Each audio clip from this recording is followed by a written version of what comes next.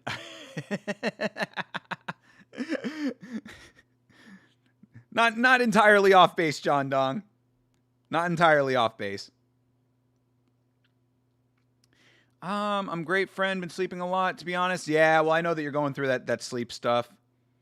Hopefully that is all getting taken care of. But I am doing great. I am so happy that the UFC is back. We're watching the pre-show here.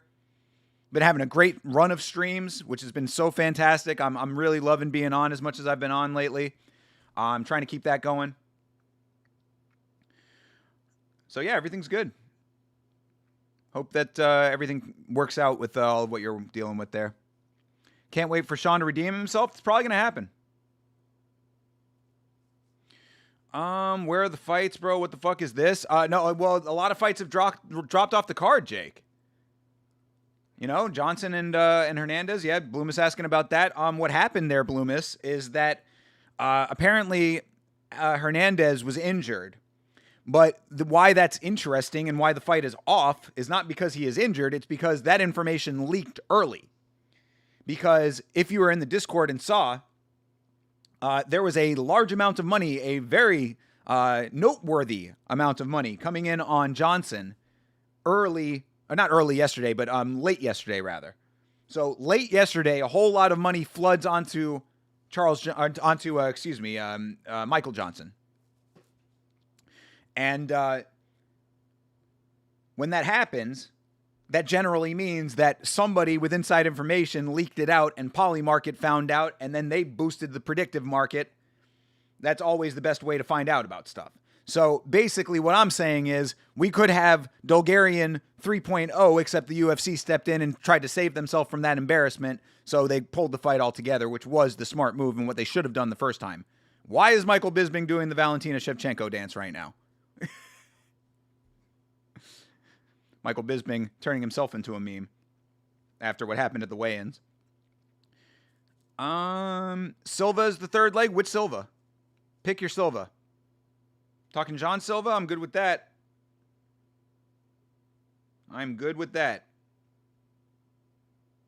That was my pick.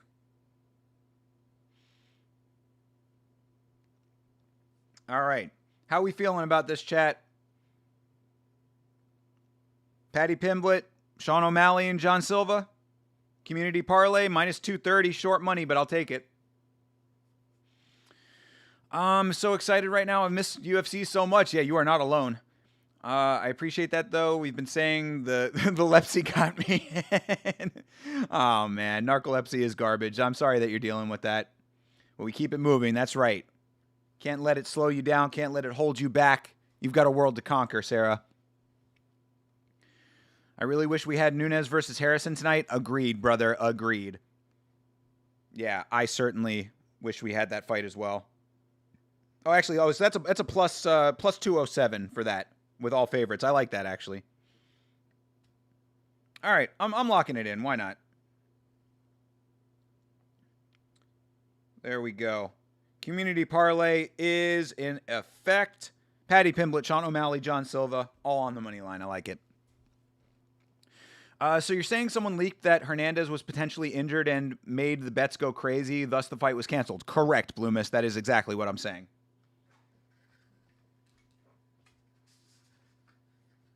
Because our good buddies over at MMA Orbit, which is, to me, one of the best MMA journalistic outlets on the internet, they reported a massive shift in the betting odds in the Johnson fight. Johnson was a pretty heavy underdog, or not crazy heavy, but he was, a significant underdog. I think he was at like plus 190 or something like that.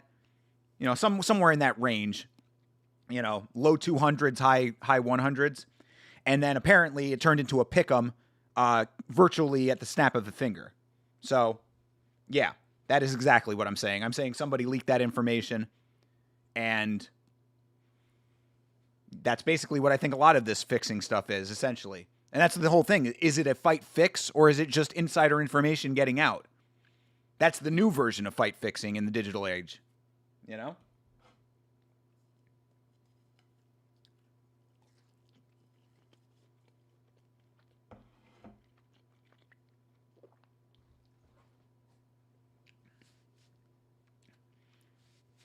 Bro, I cannot tell you how happy I am to have pizza right now. I cannot tell you how happy I am to have pan pizza from Domino's right now. Shout out to Jake Vandenberg. Can't let it slow me down unless I'm asleep. True. Very true. Well, hopefully they'll get you sorted out with that. Fix that problem up as best as possible. Harrison versus Nunes was going to be a good fight. Yeah. So again, I said this at the start of the stream, but just to recap, Harrison versus Nunes drops out. Cameron Smotherman collapses at the weigh-ins. Alex Perez misses weight. Davison Figueiredo misses weight. Michael Johnson, Alex Hernandez drops off the card, and Justin Gaethje has a xenomorph face sucker mark growing out of the side of his neck. These are the things we are dealing with going into the first card of the year.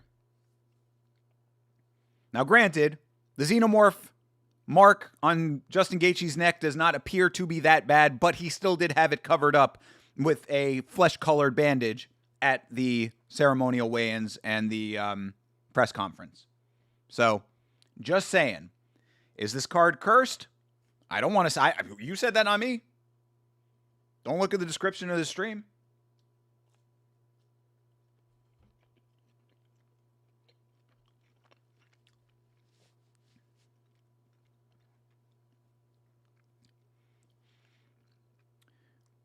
You arrived just in time again, apparently.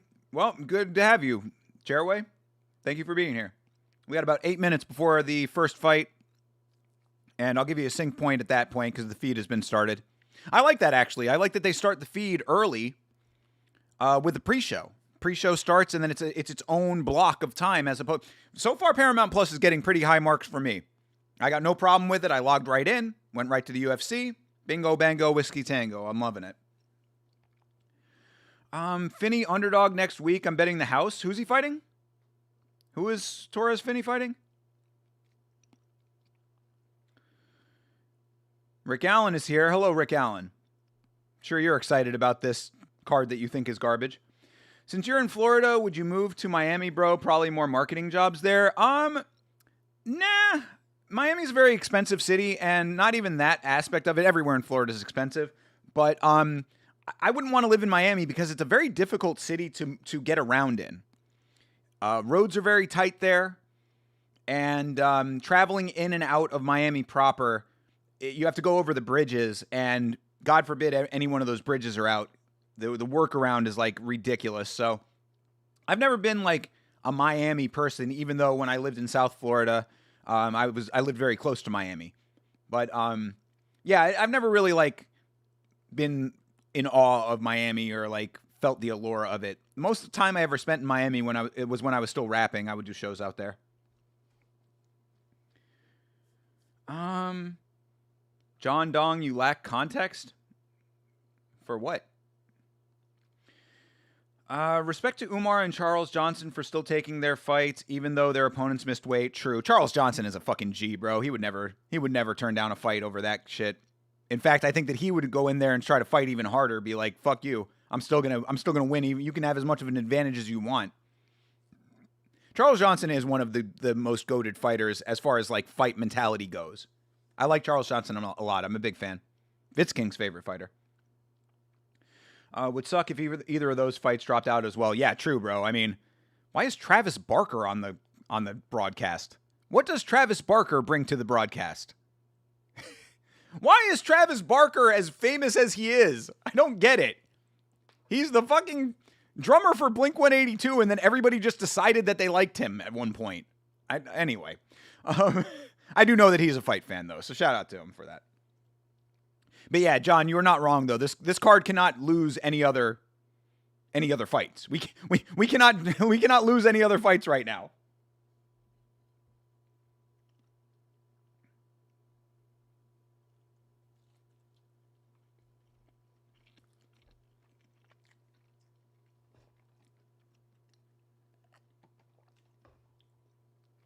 How does the commission allow Justin to fight if he has staff like that?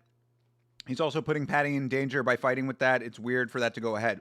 I believe that the judgment call is on the medical staff, and if they believe that he is healed up enough to the point where it's not contagious, then game on.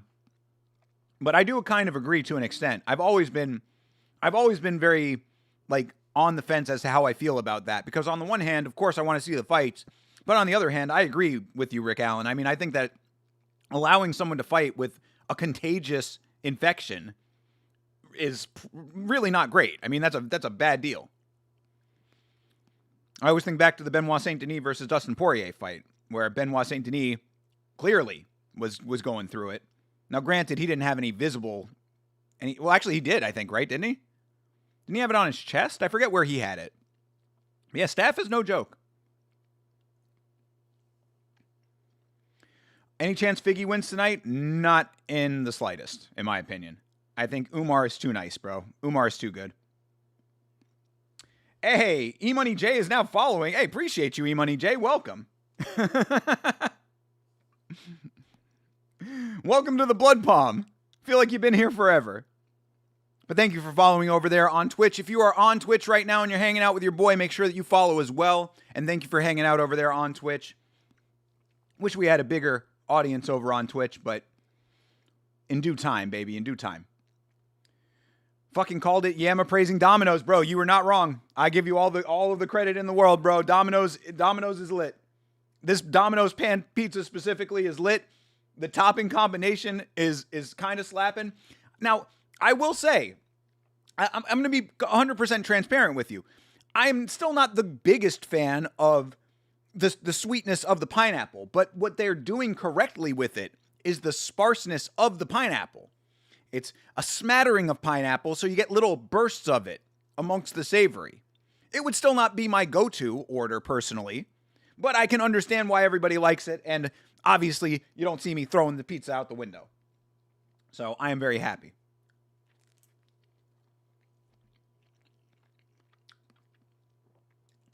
The Odyssey is here. Hello, Odyssey. Good to see you, brother. Hope you're excited for these fights. How did Justin get staff? Probably training, like they always do. Hey, Sigma. How are you, sir? Vita King and Vitz... okay. Vitz King and Vitz Dog been MIA. I know, brother. I know. Vitz King's work schedule changed. We're still waiting for him to get it switched back, but I talked to him recently, or at least I checked in with him. I didn't talk to him about the fights, though. I thought he would have said something about his schedule if he was good. But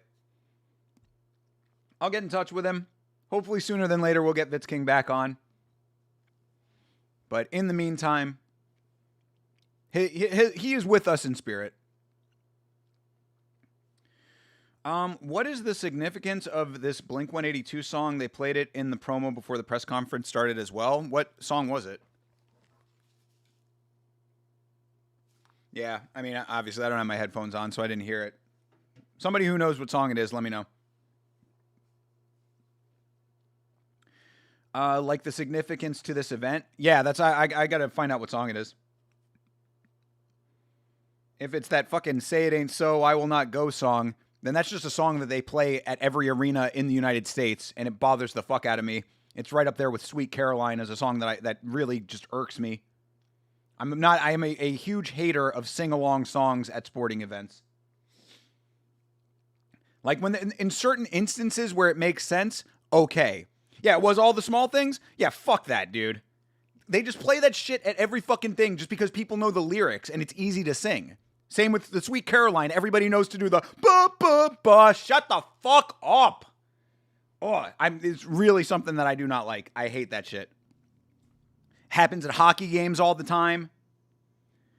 In fucking Dallas, where the Dallas Stars play, they try to make "I've Got Friends in Low Places" a sing-along song. I've got friends in low places. That fucking song, like, it's not a sing-along song. Stop fucking singing along these goddamn songs. The only time it is appropriate to sing along to a song is when the Korean Zombie is walking out for his retirement fight and the entire crowd is singing along to Zombie by the Cranberries. Other than that, shut your fucking mouths.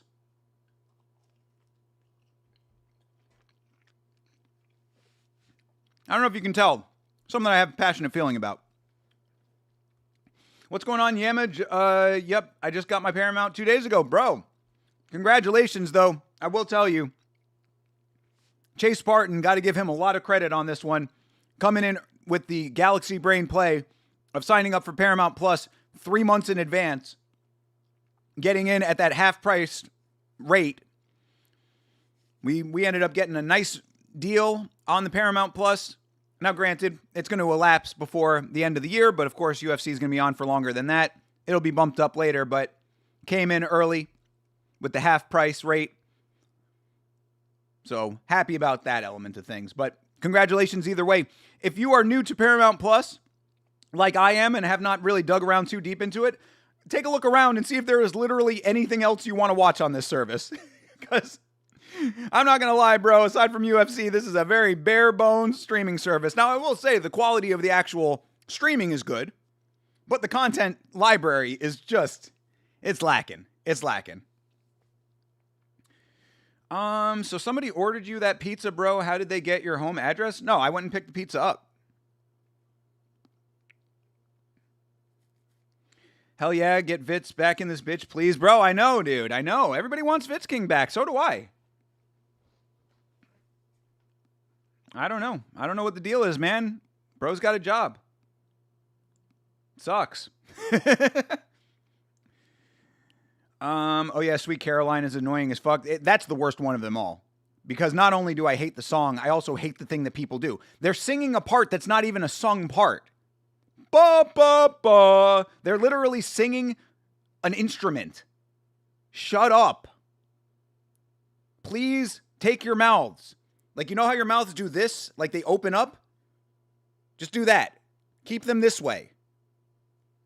See? Did I miss the pizza mukbang? Lachlan, no the fuck you didn't, brother.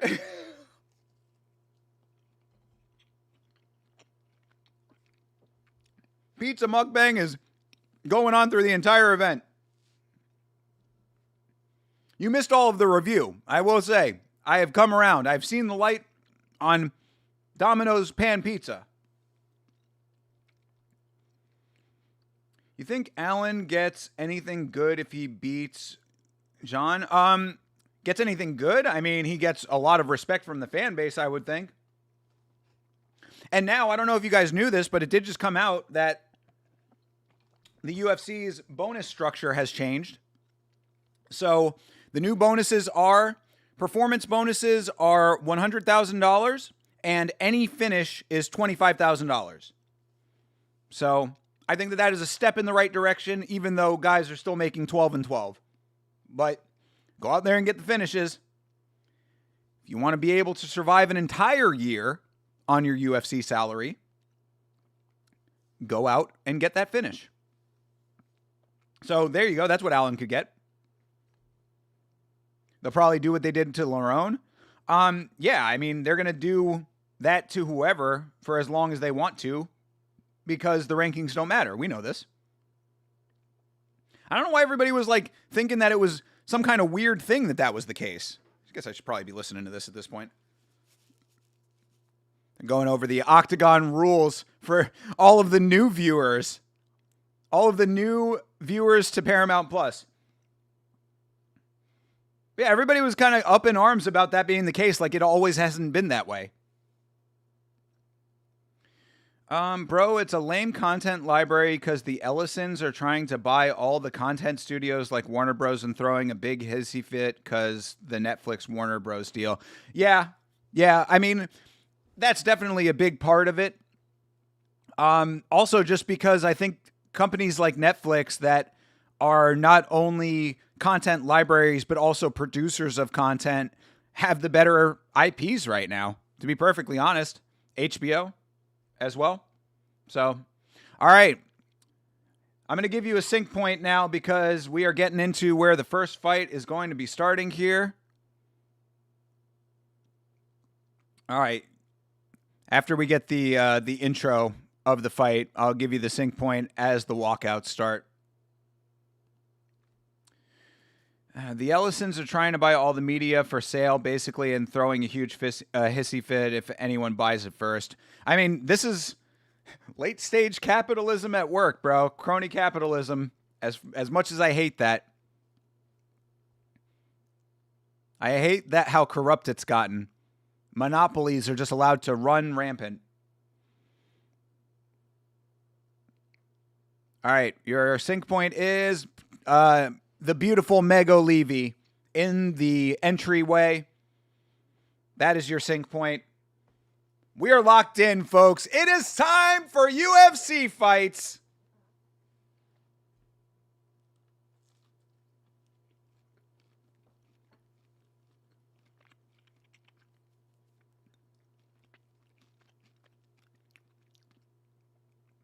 Oh yeah, John Dong. I thought you realized that. Yeah, the reason that they were playing the song was because Travis Barker was at the event. But I mean, also they play that song at sporting events all the time as well. So two things true. Was Meg muted? I didn't hear her talking. I think they might have unmuted her a little bit late, but she finally started talking, or was audible at least. I was wondering why they kept playing Blink-182 songs in the promos. Yeah, I mean, I guess maybe Paramount has a deal with Blink-182 or with Travis Barker. I don't know.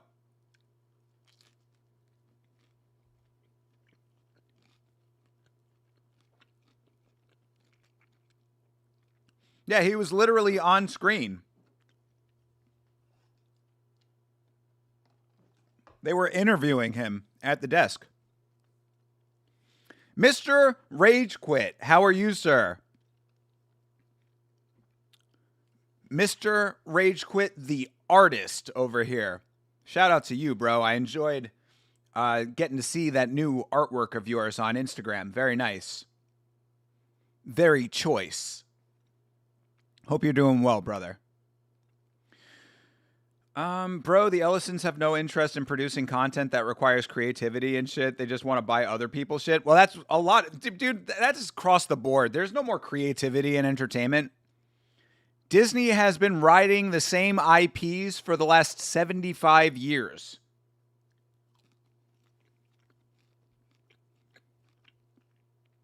More than that, even. Literally for 100 years at Disney. Like, there was a cutoff point, like, in the late 90s when Disney just they stopped deciding to be creative anymore. Pretty much right after they bought Pixar and fucked up Pixar. So, yeah, there's no more creativity. Because I know it's a popular song and band, but usually the UFC will play songs I don't recognize. True. We got to be on the lookout for new walkout music for people. Oh my God, a fight is starting. I know, bro. I'm excited about this. Oh, got you. Okay, maybe the chat's a little behind then. I feel you, bro. All good here. Just watched The Rip movie with story from your area. I am not familiar with The Rip. What is that about? Is it a documentary or is it a narrative film? Hey, Savage, what's up, brother? How you doing, bro? In honor of the Savage, I guess it is time to also check in on the Domino's lava cakes. see what a lava cake is all about. Put this on here so I'm not spilling sugar everywhere. And after this, I am going to be good on food for a while.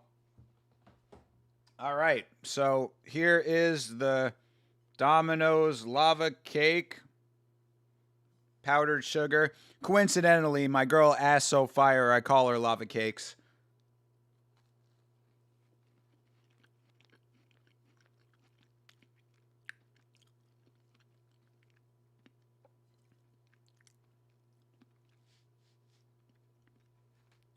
It's nice. Yeah, it's good. Chocolatey. I like the inside. I usually don't like filled things, but that's pretty good.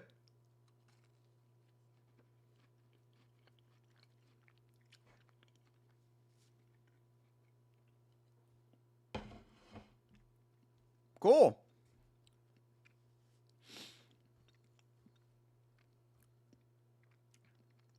Very sweet. It's always, anytime I eat sweet things, I remember that I don't eat sweet things very often. Homie, who do you think the Dems are going to pick for the 2028 election leader? Probably Gavin Newsom, I would suspect. I don't know. Republicans are ruining the country and Democrats are not doing anything to make themselves seem any better, so we're kind of fucked. You see, Izzy is fighting Piper? Yeah, we talked about that recently. At this point, Izzy will always be him. Win, lose, or draw. Man has no fear. Yeah. I think Izzy is an underappreciated, amazing fighter from an era where he was getting disrespected. Only partially recognized for how great he was. And he's got nothing to be ashamed of in his career. So whatever happens to him at this point is perfectly fine. I hope he wins. All right. Something happened? Joe Rogan was like, what just happened? Or somebody was. What? Oh, Bruce Buffer fucked up the announcement. Ha ha ha ha. Bruce Buffer announced Ty Miller as Fugit and Fugit as Ty Miller. God damn. This card is fucked. But fight's underway. Let's go, people. All right. Fugit, Miller, you decide who's who. All right.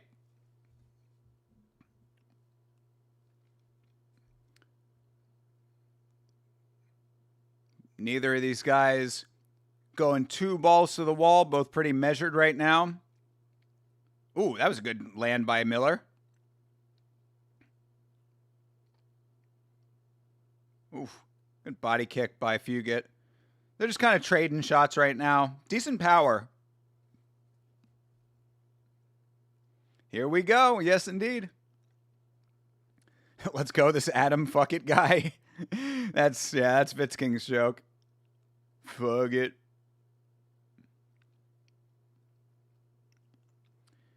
It might be Saturday, but right now it's Fuck It Friday.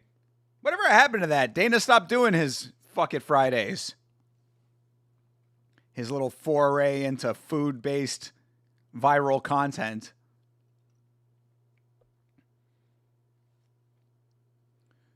All right, Miller's looking decent. He's landing some shots. Not crazy powerful, it seems, but if he lands clean, he might be all right.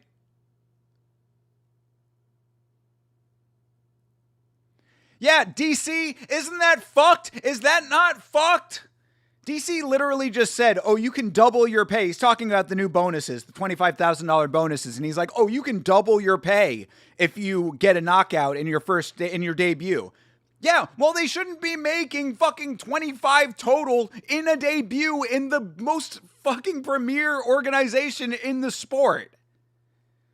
Oh my God. $25,000, that is literally 12 and 12, as I said, 12.5 and 12.5 to fight on an international broadcast in the largest MMA promotion on the planet. And DC is selling that like it's a good thing. Sorry. I know I should be watching the fight, but that just bothers me.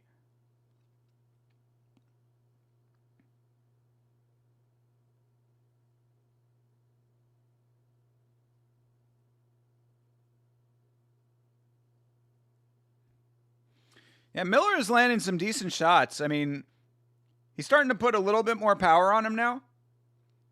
And he's definitely getting past the guard of Fugit. Like, Fugit needs to keep his hands a little tighter. Oh, wow, all right. Or you can just drop them all together.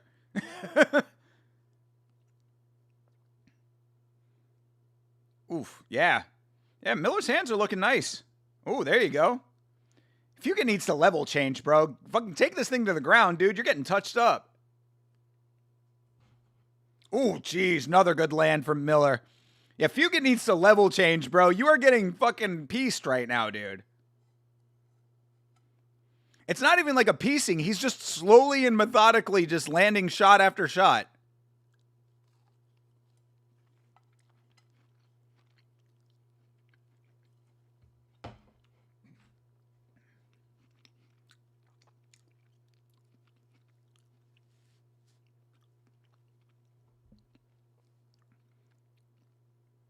They're talking about Fugit actually taking the shot. He has not feinted the shot. He may have thought about it, but he's not actually doing it.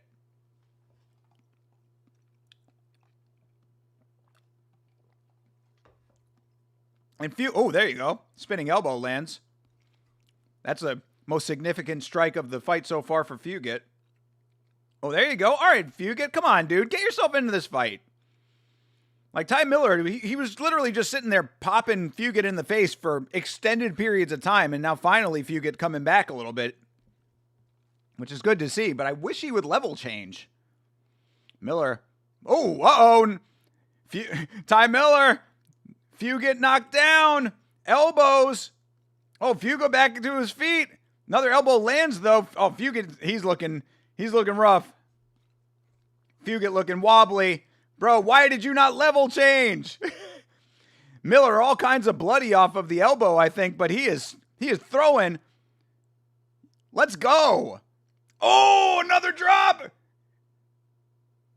And they go, oh, wow, he called it. Wow, what a start to the year. Holy crap, Tyone calls the fight with a second left in round one. That was actually within the time frame. Yeah, spinning elbow opens up Ty Miller. Then he comes back and drops Fugit twice, and then Tyone steps in right before the bell. The horn. You know what I'm saying. Wow. Man. Why did Fugit not level change? Bro, come on. You are taking so many unanswered shots to the face.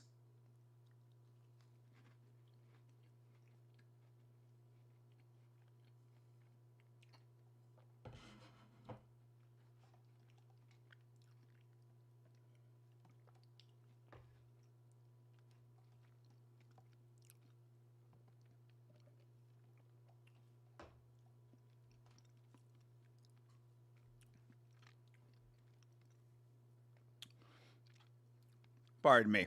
Going through that last little bit of the lava cake. You think he could have let it go to round two? I agree.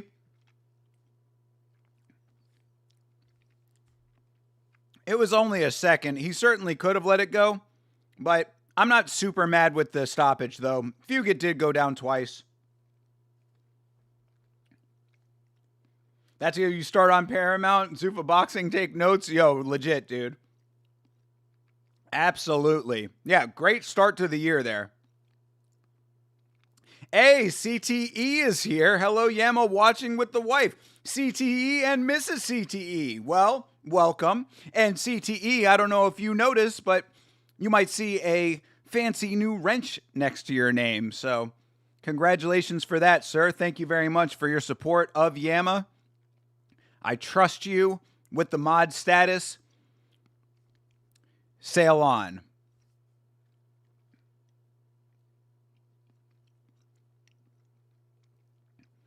Ty Miller, welcome to the UFC. Yeah, I mean, he did not look that good on the Contender Series, so he was a dude who went to unanimous decision, and that was much better. Yeah, that's how you do it. It's exactly what we talk about on the podcast. That is how you make a debut coming off of the Contender Series. A guy, what I said about this fight, we'll talk about it, of course, on Monday on the podcast, last week's fights, Monday nights, 10 o'clock or 11 o'clock p.m., depending on schedules. But what I had said was that this was perfect matchmaking. This could have been Fugit, who is, I think, 12-6, now 12-7. You know, a guy who's obviously a middling talent going up against a newcomer just to show that he can still stay around, or exactly what happened. A newcomer coming in here and making his mark in an emphatic fashion after taking that spinning elbow that they just showed the replay of. Good Lord. All right, very quick interview for Ty Miller. There's Rogan bobblehead. Yeah, very quick. He didn't have much to say to Miller. Quick and easy. Good win, 1-0 on the card. All right. Looks like Bautista. Yeah, that's a good call. He does look like him. First leg, Hokit versus Freeman, no distance. It's time for the big boys. Let's go. Hokit, the first leg of my parlay as well. Even he was impressed. I mean, he should be. He absolutely should be. That gave you a stiff one? I love it, bro. It's just good to be back. It's so good to be back. I felt like, obviously, I'll tell you what I said last night when we were doing the One Championship watch along. Obviously, I had a great time during MMA Winter. We watched a lot of great promotions that were not the UFC. We did a lot of fun stuff that was MMA related, but like this feels like coming back to reality. This feels like coming back home. This is what it is supposed to be. Any of you see the Erica Kirk rap? Please tell me it's AI. Please tell me you're talking about something that's AI and that Erica Kirk did not actually try to rap. You got to tell me this. You got to tell me that that's the case, and then we will never speak of this again.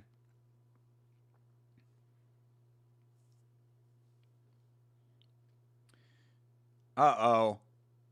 Yanni the Greek is picking Patty Pimblett over here. This might be very bad. Oh no. You never want to be the guy that Yanni the Greek picks. Maybe his picks have gotten better since they moved over to Paramount Plus. You needed a UFC KO? I agree, Jake. We are so lit right now, bro. We are so back. It is an AI Erica Kirk on the radar. Okay, well, yeah, then if it's AI, then whatever. Yeah, AI does... I pay no attention to AI. What I always say as well is that if you are a fan and a supporter of Yama, you are supporting actual human content, because I do not use AI for anything on the channel aside from clipping the shorts.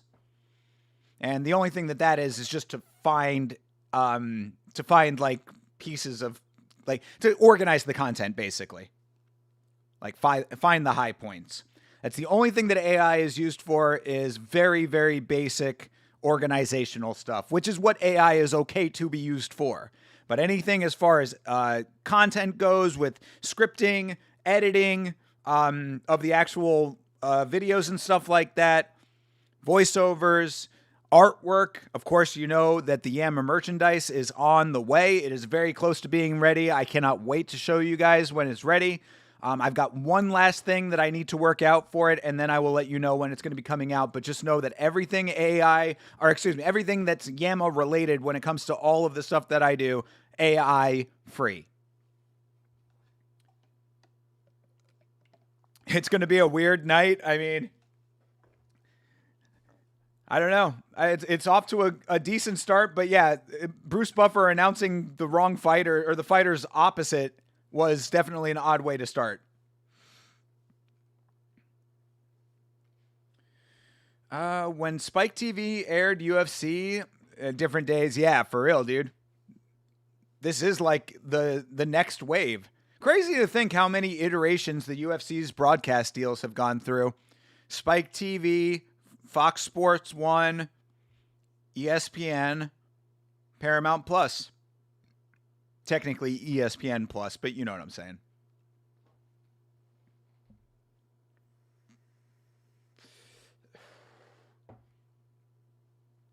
ESPN Plus. It's in the app. Everything you want, all real, no cap, I think was that little rap that they had. Everything you want, all real, no cap. Who remembers that? ESPN Plus. It's in the app. That was early in the ESPN deal. Playing the old school Cuervo commercial. Never seen Yanni outside of Contender Series. Yeah, he's on the broadcast every once in a while. Generally, it's Minty Bets. I wonder what's up with that. Maybe I don't know. Hopefully, she's still around. Obviously, some things are changing. I don't know if you noticed, but Karen Bryant is a employee of ESPN, so she is no longer on the broadcast. We've got this new British lady who looks like a white J-Lo. I forgot Josh Hokett's fighting. Dude's got the best interviews. Hope he wins. Yeah, we were going to listen to one of his interviews. I find him very, very cringe, but if you're entertained by him, then okay. You need Yama merch in your life, brother. It is on the way. I cannot tell you how excited I am to unveil this. In fact, I'm probably going to do a little unveiling stream to show everything off to you guys. Go through the whole collection of everything. It's not crazy large collection, but it's enough to fill out a little stream just to show it off. I can't wait. Tell us you're white without saying you're white? Me?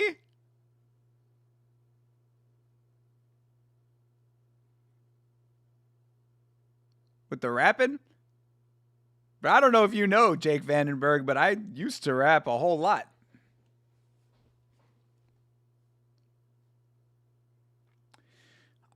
Josh Hokett battling with Aljamain Sterling for my least favorite fighter. Where's Colby in all of that? It's supposed to be cringy. He tries too hard. Yeah. Oh, okay. Well, if it's supposed to be cringy, then he's certainly accomplishing that. That is certainly being accomplished. White J-Lo sounds nice on this cold winter evening. I appreciate that. Yes.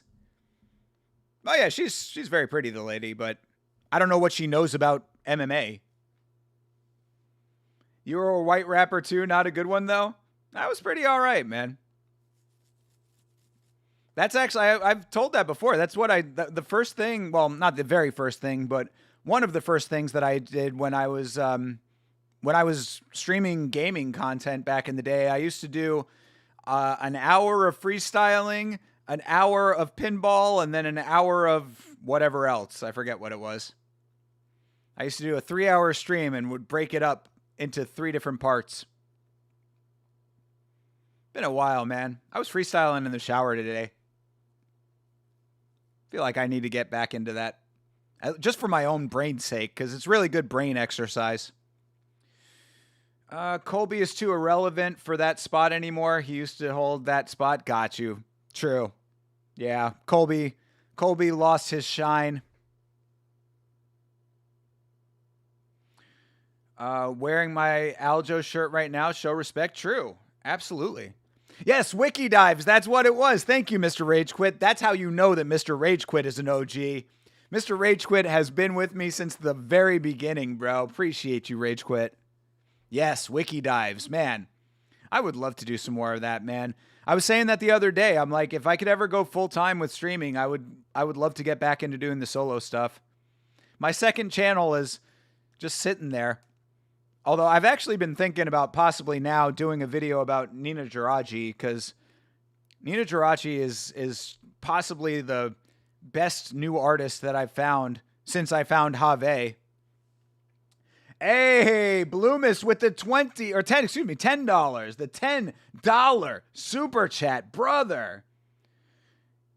You were freestyling in the shower, spit something for you? Oh, come on, bro. You're putting me on the spot. How about this? I'm gonna have to throw a beat on and everything. I mean, we do have a second. All right. Give me a minute to mute this. Let me see if I can find something on YouTube real quick. Let's see. Type beat 2026. Let me hear what this sounds like.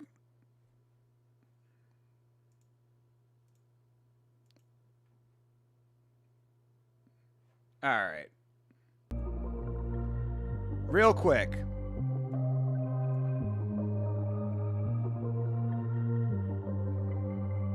You can hear the beat, right? Then we got to get back to the UFC. But luckily we got a knockout, so this will be real quick. Young fam, play the beat. Okay, let's go. St. James backs with the killer's flow. The boy is on it. Spitting nothing but the sonnets. Rock coming through when the boy stays rocking like. Get it back how I have to. Go into my mind, yes, Matthew. Rapping straight at you. Boy with the ratchet. Flows too fucking savage. Just like arrogant savage. Rapping on the track, I could stop all the traffic. Don't walk next to me though. This shit's so easy, it's a motherfucking free throw. I am two sides, that is good plus evil. See you through the eye of the needle. Boy, get back. St. James killing it with the thunderclap. The ratchet stays strapped upon the waistline. The world is all mine. I get all of my shine, so keep it real fucking lit with these, or get the motherfuck off my testices. This is like so easy to me, it is a summer breeze. I am the best MC, even if it's whack, cause the boy needs a little bit more time to rap, so get up off my asshole. I could throw it back just like a lasso. I guess your girl should be doing that, but this is just a little freestyle, don't test Matt. And that's that. That's facts. Everybody next to me is straight whack. And you know that the boy is the king every time that you put him on the fucking wax. There you go. Shaky in the beginning, but, you know, that's just a little something light for you. Oh, okay. They're playing highlights. Thank God. I was like, dude, that had to be quick. I picked a short beat specifically.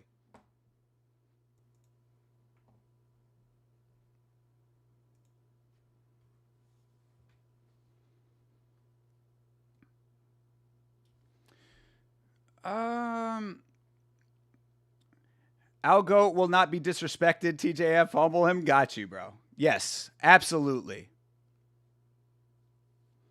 Show the man some respect. 6.5. Yeah, I would give it a 5, honestly, for that one. Yeah, like I said, a little bit shaky in the beginning. I'm rusty.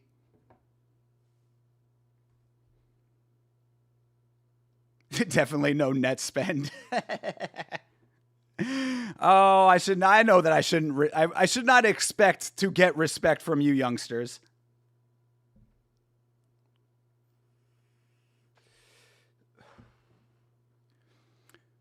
So pillow-fisted he couldn't even get a knockdown with a spinning elbow. Damn, Fuga getting roasted.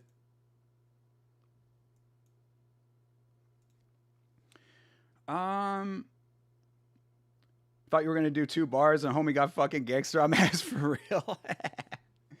Well, I appreciate you liked it, Bloomis. Like I said, not satisfied with that one, but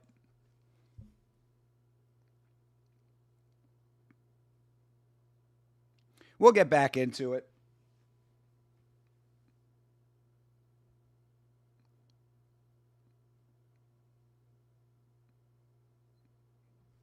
All right, Jeff Neal versus Medic is booked. Yes, I did see that. I did see that.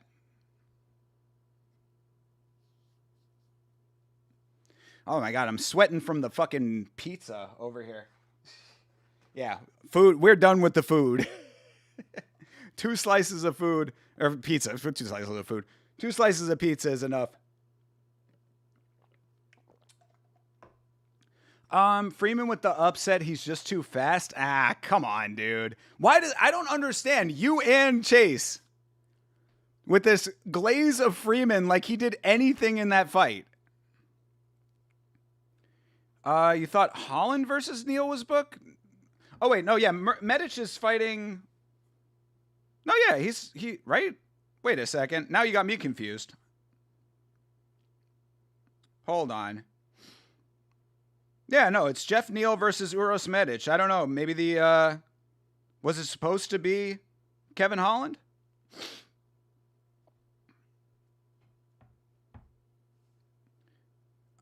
Freeman is crafty. He's going to win most likely. Where is this fucking coming from? All of you guys are memeing right now. I swear to God.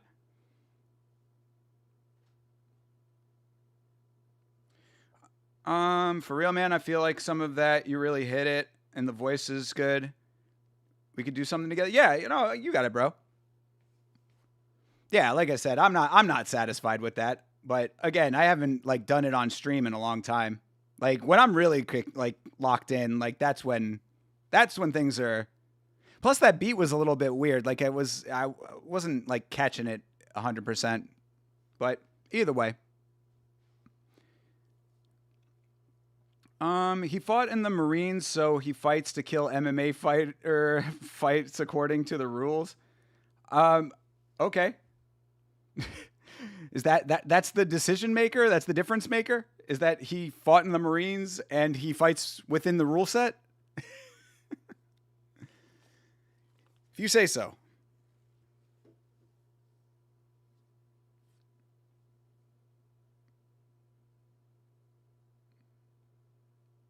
Got to go carry my girl to bed. Hey, well, if you don't come back, I'll understand why.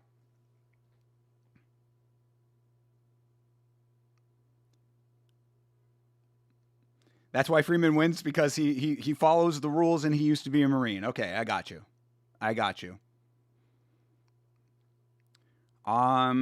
I don't think that any of that is going to matter when Josh Hokett puts his fist through the back of Freeman's head.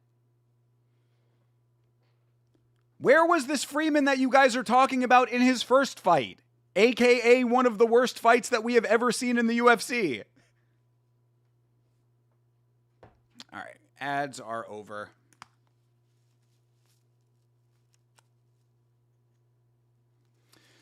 All right. Josh, the big talker, Hokett, Denzel, Freeman. You and E-Money been discussing, and military equals better than MMA alone. I like it. I like the thought process. But again, I'm just going off of what we have actually seen in the cage so far. And we saw this man in the cage.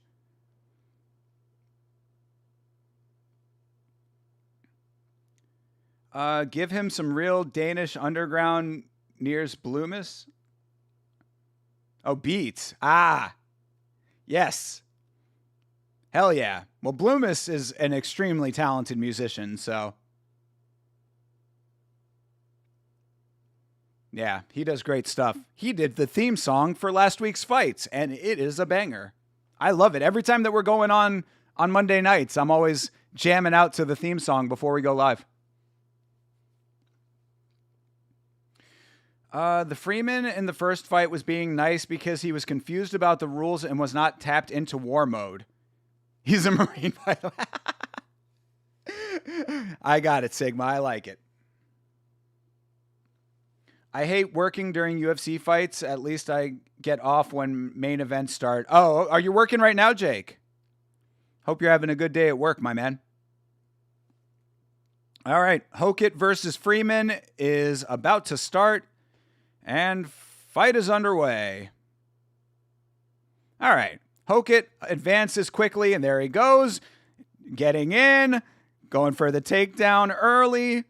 He picks up Freeman. He drops Freeman down. Here is your Marine on his ass.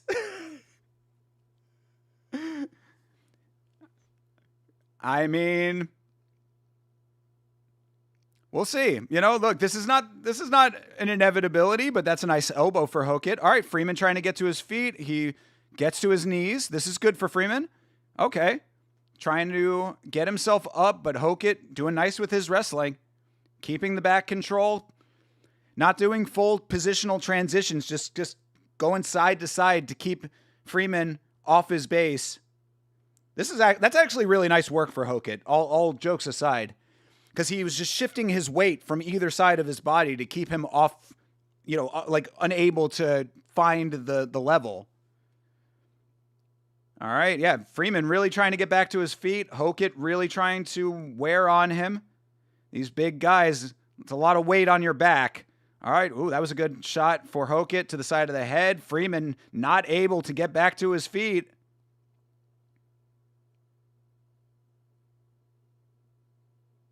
Oh, okay. Hokit trying to go get the arm under. Does not do that, but he should. Why does he get the hooks in, bro? He had the one leg up. Hokit did not lock the legs. Freeman back to his feet finally. Hokit just wearing on this man's back right now. All right, Freeman finally switches himself around. That was nice work. And they break. All right, good job for Freeman. After all of that, let's see if he can actually get some striking off. Ooh, good shot for Hokit. Hokit with some good aggression still. Be careful he doesn't gas himself out. Oh, there you go. Hokit starting to land some hands. Freeman covering up. Oh, nice knee for Hokit. Hokit landing, bro. Oh, another two land. Hokit goes to the body. Freeman on the back foot. I mean, Hokit is putting a lot in early. He is going to gas himself out eventually if it's not in this fight. Oh, nice uppercuts. Oh, Freeman down. Hammer fists. Hammer fists. Where's your Marine now, folks? Yo, Hokit is working, dude. Freeman has not done anything in this fight. All right. All right, flipped over. Hokit has him almost flattened out. Hokit is working. That's what he's got to be careful about gassing, dude. There's no way he can keep this up for 3 rounds.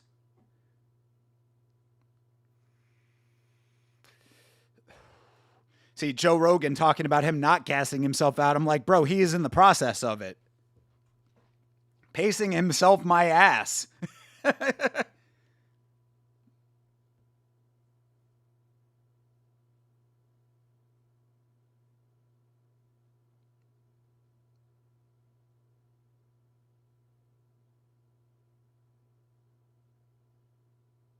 All right. Oh, yo, Hokit is just working Freeman over, bro. He's smacking his ass. He's memeing on him. Bro just emoted. Oh, my God. All right. Oh, yo, hey, get off the top of the cage there, buddy. I thought he knew the rule set, Sigma. Literally grabbing, putting his arm over the top of the cage. Oh, another uppercut. Hey, Freeman trying to, nice transition for Hokit, dude. Freeman went for the double leg and Hokit spun his body out. Hokit's not bad, guys. I don't know what to tell you right now. I mean, he might be cringe as fuck, but he is working Freeman over. Freeman is looking terrible. Semper Fi, brother.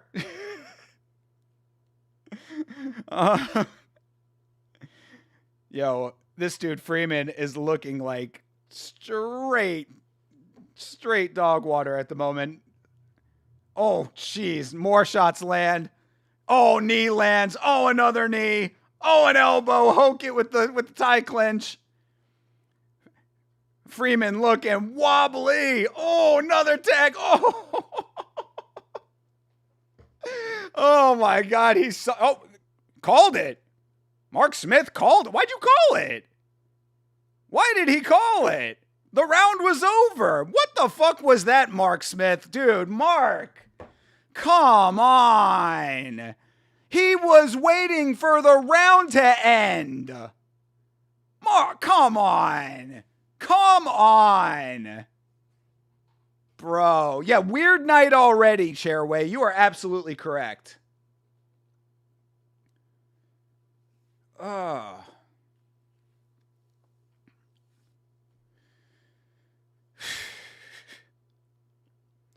He's buying his time. I mean, that's what I was thinking at the end of the round. That's such garbage. Odd stop, but I guess he stopped intelligently defending. But Hoke was a mile away when he was doing that. He knew the round was over. I mean, granted, he did look terrible. There you go. They're showing the replay. He's wobbling all over the place. Yeah, he staggers. Yeah, he drops down, but I mean, it's like the round is over. Good stoppage. Nah, I can't be okay with that, dude. You stop the fight when the other fighter is a mile away and the guy is still technically on his feet? Nah, bro.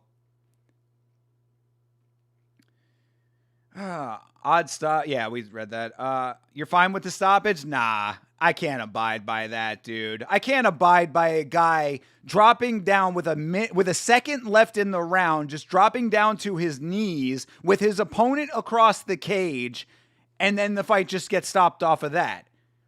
If Hoke had been attacking him at the time, fair enough. But he knew that you hear the fucking clapper go. Come on, dude. I can't get behind that, dude. I can't.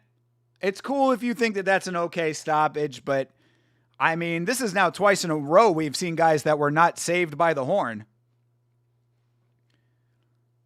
That was early, wasn't concussed whatsoever. Well, that's slightly debatable, I suppose.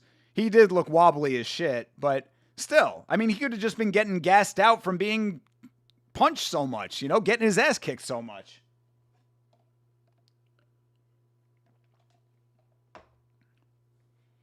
Wobbly as shit, but still present. There you go, Odyssey. Yeah, that's the thing.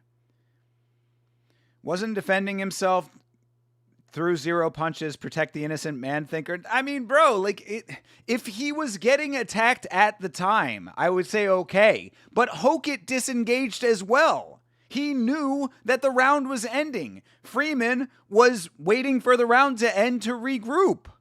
That's what it looked like to me. This could have been a repeat of Yuri versus Pereira 2, where the guy was hurt from the first round and then takes unnecessary damage in the second round. That absolutely would have been what it was. But he still deserves the chance. No distance. Hey, good for you, E-Money J. And first leg of my parlay comes through.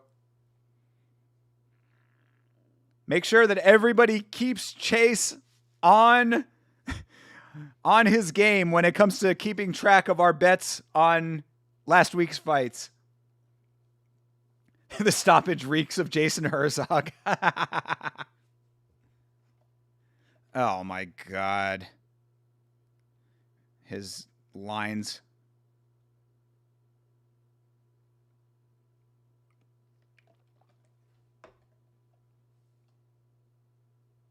Oh my God. N-word, please, he says.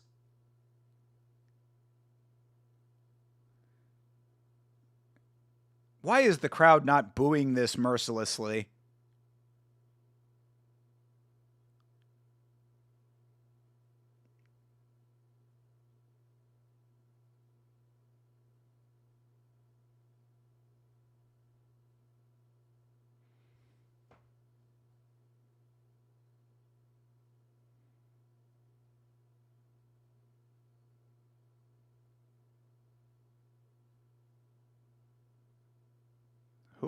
Who is that?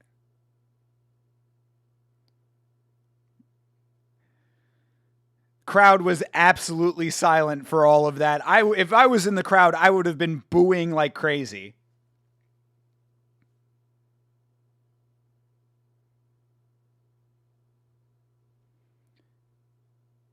Oh, I do like that they're playing Mother by Danzig right now, though. Smack my fucking... Yeah.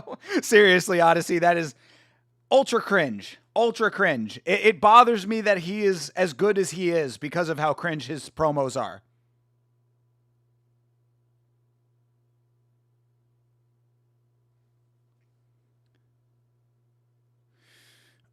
Freeman was in the military. He would have put it on Hokit round 2. If this was military rules, he would have killed him in the second. Well, it's not military rules, my friend. They did him dirty. I like I said, I agree. I mean, he's wobbling around. He's flicking him off and walking away. I mean, bro, he went down to into a squat because he knew the round was over. I don't know, dude. Brittany Griner. That's who I thought it was, but I didn't want to sound stupid. Okay, yeah, Brittany Griner is the one who they bailed out of Russia, the one that we traded a warlord for.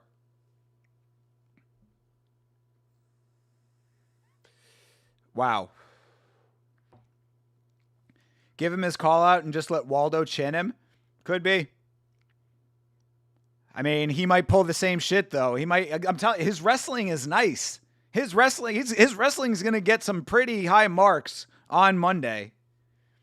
I really liked what he was doing on Freeman's back, where he was switching the sides so that he couldn't plant the base and like get a good stand up going.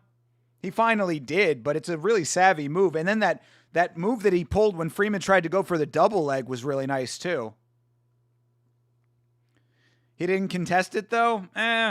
I mean, there is something to that, I guess, but still, there's just something not right about that. Like, I'm usually the first one to say, yeah, like stop it for their own good or whatever, but it's just, come on, dude. The guy is disengaged. His opponent is on the other side of the cage already. There's 1 second left in the round. Let him quit on the stool. RDR did it. I don't know. Maybe I'm completely off base here.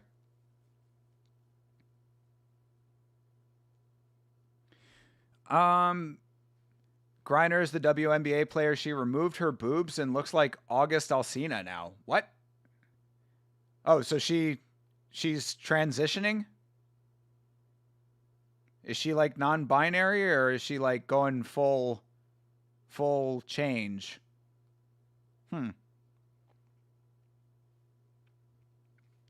Best stoppage of 2026, and I will die on this hill. Okay, Bloomis.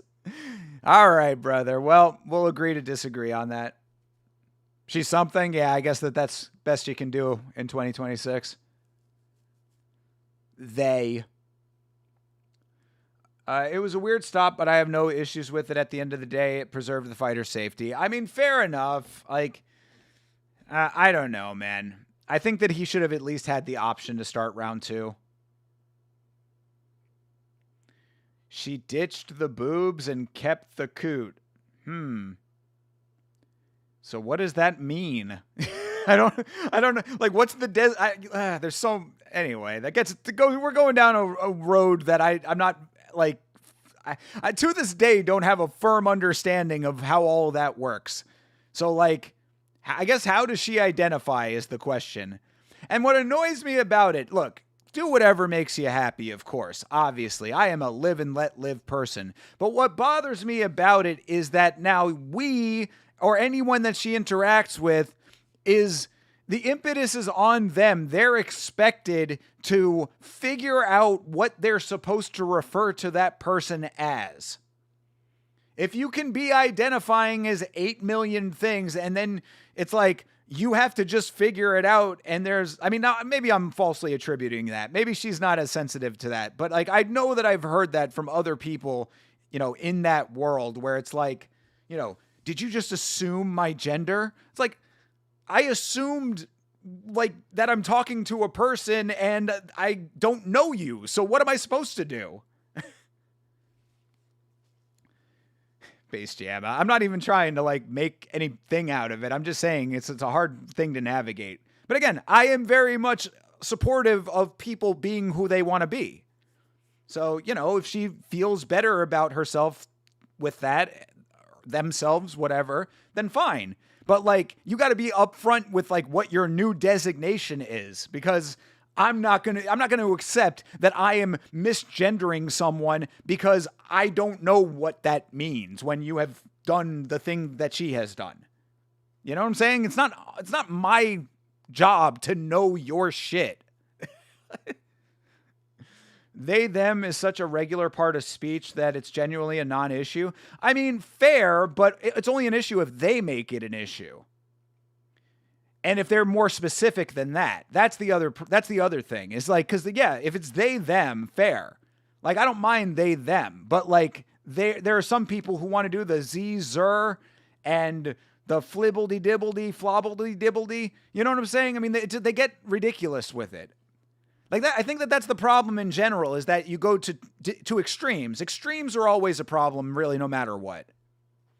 You know, the same way that extremity on the right is a terrible problem that we're dealing with currently, extremity in that regard is as well. You don't want to go down that road. I think they just identify as basketball player. There you go. But what type of basketball player? Do what you want, just leave me out of it. Exactly. Or I'm fine with like trying to be respectful, but don't make me feel bad if I don't get it right. I guess that's really what I'm getting at, is like, because I feel like there are some people who just weaponize that, where it's like, I'm going to be this new different thing that you don't know about, and if you don't get it right, I'm going to call you on it and try to make you feel bad. And it's like, no, I don't accept that. I do not accept that shaming. I never met a they, them in person in my life, probably for a reason. Well, you live in kind of a sparsely populated area, don't you? I've seen non-binary people, I would assume anyway. Again, I can't assume. I'm not supposed to assume. But I have seen people who are androgynous, so maybe that's that. I don't know if I've ever known anyone who has personally identified that way. I would suspect that if I was still in my old job in live entertainment, I probably would have ran into some at this point. Neo pronouns are cringe, but there's a certain kind of person who fits that bill, so don't worry about them. There you go. Yeah, exactly. Yeah, I don't worry about it. I don't accept being shamed by that. You know what I mean? It's like, you got to meet people halfway. Andrade in US when? Jessica Andrade? Why would she be in the US? Is your Paramount quality fuzzy? Mine is in and out. It's funny that you say that, Odyssey. No, mine is actually really clear right now, but when I was watching one of the replays earlier, it was a little bit fuzzy. But right now, it's fine. I think it's best you step off this hill, my friend. Why? I mean, I think I'm being pretty reasonable about it.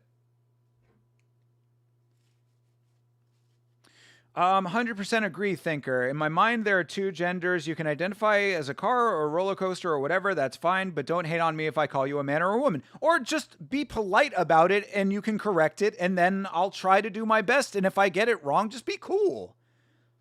Like, literally, and I know it's sensitive to those people because those, they're traditionally a marginalized group or whatever, but like, trying to bring it to something that I can relate to. If somebody misgendered me, excuse me, miss, I would just be like, oh, hey man, I'm a dude.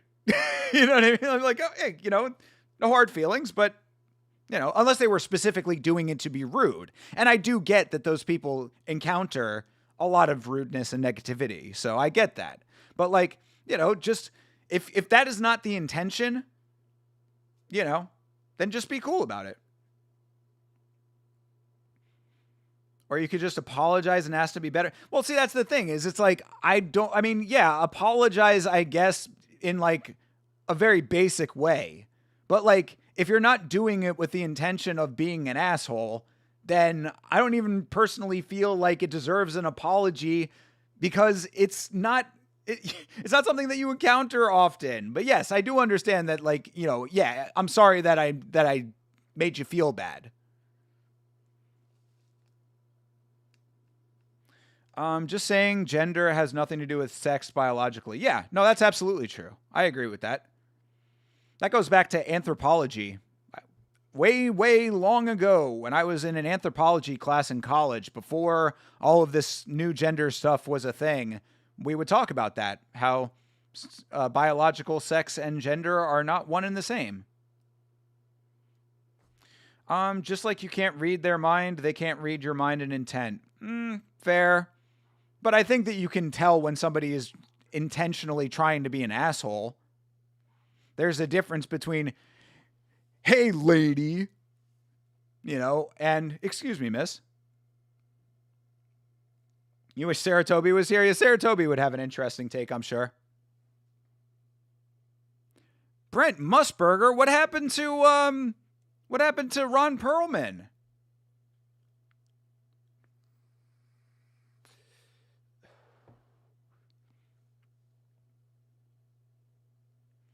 Damn, Brett Musburger taking over the role of Ron Perlman.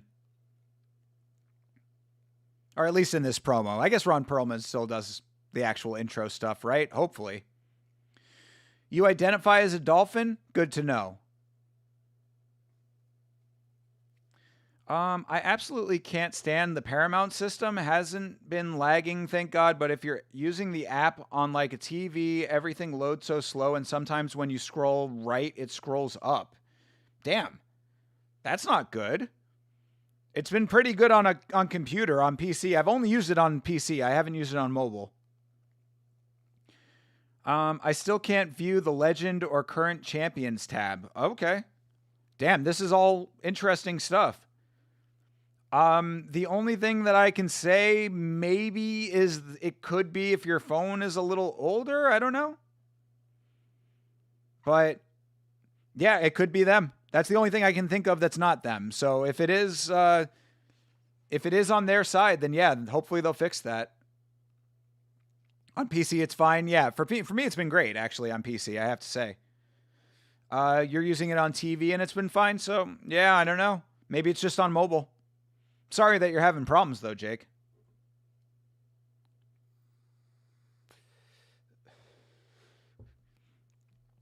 Was that the entire early prelims? Your phone or computer works fine. Oh, it's on your TV specifically. Okay, got you. Sorry, I must have misinterpreted. Well, I mean, Meat Rocket is saying it's working fine on his TV. How old is your TV?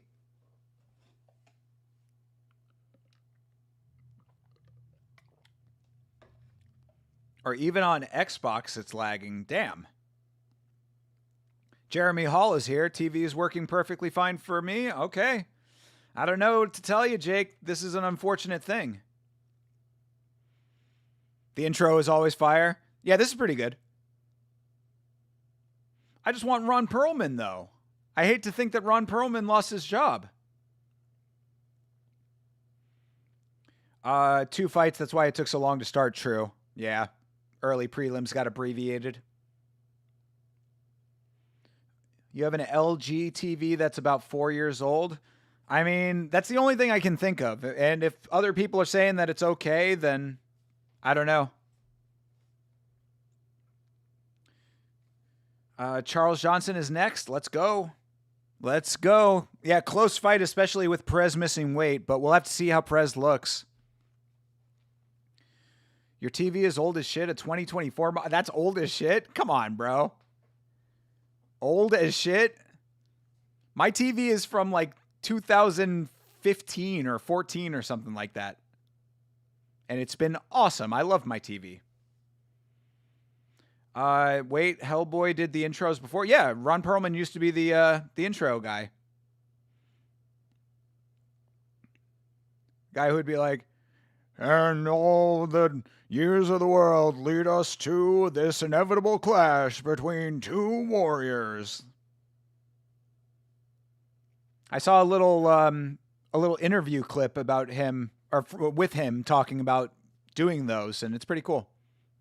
He got that job because when UFC was still with Fox, they like crossed paths because of FX when Sons of Anarchy was on FX still. So yeah, I just hate to think that he lost his job. Oh, hey, there's J-Lo. There's the British J-Lo. She looks like a sparkly gumdrop in that yellow dress. Thinker, can you please get the Charles Johnson haircut? You'd become massively popular. You want me to get the skullet? I don't know if my business associates would appreciate that, but maybe at 1 million subs. 1-0. Let's make it 2-0. Charles Johnson, let's go. Yeah, absolutely, bro. Honestly, you and me are pretty close in our picks today. You knew it? There you go. Shaolin in the front, party in the back. I'm liking the thought process here.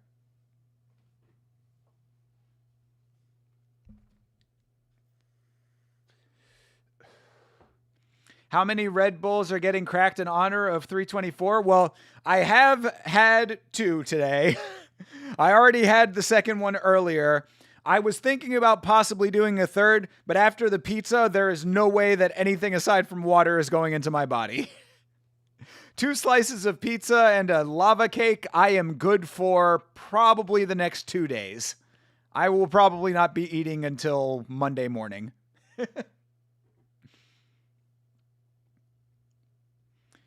Bro should do the Skullet live on stream. I mean, again, 1 million subs, bro. 1 million subs, I'll get Vitz King to come over here and he can shave my head. Or I'll do it at his house.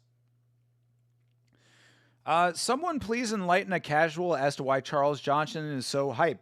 Why? Because he's awesome. Probably because Charles Johnson has a knockout over the current champion. Because he's like a very skilled fighter. He's coming off of a knockout over Lonnie Kavanaugh. And he's just an all-around great fighter. He's big for the division. He's very agile for a big guy. Yeah. I mean, Charles Johnson's like Vitz King's favorite fighter.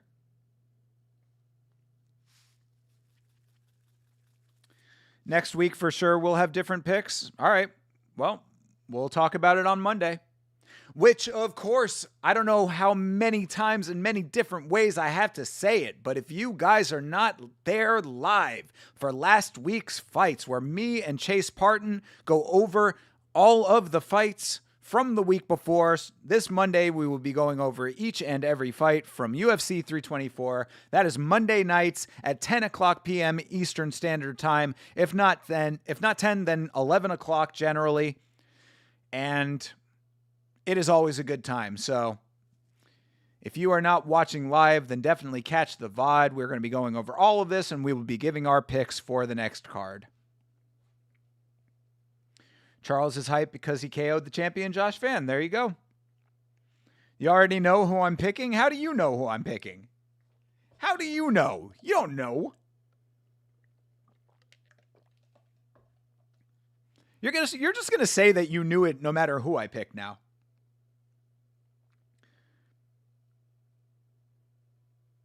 His haircut at the weigh-in, classic cul-de-sac. Nah, bro, it's a skullet. It's the big patch in the back. But it's shaved on the sides. Very bald on top, though. That they do have in common.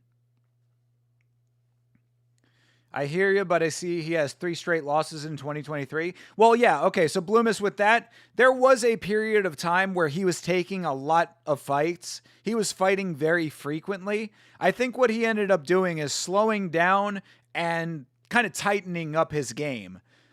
He was very, very active to the point of detriment, I would say. But now he has become a lot more composed, a lot more focused, probably a little bit more coachable on top of it. And he's been doing great lately. So you are correct that he has those losses, but I think that he has made incremental improvements over time. I believe the only reason Charles is doing so well is because of the skullet. If he shaves it, he'll lose. Could be. could very well be. Except if he lets it go too long, he could be like that guy Hilton over on BKFC and end up with 2 big dreadlocks in the back of his head. So it's a fine line. Great job on the Roadhouse breakdown. Enjoys it a lot. Bro, Jeremy Hall, thank you very much for watching, my guy. Thank you so much for that. Of course, if you have not seen it yet, after the stream tonight, before you go to bed, you can turn it on and fall asleep to it. Go and check out the review that myself and Chase Parton did of the film Roadhouse. A lot of fun. And if you are on mobile and you have the hype boost that you can do, great way to support the channel for free with that, if you so choose. Appreciate the support. Thank you very much for watching that, Jeremy. It's like Samson, he gets his power from his hair. I appreciate it.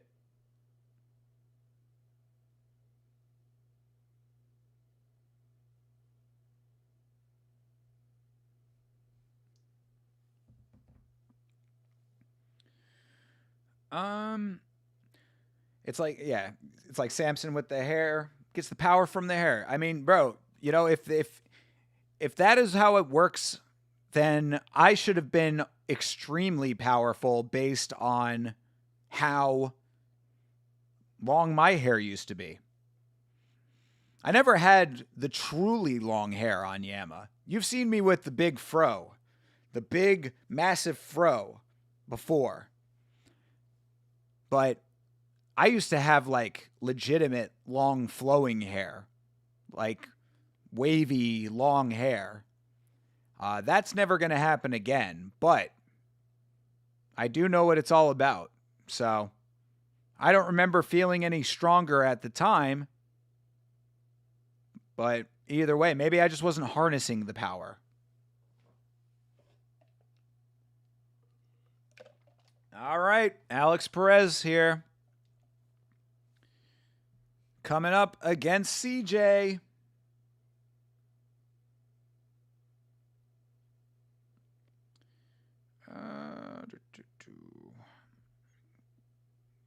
Clear all that stuff out. I'll deal with that later.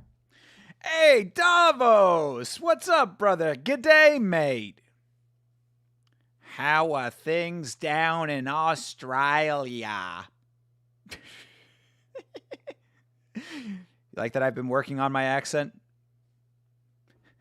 Scale of 1 to 10. What would you rate that? Good to see you, bro. Hope you're doing well. How are things in the land down under? Good, mate. 2 out of 10. I'll take it. I'll take it. We're getting better over time. I didn't know Nevada had loser replay rules. What does that mean? That means you have to show highlights from losers of fights? What does that mean? Getting packed up for 325. Yes. You are going to be live at 325. Sweet. Yeah, that's great, dude. Looser replay rules. Okay, well, what does that mean then? Looser replay rules how? Like, in what capacity?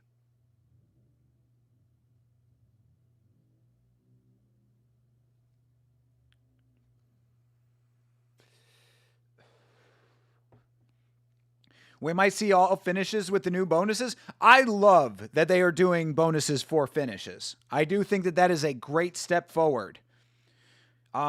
Everybody should already have the incentive, if you are a professional fighter, to finish your fights. But this is certainly a nice carrot to dangle, and I appreciate them doing that. They said you're allowed to use replay to determine more than just fight-ending sequences. Yes, well, yeah, that is the case. So the replay system can be used for fouls as well. I think that's what they're referencing. I guess that's not standard. That's an interesting thing. I don't know what the rules are state by state. Of course, every state has their own commissioning body, and international has their own bodies as well. I think in Canada, it actually goes province by province, if I'm not mistaken.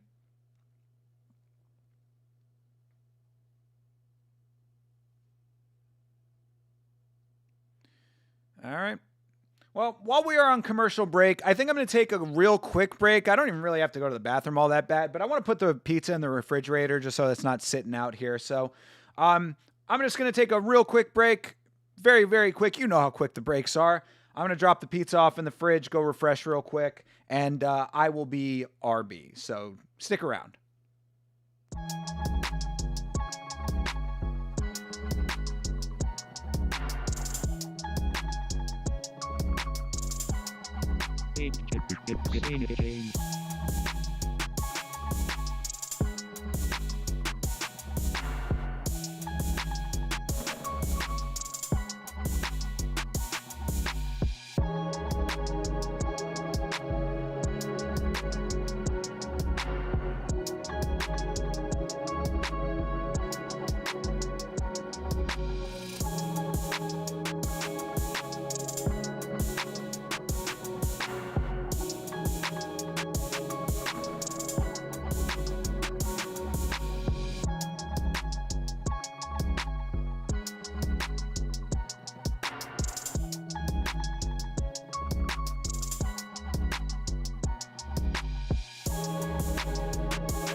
All right. Just like that, right in time for the fight to start, we are back. Your new sync point is the tail of the tape. Now we riot. Well, you have a wrench now, bro. You're the one that's supposed to be keeping the riots under control. You got a lot of responsibility now, CTE. Are you into reading about psychology? Not really. I watch the occasional psychology video on YouTube, but it's not like something that I'm super interested in. Oh shit, I did. Okay, yo, who was saying that? Was it Odyssey that was saying he was straight cul-de-sacking? Bro, I did not see him at the weigh-ins.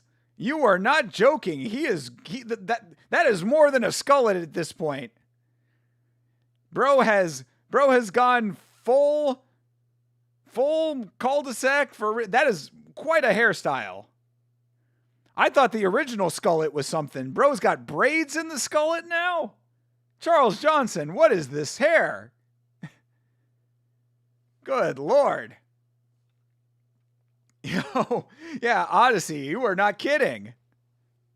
That is something else, bro. I can confidently say that I don't think I have ever seen a person whose hair has ever looked like that before. That's a unit, my guy. Yo. Oh, I should have put the plate away. Oh, well. Pause. Hey, Brooklyn Wren. Good to see her still around. We had a ring girl retire recently. Wasn't which one was it? I forget which one it was. All right. Fight is underway. Perez versus Johnson. See if CJ can pull it off here. Nice to see Polymarket is a sponsor now that they are the ones that tell us when fights are fixed. Johnson is Yuri and Rob Font combined. That's funny. Oh, nice kick for CJ early. Kick up front. Perez kicking back.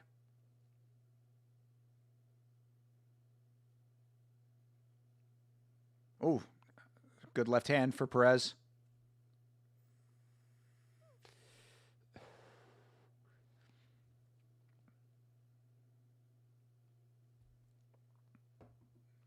Oh, little eye poke, but they apparently don't want to take the time, so they just high five and keep going.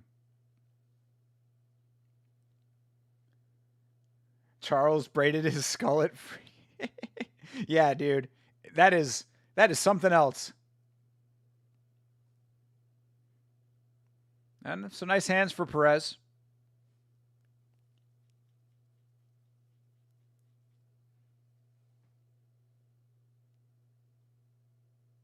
Oh, uh-oh. Uh-oh.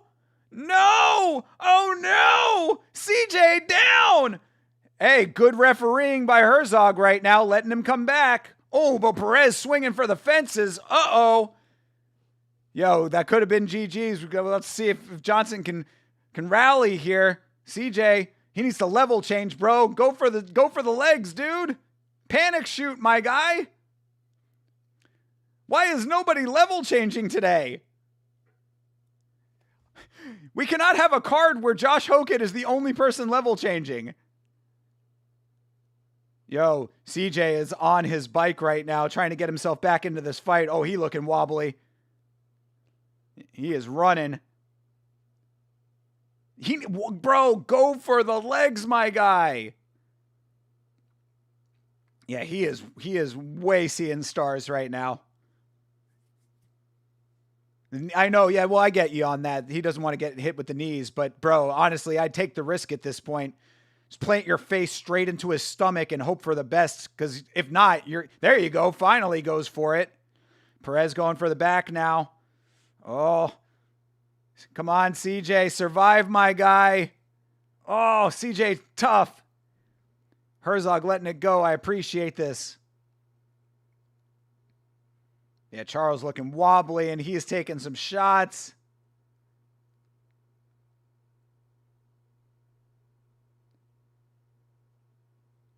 Give the guy a chance to recover. No one else has today. No other referees that have today. Ooh, that's it. That's it. Damn. CJ. Oh, bro, CJ thinks he's still in the fight. He's done. Oh, bro, that was hard. That was tough. God damn it. Charles Johnson. Was he? Did I pick CJ on the parlay? I think he was, right? Oh, crushing my spirit right now. Yeah, Johnson was on the parlay. God damn it. Well, there goes my parlay, but the community parlay is still alive, people. Now, that stoppage to preserve the damage done to a fighter, yeah, I mean, fair. That was fine.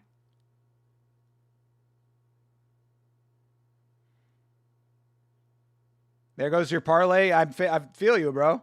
Yeah, good scrap. I mean, fair. Where were you after the Hokett fight, Chase? Don't come around here with your passive-aggressive GGs.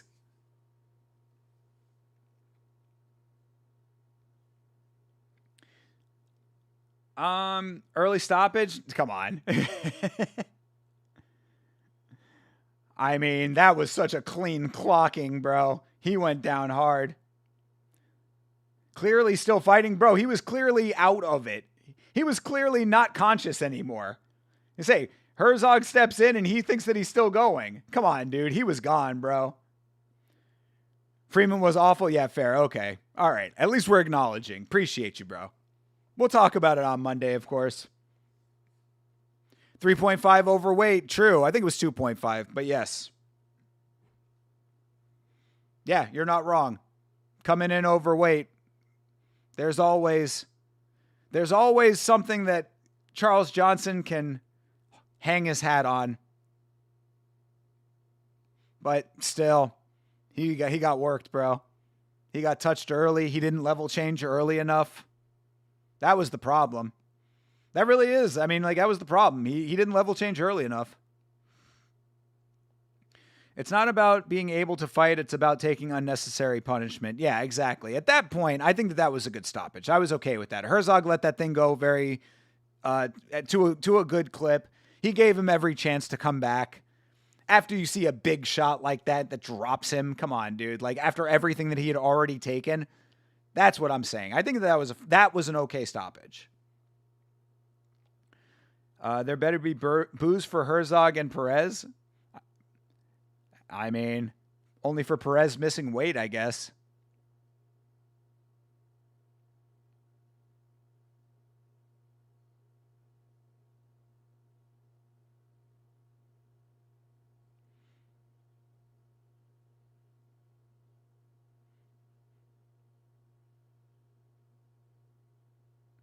Is the audio like slightly off for anybody else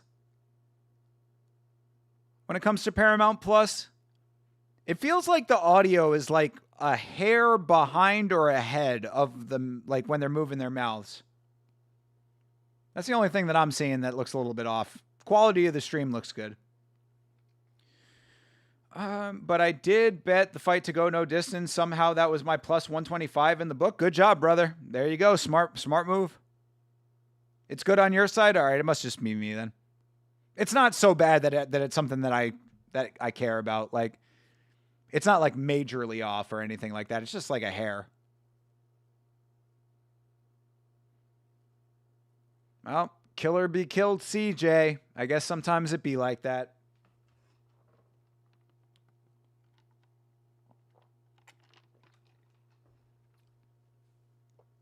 Tyler Wombles. That's a name. I'm going to have to listen to him cry on Twitter, unfortunately. Yeah, that is definitely true. Yeah, he is a bit of a little bit of a whiner. That is true. I'll give you that. But again, he kind of has a valid point with this one, though. You know? Guy misses weight. What are you supposed to say? I missed weight, so I had to make sure it showed with the power and cardio advantage. Big facts. Big facts. But my quality is still grainy mostly. Again, this is free, so no complaints, but still, yeah. Yeah, I mean, I guess it's an odd thing, because between Odyssey and Jake Vandenberg, and then me, like, everybody has a different, slightly, like a slight variation on it not being perfect, which is fascinating to me. I don't know why that would be, but I don't know. I guess maybe it's just whatever tube from the internet you're getting your feed from, I suppose. Besides this win, Perez has only one other win since November 2020. That's crazy. Yeah. Well, Perez we were talking about that on the podcast. Perez is a dude who is sort of a victim of, what? That was weird. They like randomly cut to Mego Levy while they were in the middle of like the commercial cut. I don't know. Anyway, what I was saying about Perez is that Perez is almost a victim of like being where he is in the rankings, because he's had some really high level competition recently.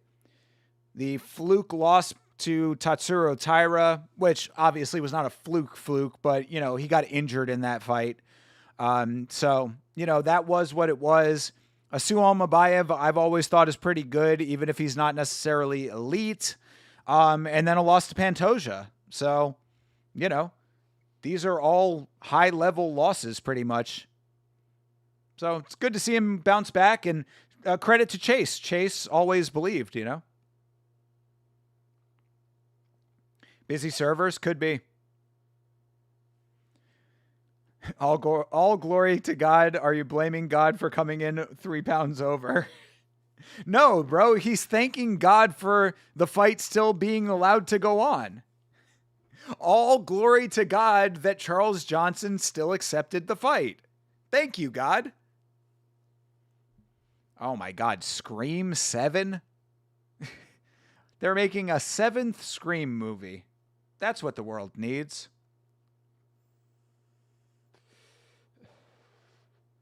Yeah, there you go, John Dong. Exactly. How many Scream movies are they going to make? As many as it takes for people to stop paying for them. Yeah, that's true. He's fought a lot of killers. Figgy, Pantoja, Taira. Exactly. Yeah. And I mean, even Figueiredo at this point is not necessarily as much of a killer anymore. What is this, like, updated awe-inspiring version of All the Small Things. It's like a remix.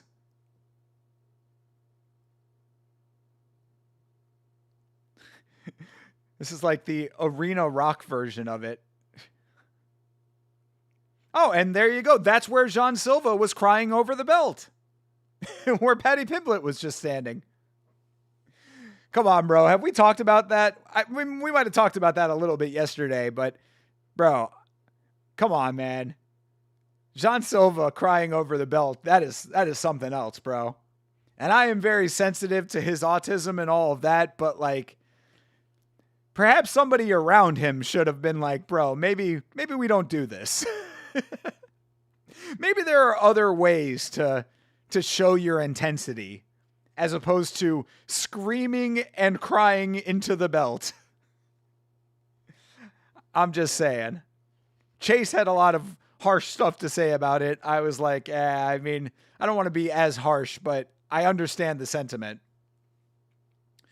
You missed the fight. What happened to the homie CJ? CJ had all of the runway that he could possibly get from Jason Herzog, but he got pieced up badly, unfortunately. Silva is autistic. I mean, he certainly says so. He was saying that a whole hell of a lot at the press conference. I don't know if he was just leaning into the meme because it's a big meme on Twitter. But Arnold Allen versus Jean Silva is being billed as autism versus autism. It's the AMF belt that they're fighting for right now today. Yeah, I don't know. So I don't know if he actually is or not, but that is, he has not denied it or distanced himself from the designation. Get Aljo off of my screen, bro. Aljo is a legend, bro. I don't know why you're hating on him so much. Oh, actually, I kind of do, because you are the person who has said, and I do agree with the sentiment where you said, you know, I like entertainment in my entertainment.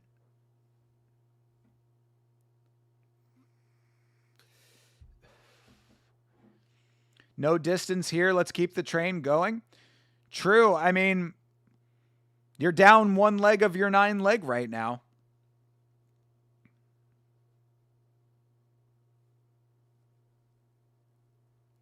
But yeah, hopefully we turn the train around. I did not think it was going to be Charles Johnson that derailed the parlay, but it is what it is.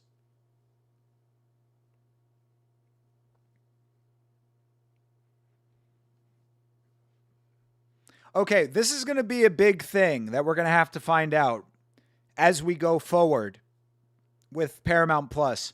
Are they going to be like ESPN and we're going to see the same commercials 7 million times per event? Because so far, I have seen the same commercials over and over again.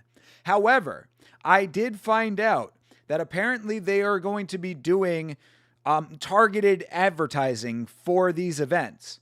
So basically what this breaks down to is that advertisers can choose the demographics of people that they want to advertise to based on the type of content that they consume from the platform and other cookie-based tracking on the internet.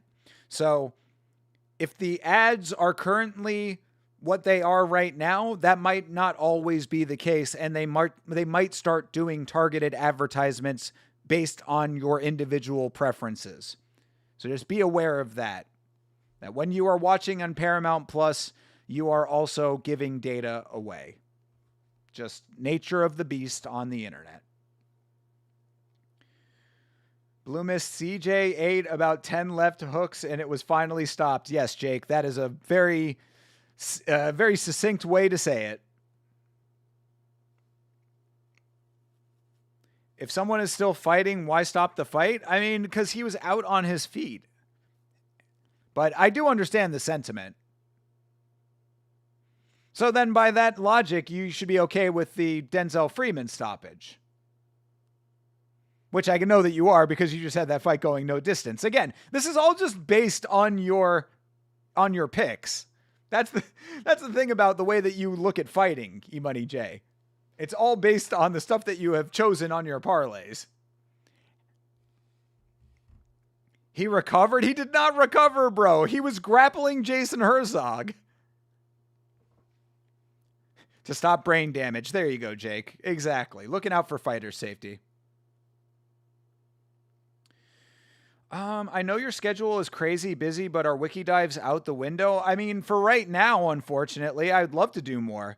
The thing is that I don't do wiki dive. Like, I would not do them on the Yama channel. So if I did, I would need everybody over on Twitch, on my personal channel. So I guess that's the takeaway. If you have Twitch, make sure that you're subscribed to or following me on Twitch at Thinker St. James, Thinker ST James. But I'm down. If you guys want to do one, I would love to. I miss doing non-UFC streaming, non-MMA streaming rather.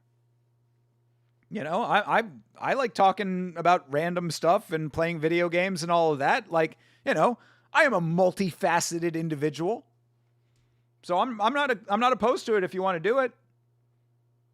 But you are correct that the schedule is very tight right now. So it would have to be something that I know that I have people like wanting to see.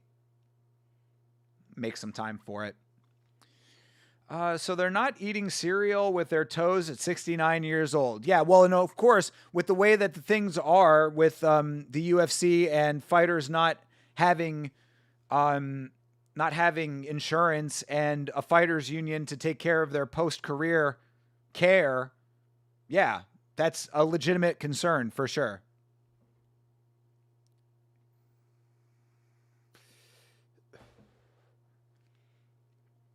Let's be real here. If Jason kept the fight going, at what point did CJ show he was coming back to win the fight? He never landed anything after he was rocked. He would have just kept getting beaten. I mean, I think that that's a fair point. And again, after, like, you can't deny the shot that dropped him hard, even if he did bounce back to his feet. Like, when you see a visual like that, even if it's a flash knockdown and he jumps right back up after what you had seen previous to that, with that as the final definitive blow of the fight, I think it was a fine stoppage. I think it's a lot different than the Denzel Freeman stoppage. But these are the debates of the sport, of course. All right. That all being said, let's check this one out. Modestas Bukauskas versus Nikita Krylov. We have had no decisions today so far. Just putting that out there. All right, fight's underway.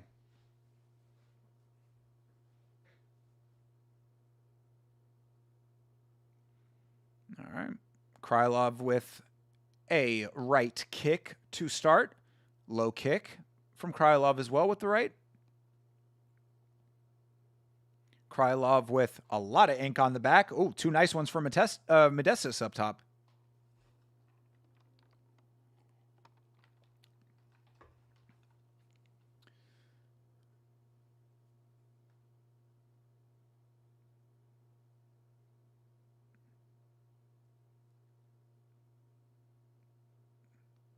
Oh, did John Anik just say the same thing that I said? Is that what they were talking about? Oh. Oh, all right. Modestas landed a couple up top. Has Krylov on the back foot. They're both Russian? No. Modestas Bukauskas, I believe, is Lithuanian, I want to say. But he fights out of England. And Krylov is Ukrainian, but he identifies as Russian because I believe he's from Crimea. And he supports the Russian side of that situation. His back piece is fresh as fuck, bro. I'm not going to lie. I'm not the hugest Nikita Krylov fan, but goddamn, his back ink is sick as fuck. And Krylov going for the takedown, trying for it. Modestas staying on his feet in the clinch.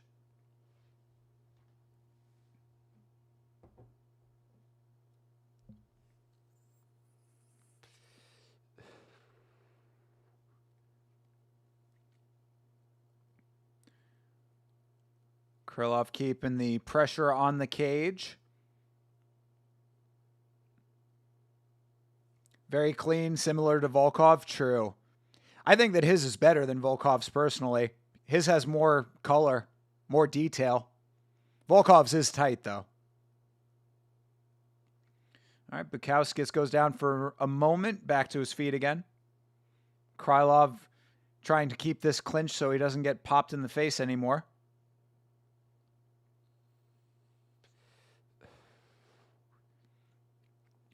Bukauskas has the whizzer. He needs to try to turn his body outwards.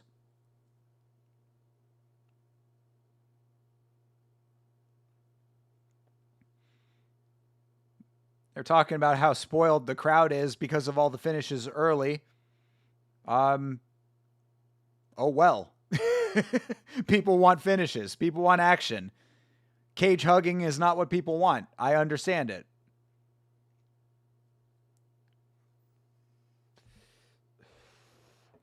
Mark Goddard starting to clap, saying keep it working. Krylov has a single leg high in the air. Oh, all right. Couple hands and a kick up top for Krylov, and they break back out, go out to distance. You're not kidding about the Krylov ink? True. Yeah, his ink is super fresh. Wish it was on a better fighter.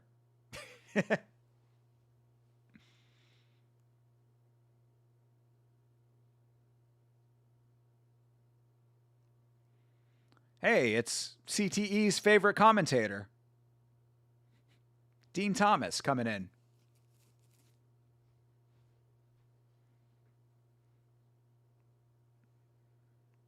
Ooh, Modestus lands a shot, but takes a low kick and goes down to a knee for a second.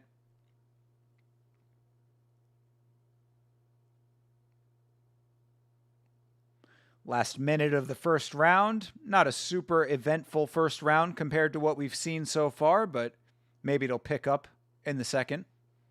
Or it could pick up right now. Who knows? They know.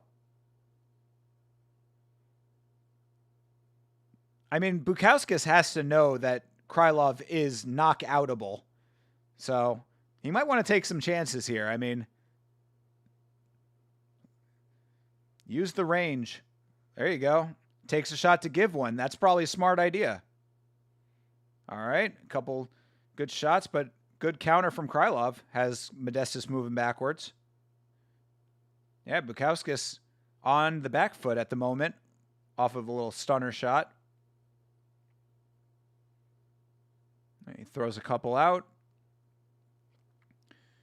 3, 2, 1. And there's the horn.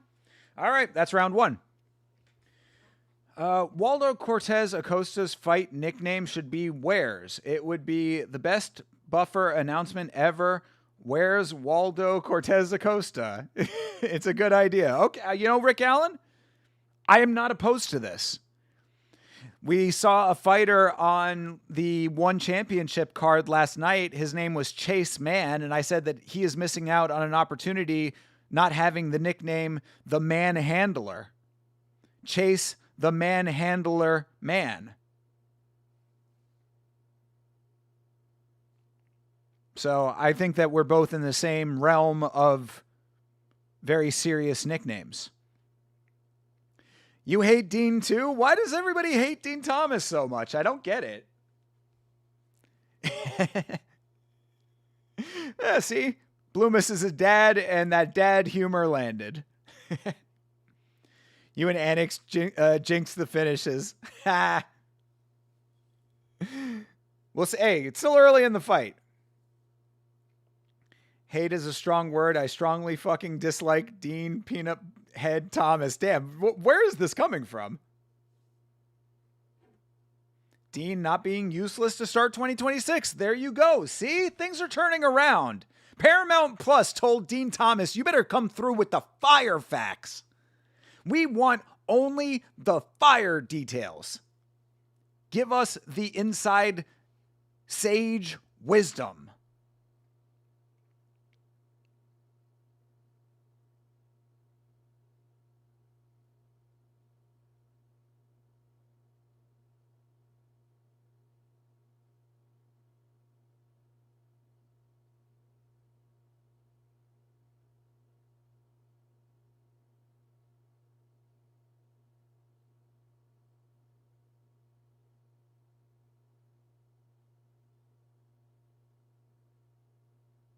Oh, okay. Good back and forth.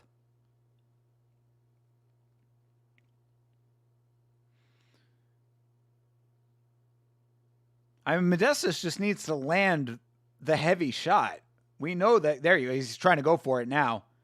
Krylov, good awareness to get out of the way of it.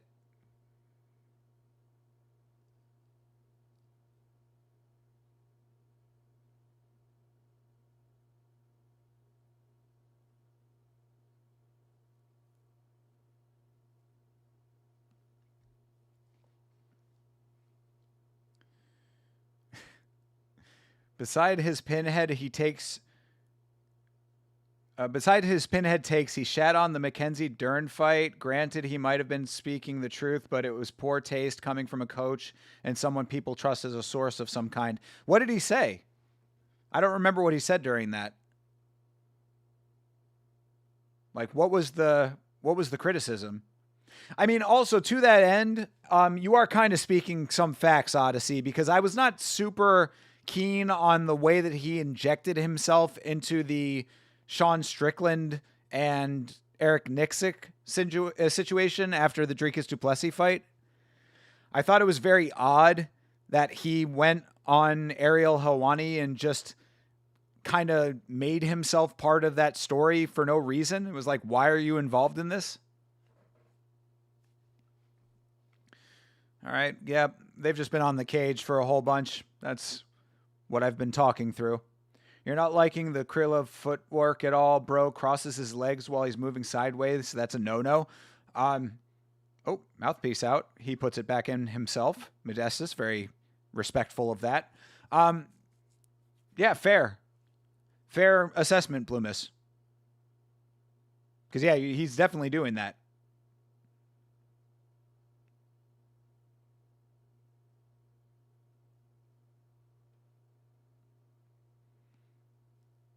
Yeah, he's messy for no reason. High kick for Krylov lands.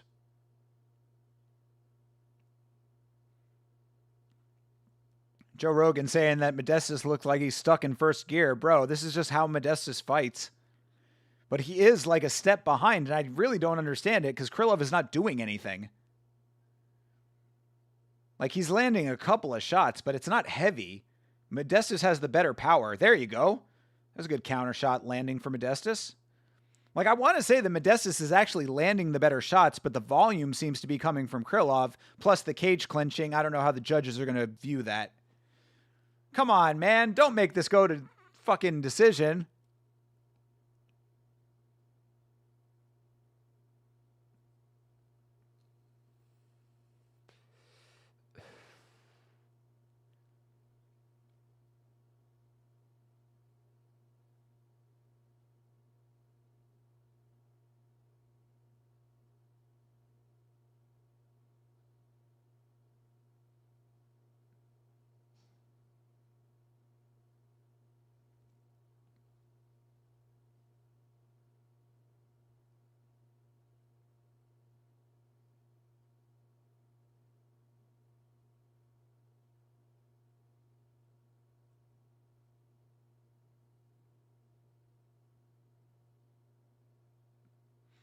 I mean, there's just nothing to say right now. I mean, like, this is just a point fighty kind of fight right now. Modestas is trying to land the power shots. Krylov is actually doing a decent job of staying out of the way. But, like, I would like to see some actual intention from Krylov if he's just going to fight this way. Like, Modestas is actually trying. I'll give him that. Krylov is just moving decent enough. Love to see someone just suck. God damn. Which one?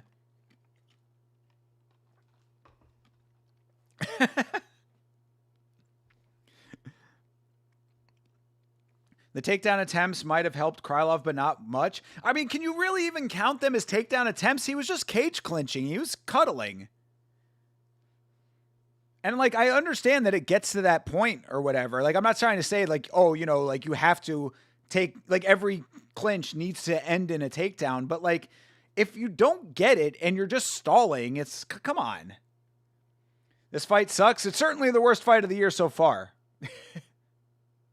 Krylov is up, you think? I mean, yeah, like I could see that. I'm saying I think the volume is what's going to be the thing and the control on the cage, and that's dumb. That's the stuff that's going to make the difference. You blame Anik more than me? God, I hope so. I hate to think that I had any part in making this fight suck so bad. This fight is freaking sick? Well, that's because you're supporting of the USSR. I'm kidding, Meat Rocket. You and Krylov can laugh about your dog named Vladimir.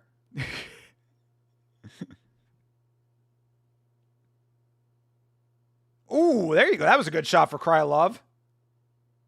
All right. That was actually good. That was hard leather. All right, Modestas needs to get himself into this fucking fight, bro.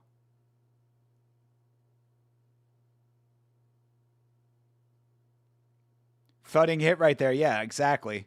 Yeah, you could hear that one.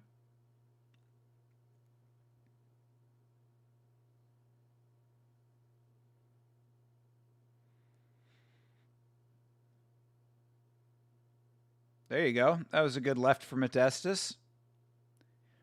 Vladimir Trump is your dog? Hell yeah. Your dog might be on the White House card.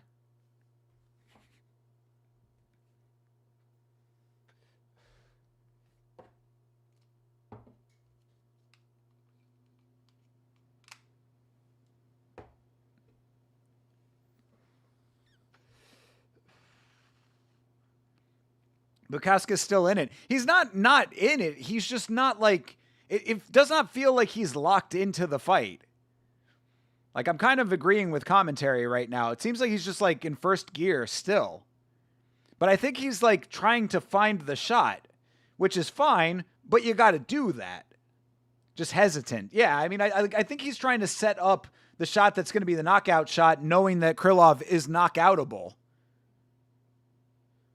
But, like, bro, you know, you're coming up to the halfway point of the third round. You got to make this happen.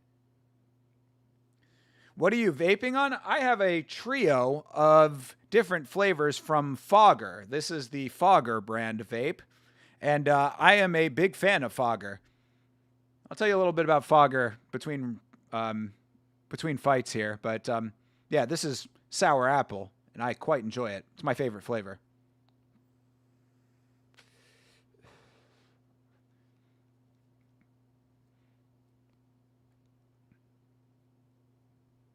Should try to get a sponsorship from Fogger now that we're monetized here. Maybe Fogger throw a little sponsorship money your boy's way. Give him a little free promo here. Yeah, all right. That was a decent right for Modestas, but Krylov is going to win this fight. You like Foggers and the Never-Ending Battery? Yes, Jake Vandenberg, you know. Vandenberg, excuse me. Vaping is haram, that's true.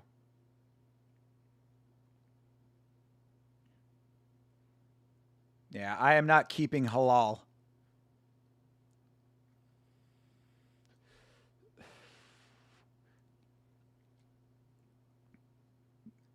I mean, Modestas needs to have a Hail Mary at this point, bro. Like, I don't know why he's been this cautious in this fight. Krylov coming off of 2 knockout losses. And Modestas, like, fighting like he's God-tier fighter. Gotta fight smart. Yeah, crowd not happy.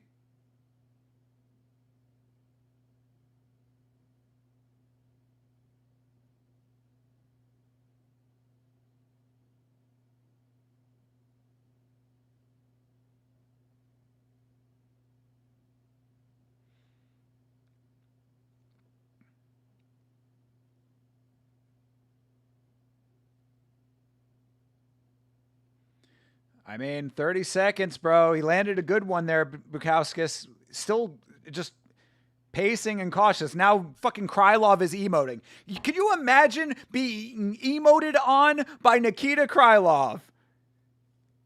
Bro, Modestus making me look terrible with my stock raising pick for him on the spectacular. Oh, and now Krylov gets the drop.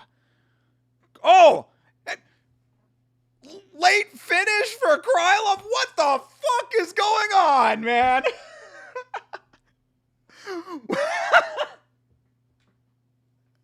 Well, the streak continues, people. UFC is back. What is this, bro?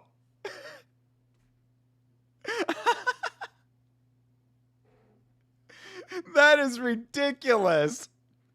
Modestus Bukauskas knocked out with 4 seconds left on the clock. Bam. No, wow, did you really just win the no distance pick off of that? That is wild. Jesus Christ. MMA God smiling on E-Money J today. I'm still on the Geek Bar Pulse X because I like Orange Dragon too much to switch. I only really get Flavor Beasts. I get Sour Lemon. True. I've never had a Geek Bar before. Fight looked to me like me and my daughter boxing sparring, only it was more boring. Up until that end. Good Lord. And as you say that, there's the KO for sure. Can't make this. Yeah, you definitely cannot make this up. That is wild. What a wild way for that to end. Uh-oh. We've got Cyrillic in the chat. Let me get my Google Glass out here. See the translation on that. There's my translator. Slava Rosia. Slava Rosia. All right. Well, Slava Rosia indeed. Well, I guess he gets $25K for that. Yeah, you're right, CTE. Exactly. There you go. Dana White is in the back kicking a wall right now. $25K for that? Oh, my God. See, there, yeah, the extra $25K incentive is paying off, I guess, if you can call it that. Whatever the reason is, again, the streak remains unbroken in the last 4 seconds of that fight.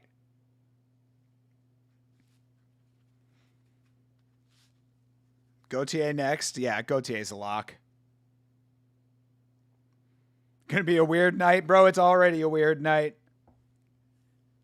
Weird in a good way? Question mark. I mean, it certainly could be worse.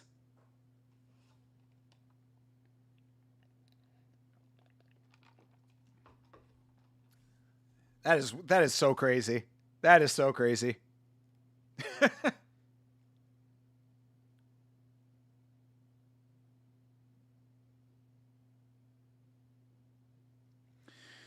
Deserved to lose by finish, to be honest. No bailouts for him later on. I knew not to be sold on him. True. Yeah. I mean, I stand by that his stock did raise off of the 3 wins in the last year, but, you know, that can happen. And it kind of makes sense based on the fight that they had. So, again, I mean, like what I was saying earlier in the fight, I think is the really bigger point. Could you imagine how bad your situation has to be to have Nikita Krylov emoting on you mid-fight? That is a position you never want to be in as a fighter. That is a position that you never should be in as a professional fighter. I'm just glad I didn't pick methods tonight and only money lines. Good for you, Jake. Krylov about to retire? Oh, I mean, he's taken off the tape.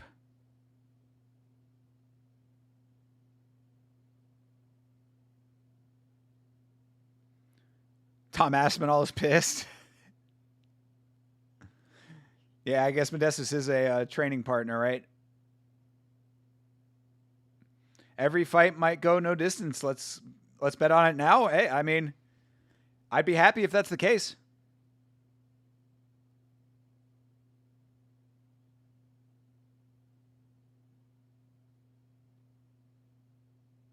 Yeah, maybe he was just taking his gloves off.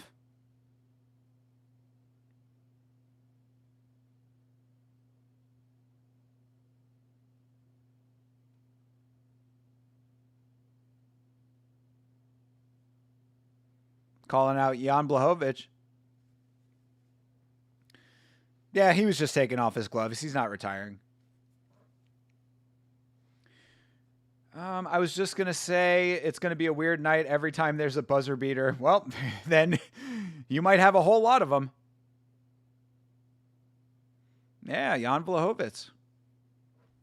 I'm okay with that. That might be a nice way for Jan to get back in the win column. Mikey Musumeci is using a piece of rigatoni as a false joint / cigar. Oh my God. Autism abounds tonight.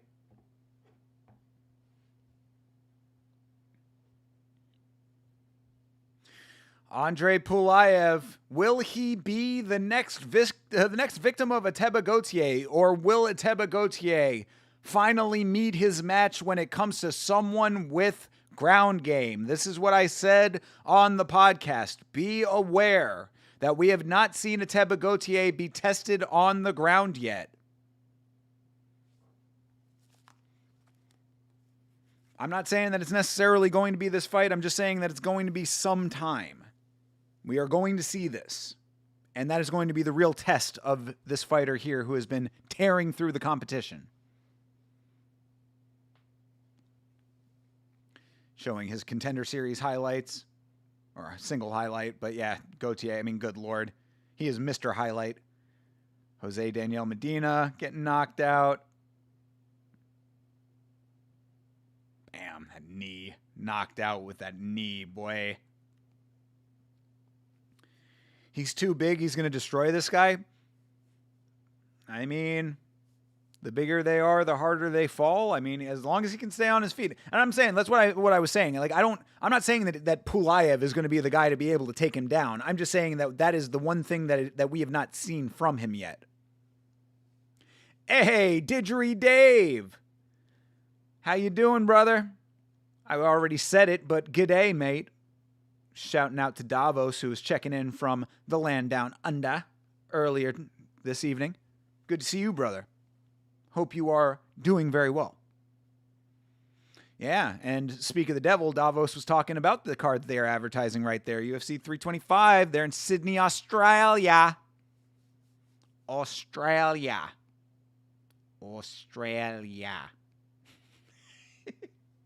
All right, I'll stop.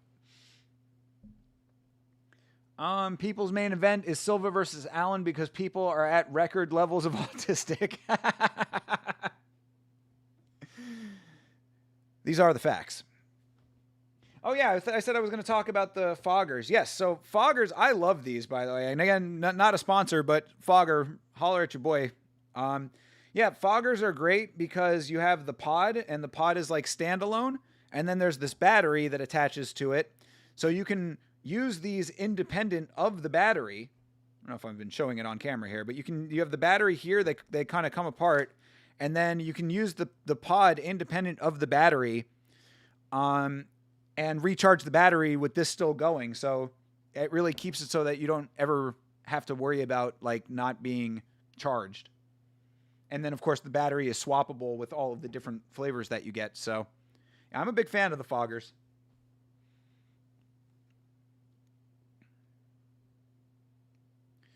Bro, how is Ateba 23? Dude looks like he's at least 38 because he's massive. Yeah, I don't know about 38, but he definitely does not look 23. I think that when you have that much muscle on the frame, it just fundamentally changes how you're perceived. How much nicotine is it? That's a good question. I don't think it says on the actual units. I'd have to look at the box. Next time I get one, I'll keep the box.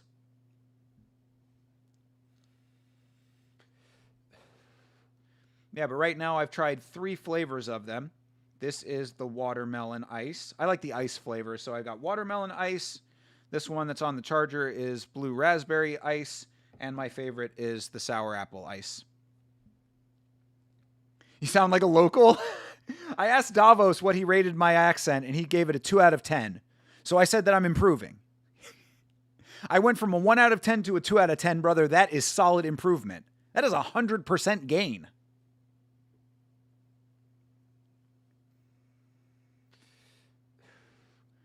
They're showing the preview for Masters of the Universe, the fucking He-Man movie, and I'm asking who amongst you? I know that we've got some guys who are around my age, a little bit older maybe. Who amongst you gives a fuck about a new Masters of the Universe movie? Please tell me. Because that to me is possibly the worst milking of a dead IP that I've ever seen in my life. Like, He-Man was very popular in the 80s. And, like, I know that they did a new series recently. But, like, do you mean to tell me that there are still people who are, like, massive He-Man fans? I just don't see it. Anybody who is a massive He-Man fan is a massive fan of the original series, I would say.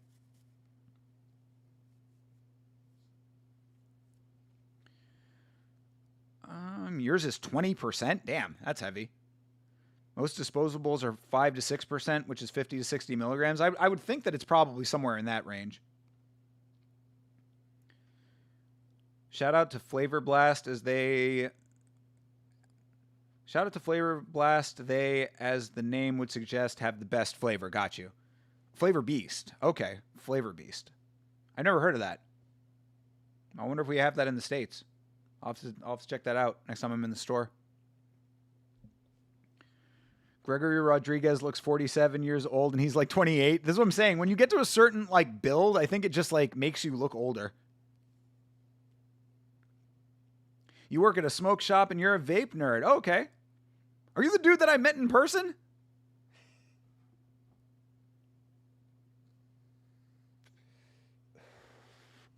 If so, I might come and see you next time I need one.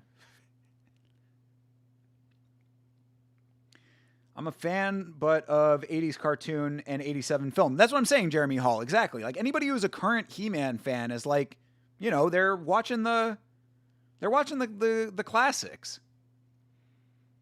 Like, I just don't, it's like they just recycle and rehash these things that are like bygone things that don't need rehashing. But, you know, I guess if the money is there. If you've ever been to Smoker's World, but I'm in Colorado now. Oh, okay. Got you. No. There was a dude who works at my local smoke shop, actually the place where I got one of these, who subscribed to the channel. So shout out to that guy. But, yeah, I guess not. Either way, appreciate you greatly, sir. Both of you guys. But you more, because you made the pizza happen today.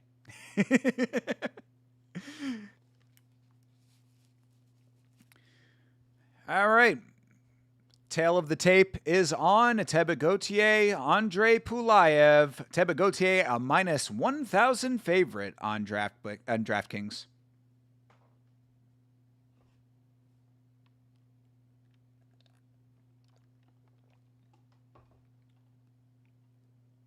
Did you eat the lava cakes? Yeah, I had one. You weren't here for that? Oh, I guess maybe it was when you were working. Yeah, I had one. It was good. Yeah, I liked it. You know, as I said, I'm not a big fan of like sweet things like baked goods and stuff like that. So it certainly is not something that I would eat on a regular basis. And it definitely on top of the pizza, like I'm not going to be eating for days on end now. That is enough food to carry me over for the entire weekend, basically. But yeah, they weren't bad. I liked the gooey center. 90s anime is goated. Hell yeah. Cowboy Bebop, my favorite anime of all time. 1998. Teba Gauthier, 1-2 round finish, first or second round finish. Got you. Yeah, I'd say first round. I think he's going to do what he always does. Walk straight up to Andre Pulayev and knock his face off. Bebop, Ava, and Trigun. Yes, all very good. I've got Evangelion on the shelf back there. It's not my favorite, but I understand why people love it so much. Trigun is great, though. I do like Trigun a lot. All right, fight is underway. Cowboy Bebop is so good. That and Samurai Champloo. Yeah, Samurai Champloo is pretty good, too.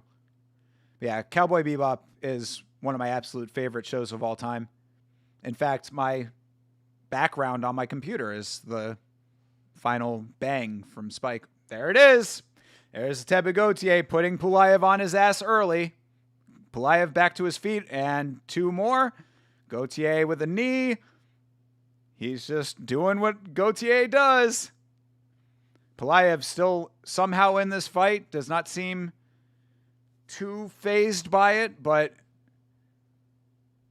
I mean, this guy needs to level change yesterday.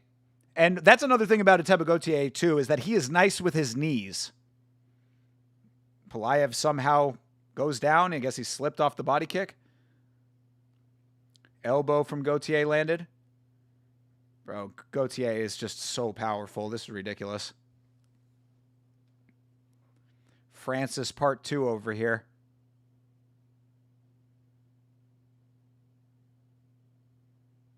Oh, another couple of hands land for Gaethje. Gaethje he's a man on a mission, bro. He looks so intense. Nice body kick for Pulaev, but what difference is it going to make? Like, Gaethje looks like he is like the Predator right now, bro. Like, he is focused. Oof, counter shot by Gaethje lands. Oof, kick up top. Couple hands there as well. Pulaev needs to do anything, bro. Why will no one dude, that is the tale of this card so far. People not level changing. Pulaev is literally a sitting duck over here. Or a moving target, I guess you could say. Level change, please. My God. Exactly, Jeremy.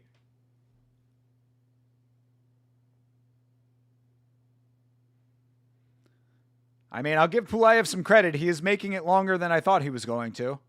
There's a hand for Pulaev. How crazy would that have been if that shot from Pulaev just dropped Gaethje? That would have been so wild.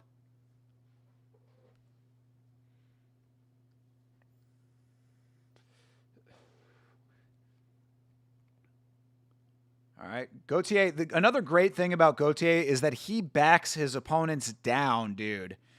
Like, he cuts the cage off, and he will have your back against the cage, like, in a matter of moments. Like, Pulaev is doing a good job of circling. Like, he's not letting himself be fully trapped. But you've seen it several times at this point that he's gotten dangerously close to being stationary on the cage. And there's, yep, hey, Gaethje getting so much closer every time.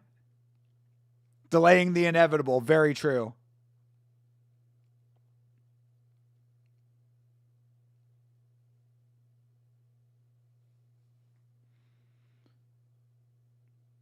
Like, he has not even attempted a level change.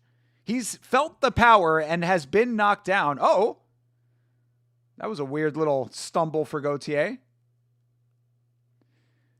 So I'm saying, like, Pulaev has felt the power of Gaethje and has not even hinted that he wants to level change.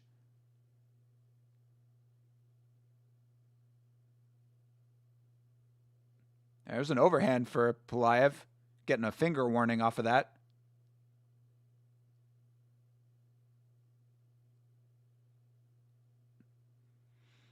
Yeah, that's a crazy stat that of all people, Andre Pulaev has lasted the longest with Ateba Gaethje in the UFC.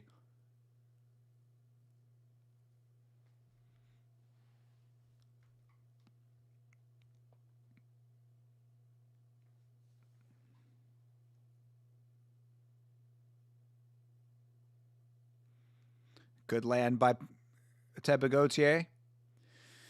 Left hand.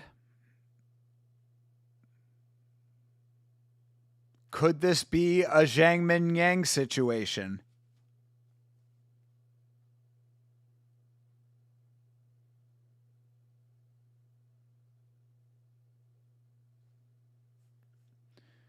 Did they just say that Gaethje had a bad weight cut? Everybody else hear that? Pulaev for the W, Didgeridoo Dave. Oh, okay.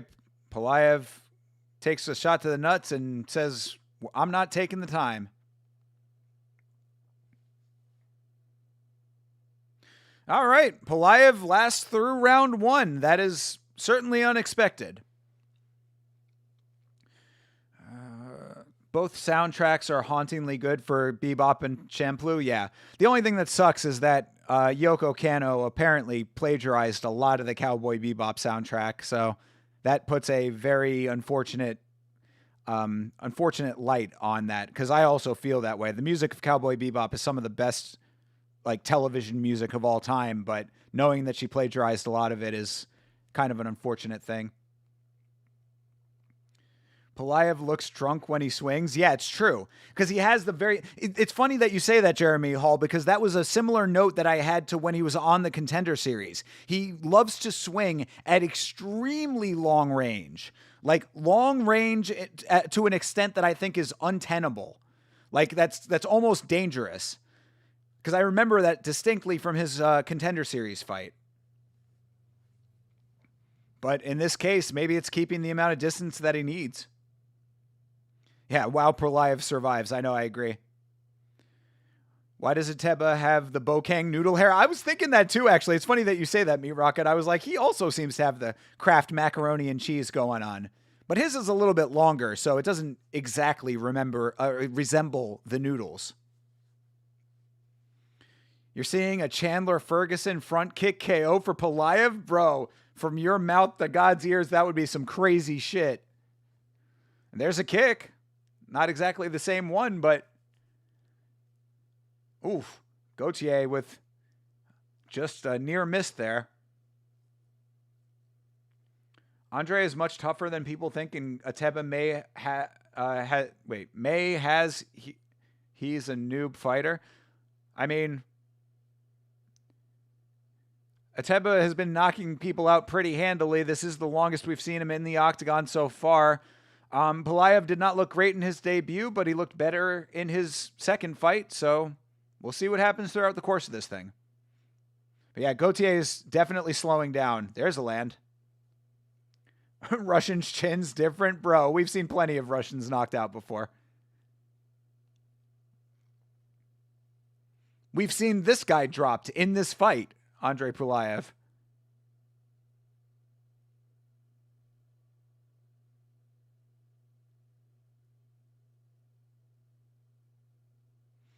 I will give Pulayev credit that he has not stopped moving.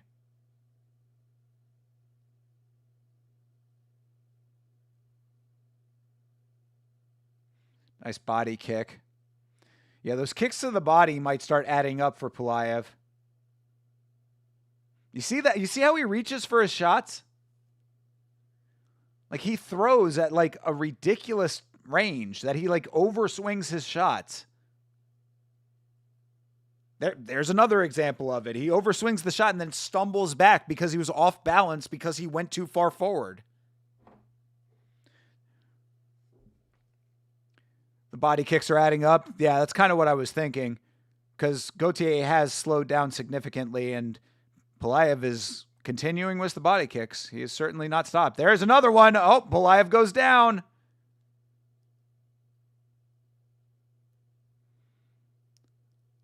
I mean, this is going to be the test of the endurance for Gaethje because he is fighting at middleweight. Bigger guys. Cardio is going to be a factor here. Pulayev starting to slow down a little bit himself, honestly. Maybe throw a calf kick. I think he was starting that. He was doing that earlier, and then he kind of abandoned it. That was a nice combo. Kick into the left hand, I think. Or the right hand, maybe. Ooh. 1-2 lands for Pulayev, but then Ateba Gaethje lands a stagger shot. There's another drop. That's a legitimate drop. Oh, there's another good land. Ateba hunting for it. There's the knee. There we go. Turning up the heat. Oh, Pulayev trying to swing back. Ateba with the kick, and then he backs off. Oh, see, this is where the endurance comes in. He should have kept that combo going. Ateba's nose is bleeding, too. Thank you, Joe. I just said that.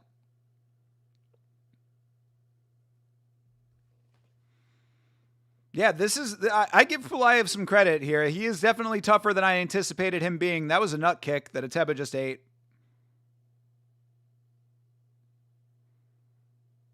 It's over? I don't know. Doesn't look over just yet. Woo! Jeez. Ateba Gaethje with a kick that just missed.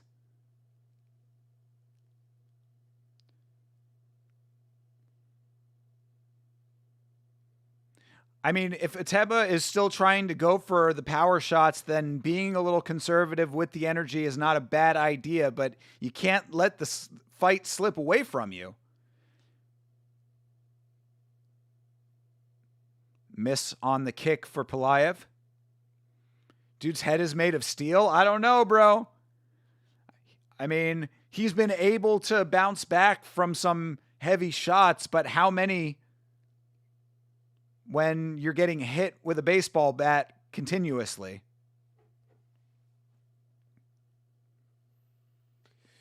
Ateba's top heavy. That is true. Oof, that was a nice kick that landed for Pulaev. He's mixing up his kicks nicely, too. It goes high-low. And then mid. Misses the mid. All right, round 3. Man, I am very surprised that we're going to a third round. This is kind of crazy.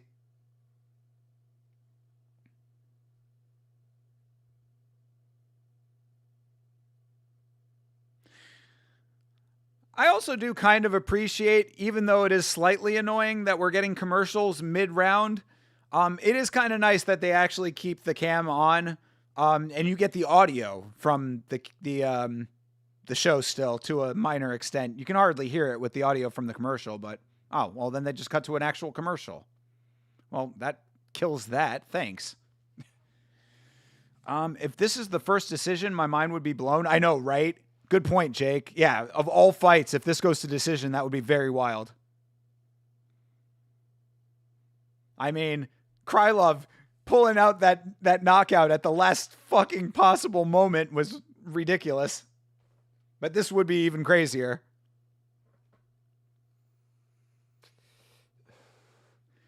All right, round 3.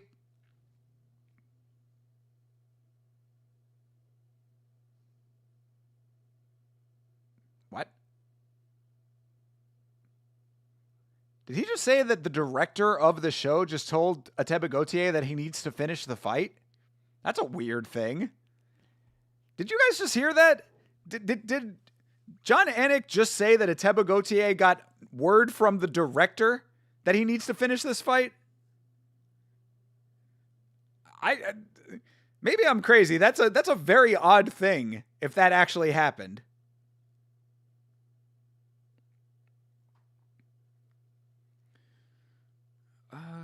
Andre has the more crisp, diverse striking, but Ateba has crazy power, throws everything into it. That is facts. That's legitimately what's going on, me Rocket. I wish I could rewind. Can you not rewind on Paramount Plus? I think you can.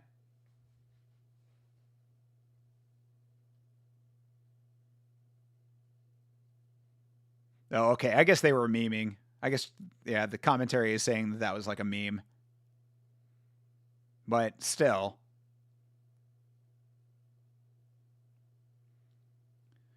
The second Pulaev stops circling, he gets dropped. That's big facts. That's actually one of the things he's been doing very well in this fight, is not letting himself get trapped. And that's why when Ateba Gauthier had him on the cage in the second round, I wish he would have just kept that combo going. And Pulaev is slowing down, but he's still bouncing enough. I mean, like it's slower, but it's not too slow. And it's really going to be a test of if Gauthier can keep the offense up. There you go. There it is. All right, he's back down, bro. You can push the gas at Ateba Gauthier.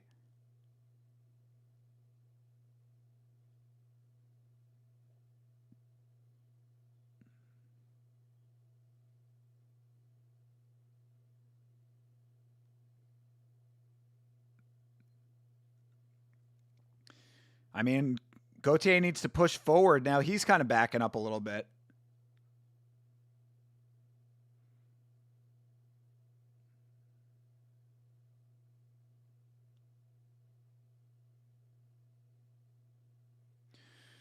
All right. I mean, Ateba Gauthier he's being very measured here, but like you'd think that in round 3, that was a good land for Pulaev. You'd think that by round 3 that he would know that the urgency is there. Like, come on, bro. Ooh, nice question mark kick for Pulaev. I like his kicks. His hand striking, not so much, but his kicks are pretty nice. Ooh, there's a head kick for Gaethje. All right. Gaethje needs to be chopping the legs. He doesn't really kick very much. If he's kicking high. It's true. It would be nice if he would chop the legs a little bit. Yeah, it would slow him down for sure. That's a good point. Nice kick to the body for Gaethje. But you're right, he doesn't leg kick very much. Ooh, there you go. Left hand lands for Gaethje. You see Pulaev swinging it so far. Another nice counter lands for Gaethje. Counter left.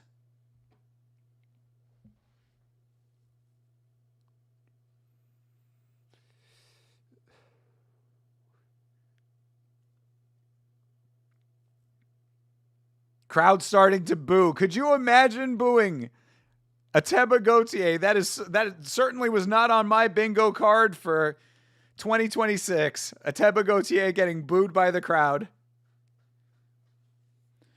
All right, we're coming up on the last minute here. I mean, that's the big thing, is that every time that Gaethje has had Pulaev in a position to be backed up to the cage, Pulaev has actively circled.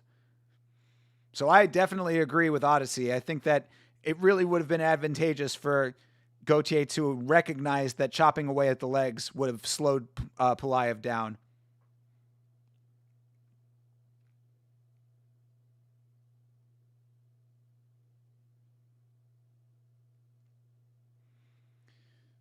Oof, another nice body kick lands for Pulaev. 30 seconds left in the round, left in the fight.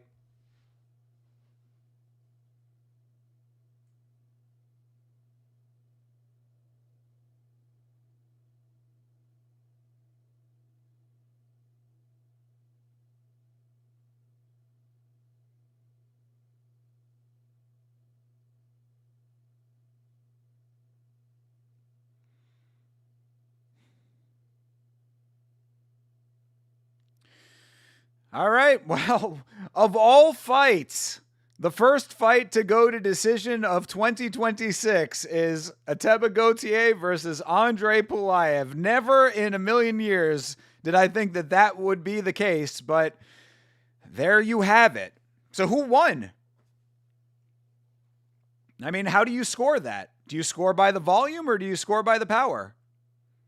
I mean, Ateba Gaethje got the knockdowns. I got to assume that that's going to be the decision maker, but Pulaev was landing some really nice shots. I don't know. Is that a fraud check? Do you consider that a fraud check? If Gaethje would just add a lead body kick, he'd have a much easier time corralling these guys into his right hand. Again, yeah, I mean, I think there's definitely that. And again, chopping away the legs so that Pulaev couldn't circle as easily. Hey, there's the legend Chuck Liddell. Gaethje by decision is crazy. I know, bro. That's nuts. Good fight. Wish the crowd wasn't booing. Yeah, that definitely did not deserve to be booed. I should have bet on this to go over 1.5. I was thinking about doing that, but didn't. I would never have done that. Lost everything, but dropped him in 2 rounds. What a shite fight to score. Yeah, that's what I'm saying. I mean, this is interesting. It'd be interesting to hear this decision here. Let's hear it. See how they scored this.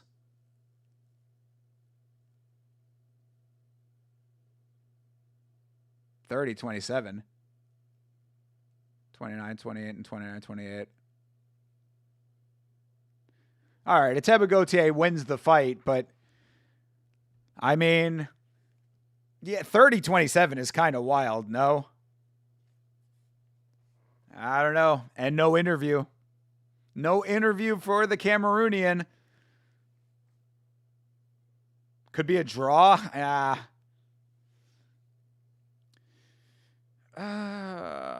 Pulaev really did his best to run that last round into the ground. Could be. I mean, I think that he was just gassed and couldn't really put too much on the shots. And even if he did, Gaethje would have already been up the 2. I gave him the last round, I guess, of any of them, if you were going to give him a round.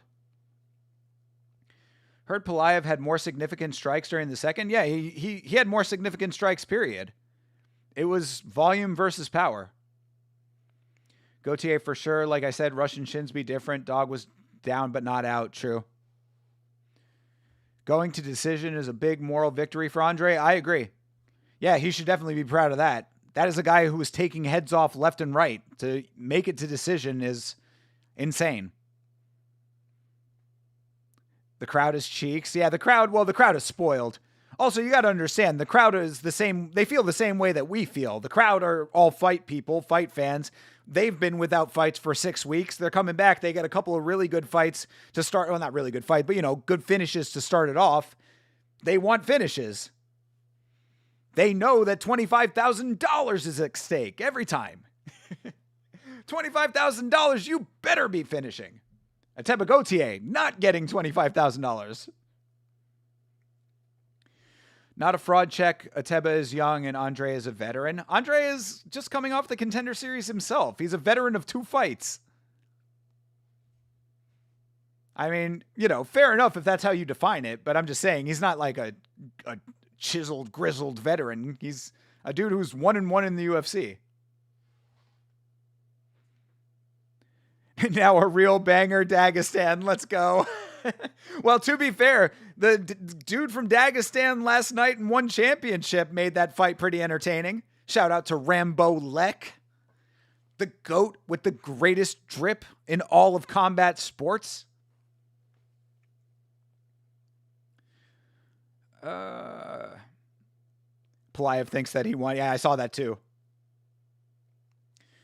Adam Ray asked Andrew Santino recently as Dr. Phil, would he beat Chuck Liddell in a fight, then brought Chuck Liddell out. Watching Andrew squirm was fucking hilarious. That is funny.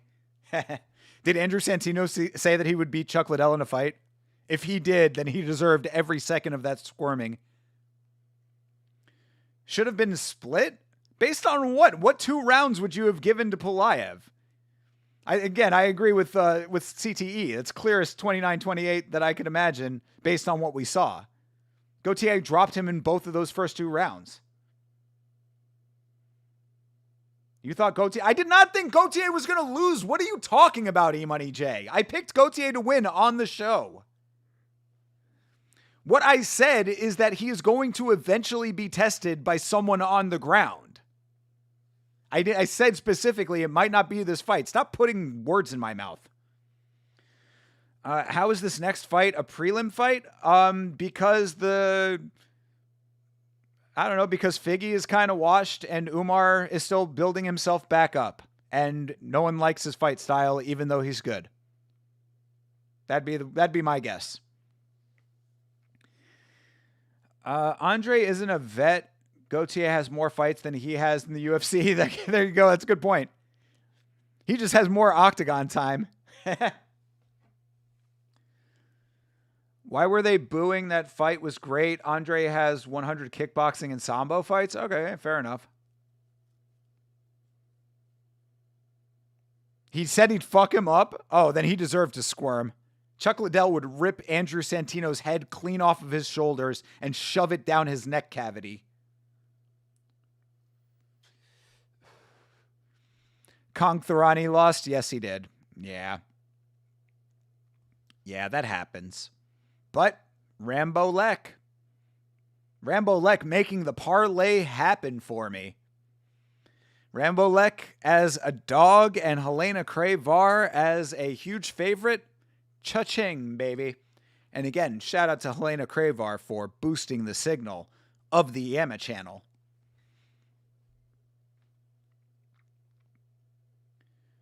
Your Paramount stream just shit the bed? It's got to be your TV, Jake. I can't imagine that. Like, if we're all not having these problems and you are, I don't know, bro. Like, I hate to say that that's the case, but like, I mean, it's crystal clear over here. Either that or like Odyssey said that maybe it's the server or the tubes under the ocean that are taking the internet to you. Well, I guess if you're in Colorado, maybe not. That makes him a sambo / kickboxing vet. There you go. Sigma making some good points. I thought 29-28, not 30-27 was definitely not correct. I agree with that. Andre has good ground game. We didn't. I know we didn't see it in that fight. I know we did not see it in that fight. I'm just saying someone will. I'm amazed. I'm actually really stunned by Andre's performance in that. I got to give him a lot of credit. Helena is Dana, her secret daughter. This cannot be the meta. Do you like Umar Nurmagomedov? No, that's funny that you do that. You meme that. I have been making myself laugh recently throughout the day because I'll just go Umnar Mingabangov for people who can't pronounce the last name. I'm watching UFC fights. Who's fighting? Umnar Nurmagomedov. I don't know why that makes me laugh so much, but it really does. Occasionally, I just say that to myself. This is how I have fun. Here alone with the Emma Cat. All right. Umar versus Figueiredo. Let's see it. Fight's underway. You saw somewhere that Helena missed weight by 20 pounds? No, that can't be. Is that true? I mean, look, Helena Cravar could stand to lose a pound or two. I'm not trying to be mean to her. That just, facts are facts. I also could stand to lose a good amount of weight. I'm equal opportunity with that, but you could see it when she was in the singlet. She was packing a little extra on there. It reminds me of the scene in Knocked Up. I just recently rewatched Knocked Up.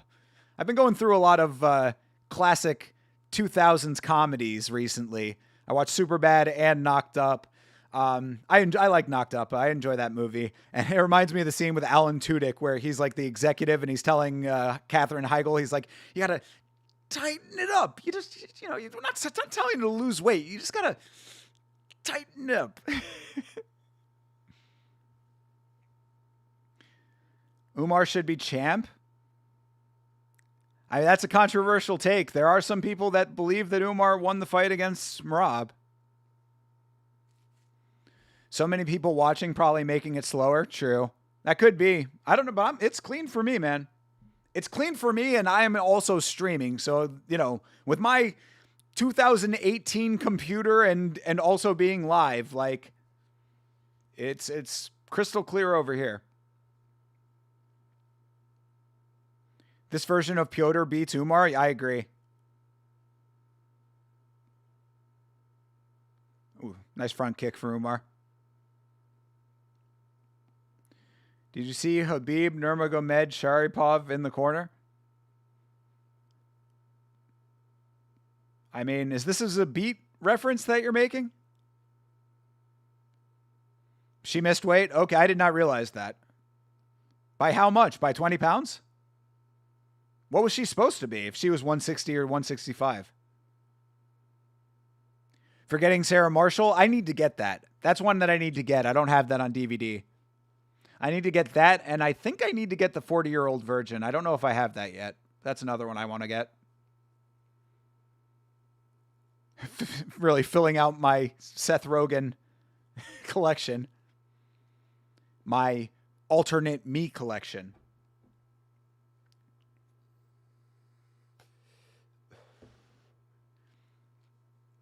Umar doing a good job of just kind of keeping Figueiredo on the back foot right now. Umar is keeping center control. Figueiredo needs to punch his way in here. All right, there's the shot for Umar. Almost gets the takedown. Figueiredo trying to work through it. Good job of Figueiredo to get back to his feet. Has the headlock.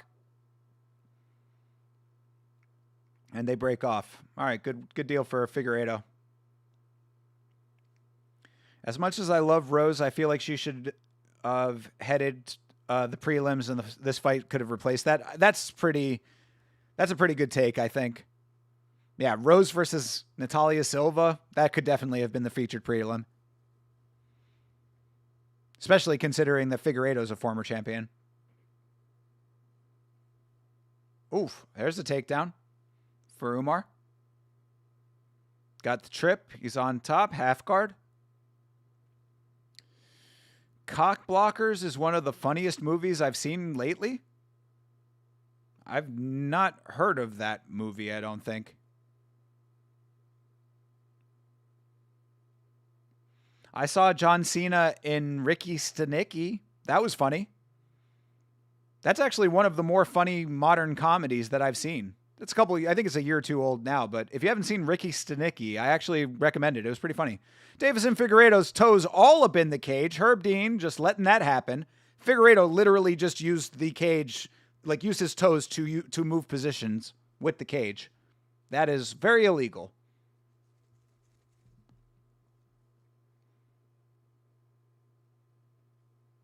The mushroom scene from Vacation Friends is hilarious. I have not seen these movies that you're talking about. I'm not familiar with them. Oh, Friends Vacation. I guess that's what he's talking about, that Chase just referenced. Okay, I guess I got to see these movies. Is that the one with Vince Vaughn in it?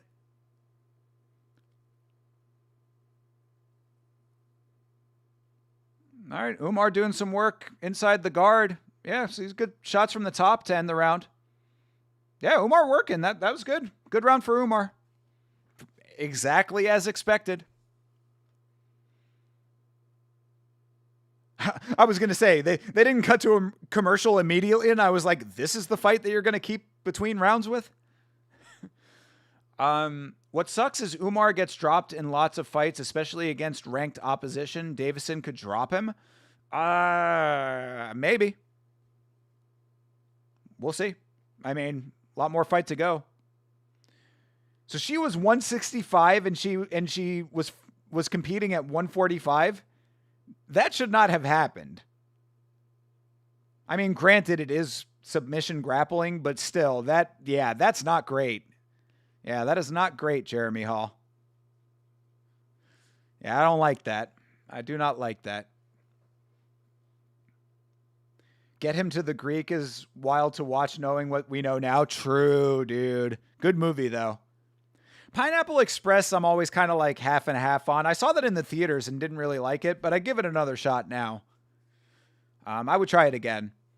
And Dodgeball is an absolute classic.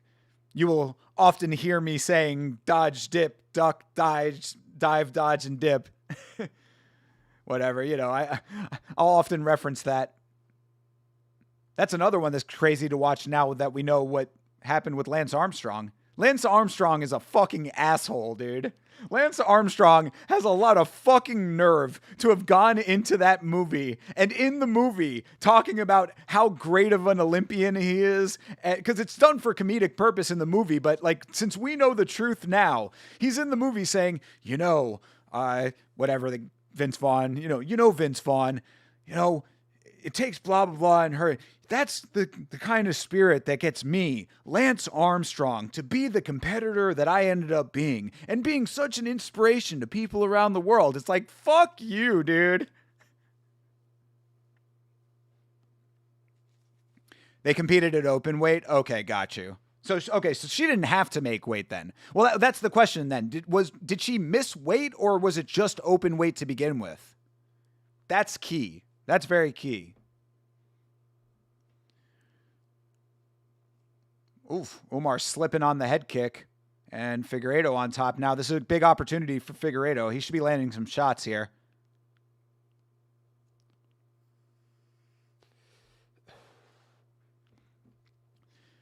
Figgy always has the fuck you power. It's just if he decides to throw it. I mean, he's playing this very cautiously. He's been on the outside a lot of this fight.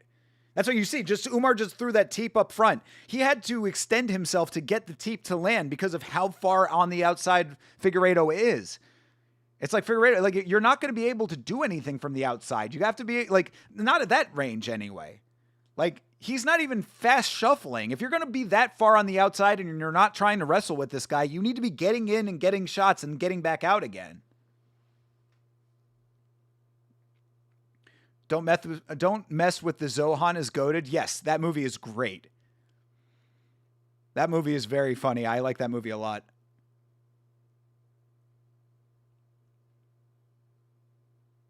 Still need that ring timer? Bro. I don't know how I would do it in this setup. You know what I'm saying? I don't know how I would do it. Like with where could I put it? I can't, like, I'd have to have it on like a stick or something behind me. I don't know. I'll have to figure out how I would do it. But if I get together with Vitz King again, it's definitely in the cards. The Zohan is a classic. Yes, that movie is very funny. Surprisingly funny, honestly. Billy Madison, I think I'm in a weird minority where I understand why people love Billy Madison and Happy Gilmore, but they never resonated with me the same way that they resonated with other people. Like, I do like them. It's not like I hate those movies or like I don't think that they're funny. It's just like I never thought they were like that thing for me. You know, there are other movies that I like look up to that way, but not those. Like, the way that people feel about those movies is how I feel about Basketball. Basketball is one of my all-time favorite comedies. Absurd brilliance.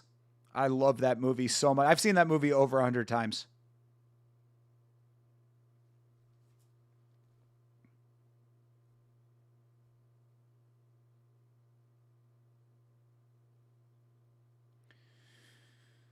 Yeah. And that's, speaks to the quality of this fight that we're sitting here talking about classic comedy films, because there has not been a lot going on in this fight. Umar is just keeping center, trying to land some shots where he can. Obviously, Figueiredo is not trying to get close. All right, Umar gets a clinch here. 40 seconds left in the round. You're more of a Happy Gilmore guy? Ooh, there's almost got the pickup and toss. Umar muscling Figueiredo around. All right, Figueiredo breaks off. Bro, throw! What the? Figueiredo! Throw your fucking hands, dude! Like, Jesus Christ, this is frustrating to watch. I mean, like, he's sitting there looking at him. He literally missed every one of those shots. And then Umar comes back with his own hands. Figueiredo is fucking washed, bro. What the fuck was that? That is pathetic. He's on the outside the entire fucking fight. All he wants to do is strike and not get wrestled. He has the one opportunity where he's in range, Umar up against the cage, and what does he do? He's taking fucking pictures of him. Like, that's real bad. Sorry. I don't mean to crash out, but that just bothers me, bro. You're more of a Happy Gilmore guy. Never thought Billy Madison was funny. Yeah, it's kind of how I feel about both of them. Like, it's not that they're not funny. Like, I think both of them are comedically very funny, but like, they're just not I don't hold them of the same esteem as some people do. Spaceballs is so good. Hell, dude, Mel Brooks is a legend. Comedy genius. Young Frankenstein. Of course, Blazing Saddles. And my personal favorite, I think the most overlooked of Mel Brooks' classic films, Robin Hood, Men in Tights. Absolute goated classic. Pauly Shore films? Which ones? Which ones are your favorite? I thought Jury Duty was actually pretty funny. In the Army Now? But I like Jury Duty, and I loved Biodome, actually. Biodome I legitimately like. This is the first fight where Umar, where I really agree with the boring sentiment. I mean, and yeah, you can say that the last little segment of round 2 was good, but it's like Figgy missed every one of his shots, and Umar landed maybe 1 or 2, and then the round ended. And I cannot get over Figueiredo not capitalize. This is a former champion we're talking about here. That was a nice body kick for Umar. Now I see where we're not seeing this on the main card. Let's go, Jeremy. A lot of misses, but I appreciate the effort. Fair enough on that. Fair enough on that.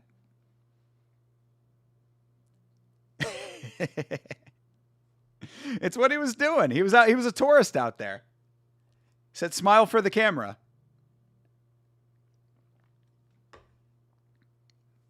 Figgy woke up at the end of the round. It didn't matter if he doesn't land anything. Figgy betting scandal, maybe. That's an interesting call there, Didgeridoo Dave. I don't think so, though. I think it's really just Figueiredo. He's washed. He's on the other side of his championship arc here.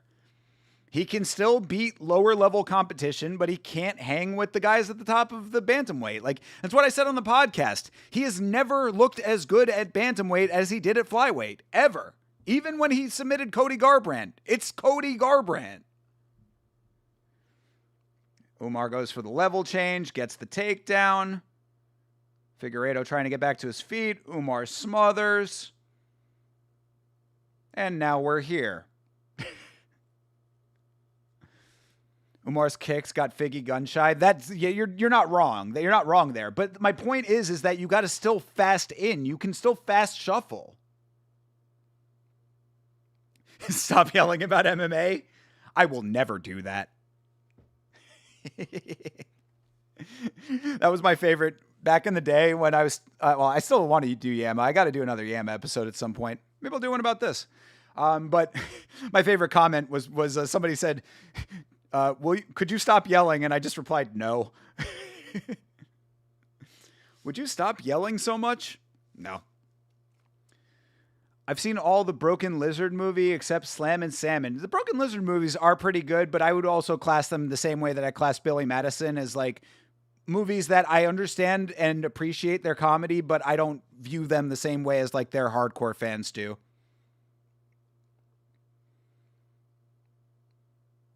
Yeah, Figgy woke up in the end of the round, but managed to miss every shot. Yeah, exactly. Robin Hood is goated. Yes, it is. That was an early comedy benchmark film for me because if I'm not mistaken, I might have seen that in theaters. I want to say that I did. I think that my parents took me to see that when I was young because my parents both great senses of humor and Mel Brooks fans, of course. Oh, Encino Man? Yeah, Encino Man is, that's a good one. That's a good one. I'll give you that. Also, of course, a Goofy movie. Never forget that that's a Pauly Shore movie.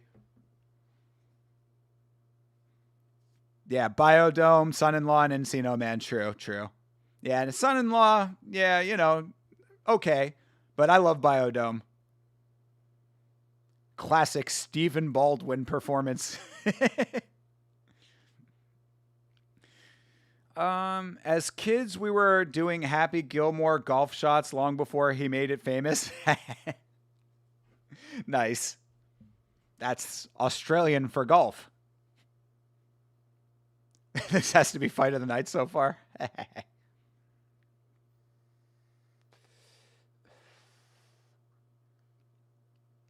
You heard it from Joe Rogan first, people. This is not a performance that says this guy has to fight for the title next.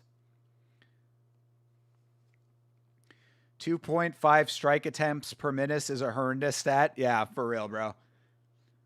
I mean, you see what you're getting out of this fight. Umar, this is what I said. Umar is doing what he does. You can love it or hate it, but he is going to win the fight this way. I understand if you hate it. Princess Bride, definitely a classic. Definitely a classic. Does anybody want a peanut? Crowd is booing. Fight's over, by the way. My love for David Spade is misplaced with Joe Dirt. It's actually from Emperor's New Groove. Based, bro. Emperor's New Groove is a legitimately banger film. In contention for like one of the best modern Disney films, for sure. Definitely one of the most funny. Yeah, Emperor's New Groove is an absolutely goated film, for sure. Good call. And I know that you have a great affection for Joe Dirt, also a classic. Umar is going to have his surname taken away if he doesn't get better. On the contrary, I think that Umar is living up to Father's plan exactly to the letter of the law. I used to watch Me, Myself, and Irene all the time as a kid. Not my favorite Jim Carrey. My favorite Jim Carrey is Cable Guy, and perhaps only second to The Mask. The Mask is a movie that I wore out as a kid. I loved The Mask. The masks we wear. Often still throw that in every once in a while. Foster's Australian for beer. Did you ever see that commercial? No, never heard of it. 3026 Figgy. Thanks, Bloomis. He would certainly appreciate that.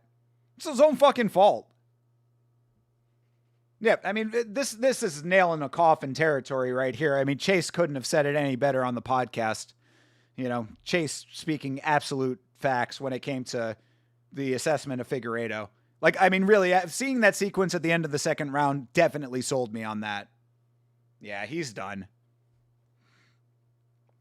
51st Dates, decent Adam Sandler flick. Just go with it also.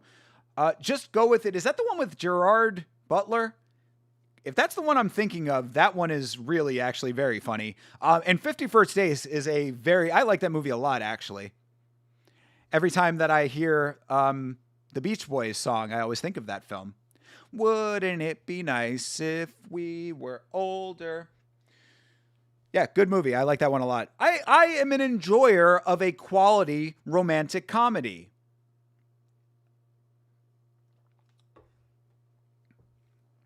Knocked Up, I think, is a quality romantic comedy. Yeah, what a nothing fight. Yeah, no, dude, I mean, again, we're sitting here. Oh, you have to switch over to main card. That's interesting. Okay, well, let's click watch now then. All right, we are switching over to main card. That's new. All right, now we're watching main card. Oh yeah, and has anybody tried out the multi-view? I don't know, let's try it. Oh, this is interesting. Have any of you guys clicked multi-view? It gives you like 3 different versions of what you can look at. It's a big shot on the bottom, and then like another camera that's like circling the octagon, and then the regular feed is up in the top corner. This is interesting. Kind of a unique way to watch the fights. I don't think I'm going to watch it this way right now, but I might go back and watch this like on the rewatch. Of course, you know I rewatch all of these fights. MMA Joey was complaining about this fight being on the prelims. Yeah, no, this fight should have been on the early prelims. No statement has ever been more BS, but so smart to sell our shit beer to Americans. That's funny, Dave. I didn't know that was the case. Is Foster's like really considered shit beer over there? Is it like our Budweiser? That's really funny. Jim Carrey on In Living Color's peak. True. In Living Color is a great show. Only 2 seasons of In Living Color, by the way. That's how big of the impact that show was, you know? Yeah, really quality show. Drew Barrymore, and just go with it. Then what's the Gerard Butler one? There's a Gerard Butler romantic comedy that's actually really funny, and I love that movie because Gerard Butler, in the movie, like he like it stays funny throughout the entire movie. Hold on a second, let me find out the name of this thing. Gerard Butler movies. What was the name of it? Oh, come on, dude. Was it Playing for Keeps? It might have been that. No, maybe. Oh, The Ugly Truth. That's what it is. Yes. I would. God, this is going to be the gayest thing I've ever said in my life. I collect DVDs. For a time, for whatever reason, I ended up with a large amount of Katherine Heigl movies. And I am very attracted to Katherine Heigl. I think she is absolutely gorgeous. So I was watching a lot of Katherine Heigl movies for a minute. It's Katherine Heigl and Gerard Butler in the movie The Ugly Truth. It is actually a legitimately funny romantic comedy that stays funny throughout the entire movie. That's the fatal flaw of a lot of romantic comedies, is that you get funny throughout the first and second acts, and then they give you the sappy shit at the end of the movie to bring home the emotional anchor of it all. And this movie didn't do that. It stayed funny throughout the entire movie. So there you go. Oh, did Dom just get inducted in the Hall of Fame? Is that what? Was that his video package that we were watching? Okay. Hey, shout out to Dom. He deserves it. Yeah. I mean, come on. I don't think that anybody would be laughing or looking sideways at that. Yeah, Dom Cruz, absolutely a Hall of Famer. Yeah. We'll talk about that on Monday, of course. But, yeah, I mean, there's literally nothing wrong with Dominic Cruz. Yeah, Dominic Cruz is already retired. He's inducted into the Hall of Fame. Perfectly fine. Those Dagestanis have heads like Easter Island statues. I only got one wrong. How many lost? I think 2. So, not bad. And yo, E-Money J, you have to realize, I have never said that I am the guy to come to for predictions. That has never been. The only reason we even do predictions on last week's fights is just because that's what you do. When we're talking about the upcoming fights, people want to know who we think are going to win. I am not a betting expert. And also, if you recall, I have lost money using your picks before. No multi-view, no ads either, just a Paramount Plus logo. Oh, yeah, that's because you're in Australia, so you guys are still... Yeah, you still have to do the pay-per-view, right? Where's this watch party that they're showing? Props to Dominic Cruz? Absolutely. Hey, Bloomis, coming in with another $10 super chat, my guy. Brother, Chi-wee-wee, brother. Could Bloodsport be up next on MMA on film? Don't make me beg, bro. Well, $10 certainly speaks to it. You didn't even have to donate, brother. You could have just left it in the comments, but I appreciate the $10 super chat, my guy. Well, you heard it from the man. Shay says so. I've been wanting to do Bloodsport since we started MMA on film, so twist my arm. Appreciate it. Yeah, thank you very much, Bloomis. It's very kind of you. Yeah, hey, Bloodsport, dude. Again, nothing would make me happier. I love Bloodsport. Bloodsport is a great example. Well, I guess I'll save it for MMA on film. But as I say, I mean, like, as a movie, it's one way. As an MMA movie, it's another way. Yeah, we'll get into it, but I love that idea. So, all right, Bloodsport it is. I love it.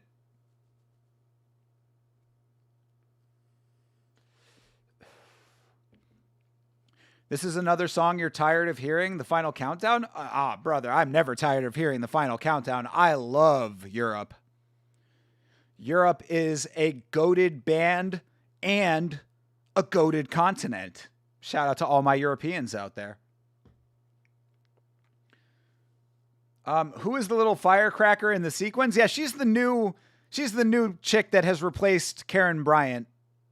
Karen Bryant is an employee of ESPN, so that's her replacement.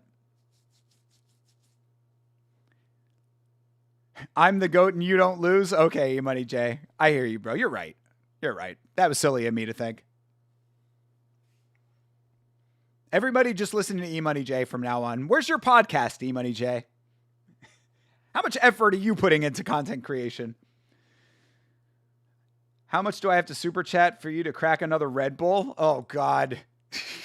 You really want to see me bouncing off the walls? Bro, my stomach is full off the pizza, bro. I'll make you this deal. If you want to donate enough for me to get the ticket to the Nina Giraji show.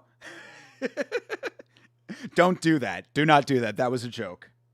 Do not do that. I'll refund that if you do that. If Arnold Allen loses, I'll absolutely positively retire from MMA for the 12th time. That's the first I've heard. Well, we got Oh, do you not have the pay-per-view in Australia? Okay. I don't know. I didn't know what regions it was. Some regions of the world still have pay-per-view. So good deal then, Didgeridoo Dave. I'm glad that you're not in one of them. I thought Australia might have been one, but if not, then that's great. Best of the Best 2 has some MMA feel to it. Best of the Best 2. Chase, add it to the list. You haven't heard a lot of songs from Europe? Okay, John Dong, this is your homework after the stream.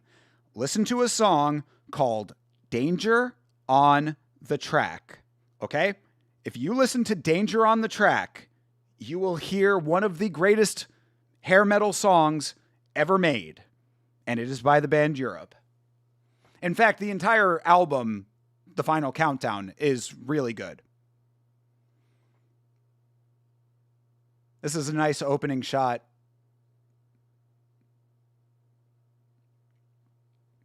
You're still on commercial with your Paramount, right? Mike keeps saying the octagon is closed. No, I'm watching. Well, this is a beautiful shot, actually. Wow, look at this. All these sparkles going off. They took a page out of One Championship's book. Yeah, production value going crazy right now. This looks beautiful. All right, now we're getting another. Oh, we're getting Ron Perlman! The champ is here. We got Ron Perlman introducing main card. All is right with the world. This is, look, with all the craziness with the fights aside, so far the presentation has been mucho bueno. I know Foxtel/KO Sports is still doing pay-per-views. Oh, okay. So I don't know then. Go listen to Global Warming by Gojira. Yeah, Gojira is great. You would like to take this moment to apologize to absolutely nobody? Well, no one ever asked you to apologize for anything, bro. All right. Even though I love that we are getting the Ron Perlman intro, I'm going to take the second quick break of the stream just to get myself ready for main card here. You know how fast the breaks are, people. Back in a flash. Do not go anywhere. In fact, in the meantime, go listen to Europe, Danger on the Track. I'll probably be back before you end the song. All right, BRB.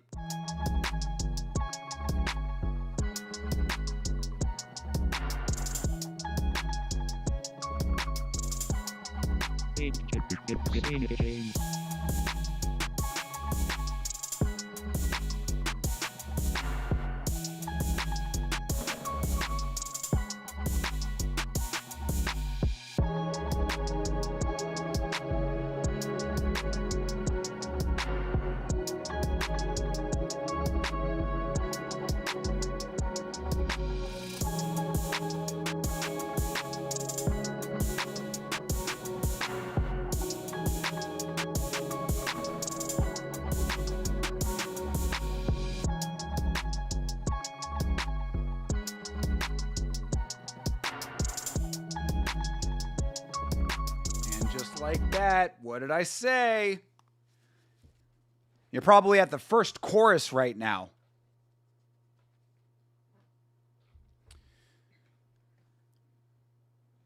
What is this pop punk that we got going on right now? This good, Charlotte? Whatever song they're playing in the background right now is going. It definitely is not Blink-182. Yeah, I think that's Good Charlotte, wasn't it? Girl at the rock show. All right, things are going great right now.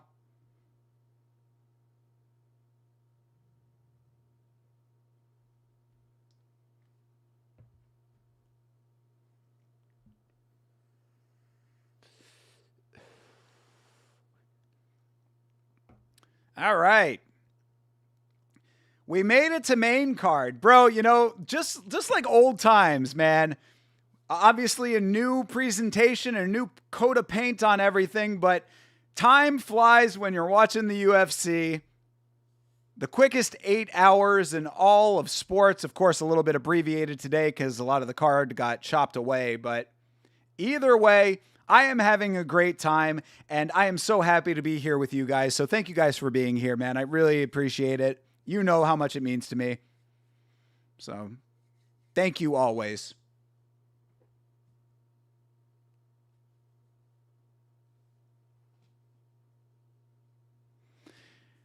kind of funny that UFC is sponsored by Total Wireless and their events often take place inside of the T-Mobile Arena. Conflict? I don't know. Obviously not.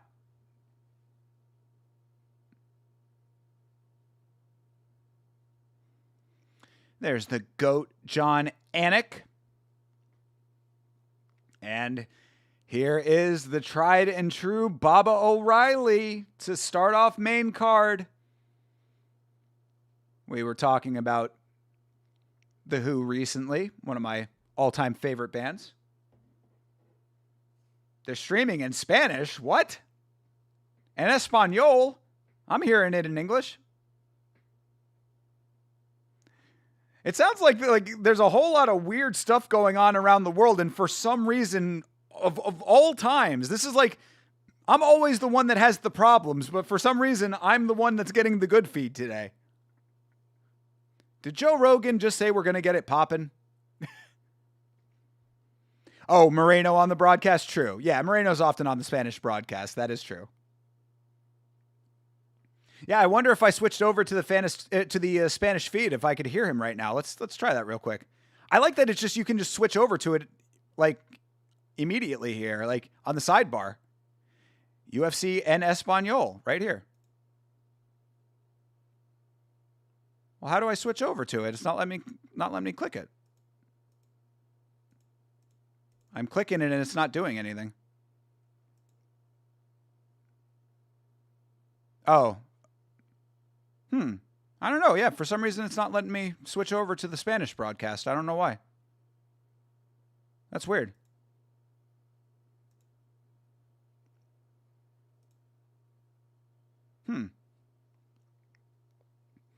Oh, the not so legal version. Got you. Okay. Well, then brush up on your Spanish, brother. Maybe you can learn a thing or two. Doesn't the Philippines have a little bit of Spanish mixed in there? The multi-view took you back to the home channel. Interesting. Yeah, I don't know. There are definitely little gremlins going on with some of this stuff. Anything to shut Cormier up. Oh, man.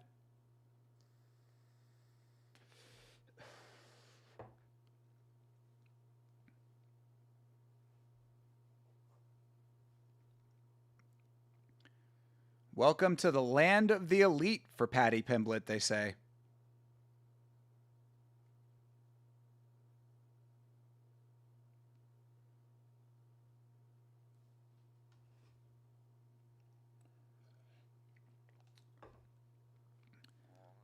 All right. We are seeing a New Amsterdam vodka promo here, and Scream 7.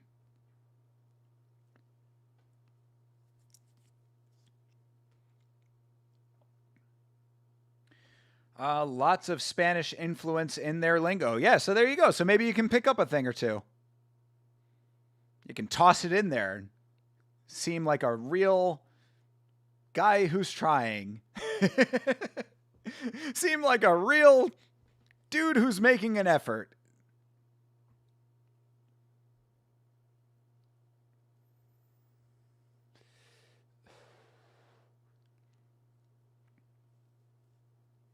Kevin Hart, he's so funny.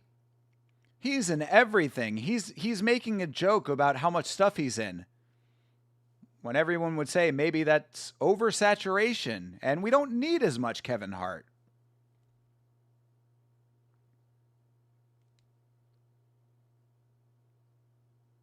It seems like they've taken a lot of the same sponsors over to Paramount Plus. I guess the sponsorship deals are with the UFC directly.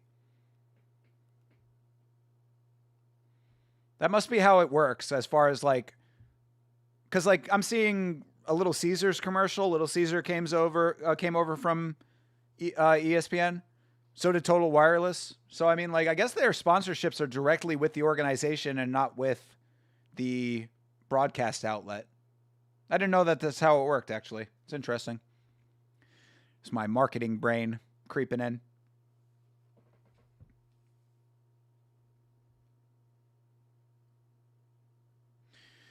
You hear what Patty said about Dan's wrestling? Yo, Odyssey, yes.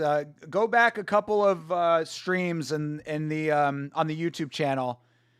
Yeah, our Odyssey. If you're not subscribed on YouTube already, you might want to do that because it'll give you access to like everything that we do around here. If you go back in the VODs on YouTube, we do a Friday show called the Free for All, and we talked a lot about that whole situation on the last Free for All. So yeah, we are well acquainted with all of that situation. It was a big debate actually as to who was more in the wrong on that. I landed on Patty started it, and both of them were wrong, and they both crossed lines that really should not be crossed. But Patty a little bit more so because Dan Hooker didn't even need to be in that conversation, you know? And like Chase said, I agreed that I don't think that Patty Pimblett was intentionally trying. Like, I think he was just making a bad joke and didn't really like consider what he was saying. But all he had to do was just apologize and say that. Like, yeah, dude, I made a joke that was not the right thing to say. You know, I wasn't thinking about it in the moment. Sorry about that. Let's move on. But instead, he doubled down on it and tripled down on it. And now I lose respect for both of them. And Travis Barker is drumming inside of the octagon. Wow, this is something. It didn't track well. Yeah, that's an understatement.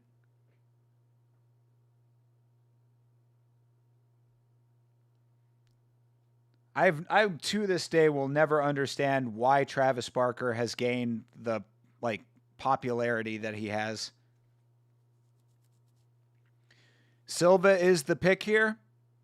This is Natalia Silva versus Rose, or is this Arnold Allen versus Jean Silva coming up?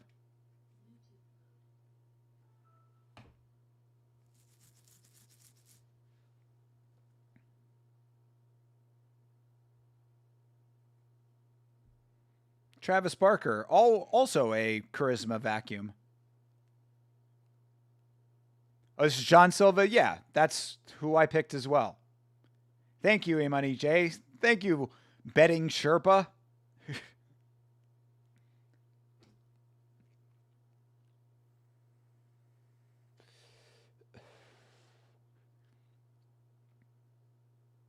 The BMF of rock and roll, he just said.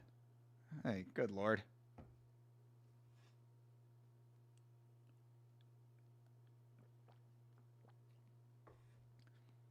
You got Rose? Yeah, that's what I thought, because I also have Rose.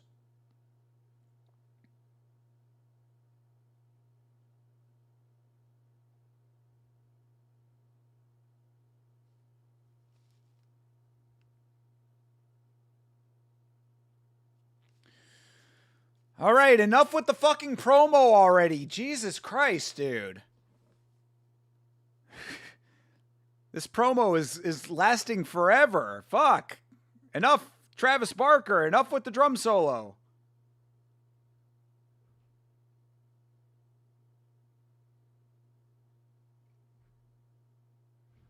We've literally had 4 promos entering this card.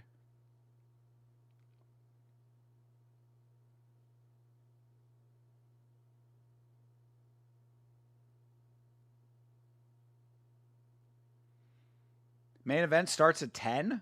The main event starts at 10? No way. Talking about main card? So wait, you mean to tell me we have 45 minutes until main card starts? No way.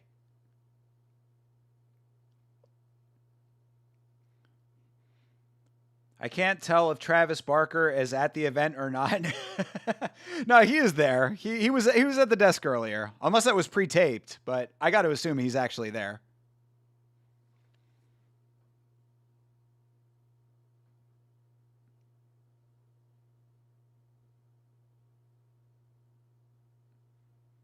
Paramount is making bank on the first event.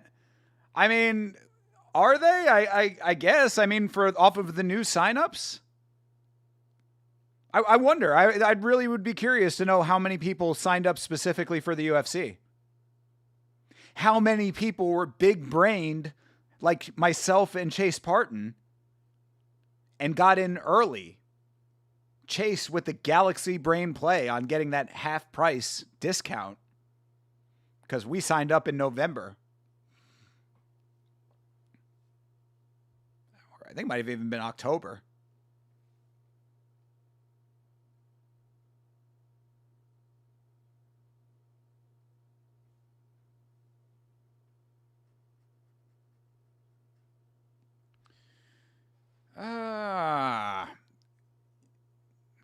I am not accepting if this is actually starting at 10 o'clock.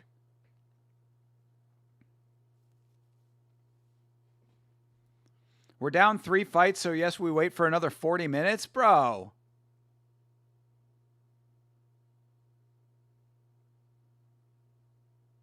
I see a clock in the background on the graphic, and like if you look in the top right corner, over Dom's shoulder, but it's not counting down at all.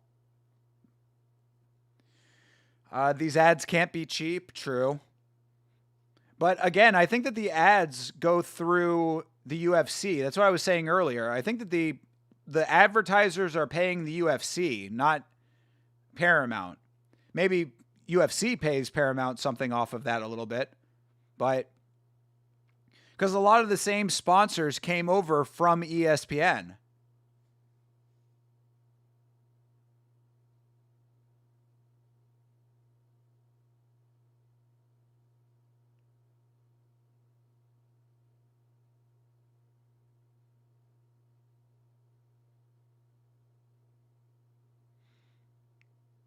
All right, sending it down to the guys. Send it down to the guys and then also send a fight out. Send it down to the guys and then send out 2 fighters. Hey, Marab chilling there with Nina Drama. Is that Mr. Drama next to her? All right, here we go. We're getting a tail of the tape at least. Oh, good Lord, with John Silva with that beard in the promo picture. All right, E-Money J, we should have bet on that. We should have bet on if main card started at 10 o'clock. We're getting into it. They're just taking their sweet-ass time. Now it says 9:30. Where are you seeing this?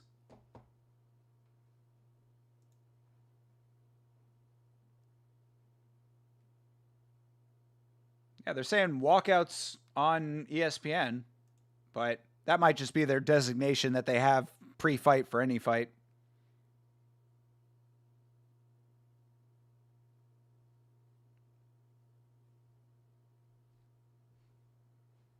Move this down a little bit. There you go.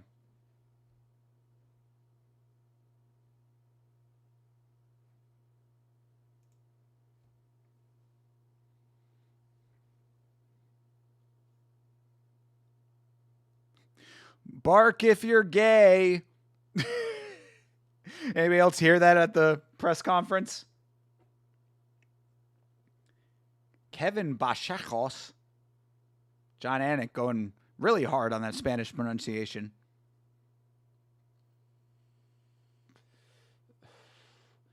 You're going off the books? Why would the books be the authority on this? The books have no sway over anything.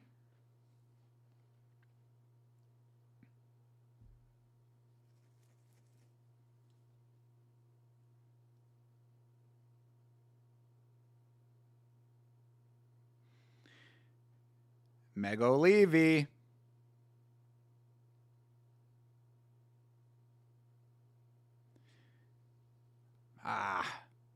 Oh, yes, they're going to show the crying promo. John Silva holding the belt like a baby and crying. Bro, look, man. Again, I am very sensitive to his the autism thing and all of that, but good Lord, somebody should have told him that maybe that was not the right idea. You like Allen to win this? A lot of people are going with Arnold Allen. I think that what we said in the clip that I released on the channel was very true. You know, Arnold Allen cannot give in to the antics. I don't know why John has the Tom Brady stare going on. Yeah, Tom Brady does have that 1,000-yard stare. Every time I see Tom Brady's face, I always think of Matt Damon from Team America. Where it's just like, Tom Brady. Matt Damon.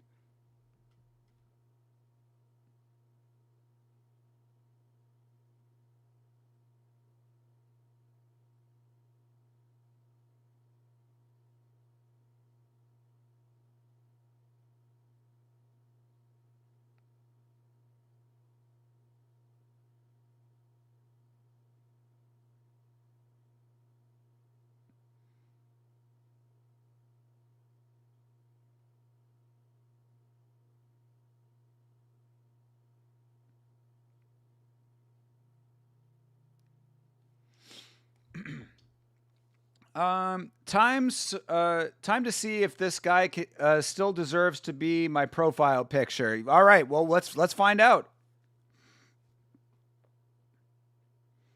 I mean, he certainly lives up to the name that you have chosen. But I think that that's natural. I don't even know that if it's actually based on his fighting. I think that he was just kind of born with a layer of CTE effectiveness. Affectedness.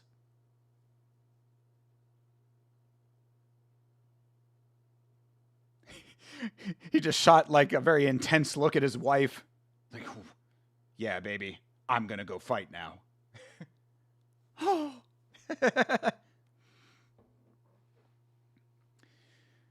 Interesting how both guys' nicknames are associated with religions. Lord and Almighty. Almighty is Arnold Allen's nickname. I don't even know if I knew that.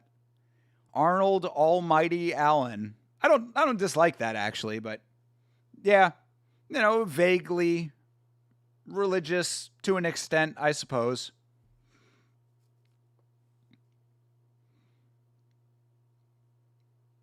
Coming out to We Will Rock You. I almost want to take a point away for that because it is so cliche, but it's not Red Hot Chili Peppers and it's not AC/DC, so we'll let it pass. Maybe a half point. You take a half point for We Will Rock You.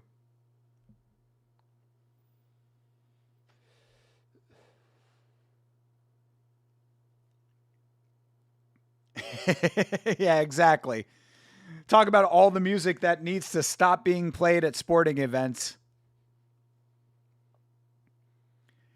It's like being a DJ for major sporting events must be like the easiest job. Like you have like 5 songs that you have to play, and then you get to just kind of play whatever else you want. As long as it's like family friendly, like you're pretty okay. Actually, fun fact, I am connected to the UFC's official DJ. The guy who's DJing at this event right now.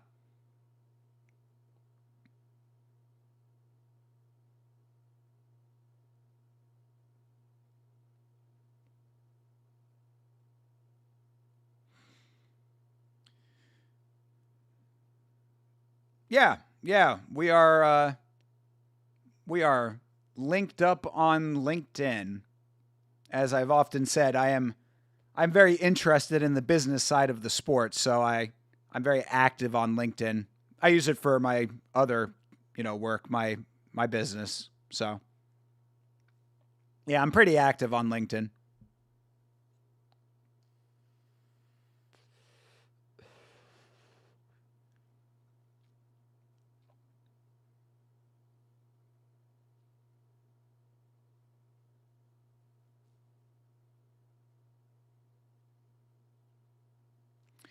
All right, Jean Silva and his hairline versus Arnold Allen and his bowl cut, sorta. More like a helmet. Arnold Allen has helmet hair all the time.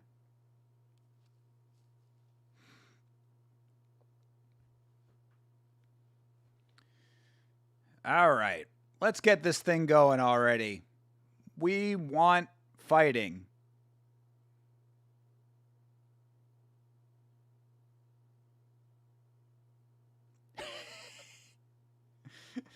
I really feel like John Silva is like in a movie in his head all the time. Like he's got main character syndrome, you know? Allen looks like a serial killer, more so than John Silva right now. What we're seeing right now on screen.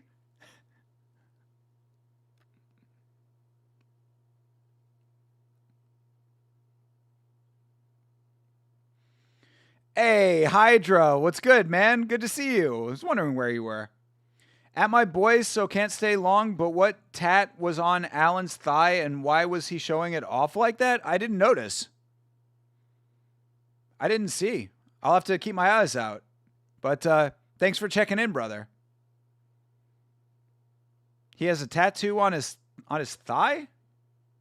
Let's see. Is it under his shorts?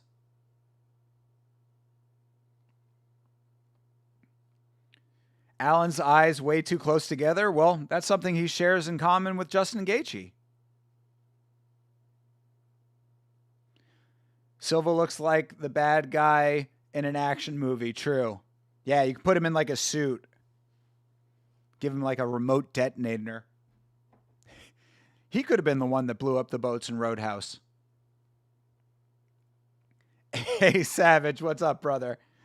Tagir Florian, you know Arnold has this? All right, brother. Well, I appreciate you checking in, and we will see. I'm going for Jean Silva on this one, but yeah, I don't know. I didn't see the tattoo. Yeah, it must be under his shorts because I did not see it.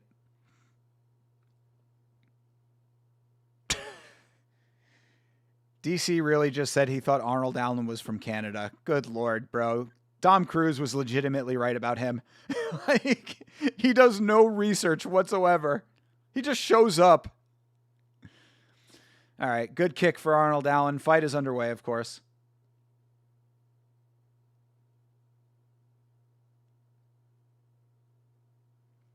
Return of the UFC is a big deal with my boys who are having a little function. All right, hey, have a good time, Hydra. Enjoy yourself, bro. I'll see you for a fight night, I guess. Have fun. Appreciate you checking in, brother. Enjoy the fights.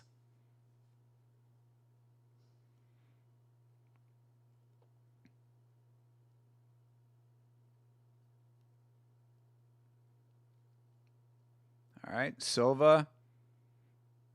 No antics so far.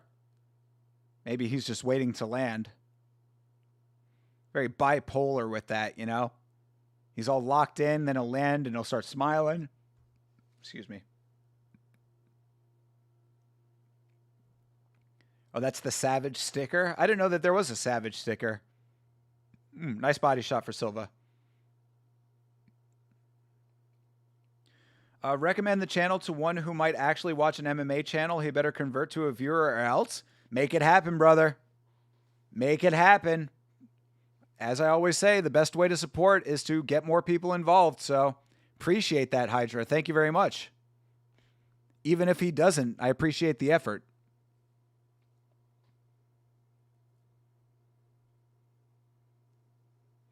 All right. Nice left hand for Arnold Allen. Kind of a slow plodding pace to this first round. Have a cold one for us. Exactly. Yeah. Enjoy a beverage for your boys, bro.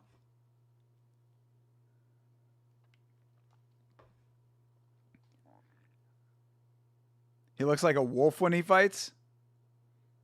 Ooh. Yeah, there's a kick. Looked like he got some of that. Sounded like it anyway. All right. Jean Silva answers back with a kick. Arnold Allen, another kick. Trading high kicks right now. It's a good body shot for Allen and another nice low kick. Allen's landing some decent shots. Silva being very patient. Silva's gauging distance. That's probably true. There you go. Nice uppercut. Nice combo for Silva. Allen just did a emote of some sort. He went, looked like an inflatable tube man for a second. Ooh, another nice head kick. Allen's head kicks are landing. I think John Silva is the exact right height for Allen to land those head kicks. Like, he is right in the kicking range. Allen with some good accuracy on those kicks.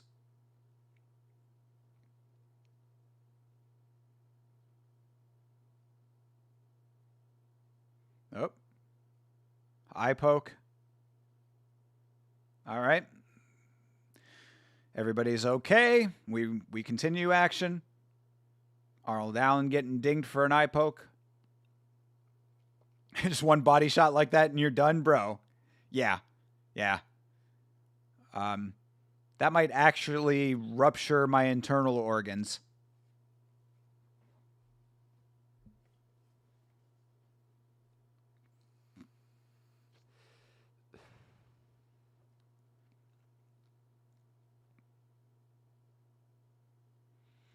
Good combo for Allen. They're really just trading combos right now. Ooh, there you go. That was a solid shot for Allen. All right. Allen landing. Good accuracy. Silva needs to turn up. I mean, like, Allen has been way more active. Like, Silva is being too cautious right now. We're schooling this bald nonce. Hey, let's go, Toby.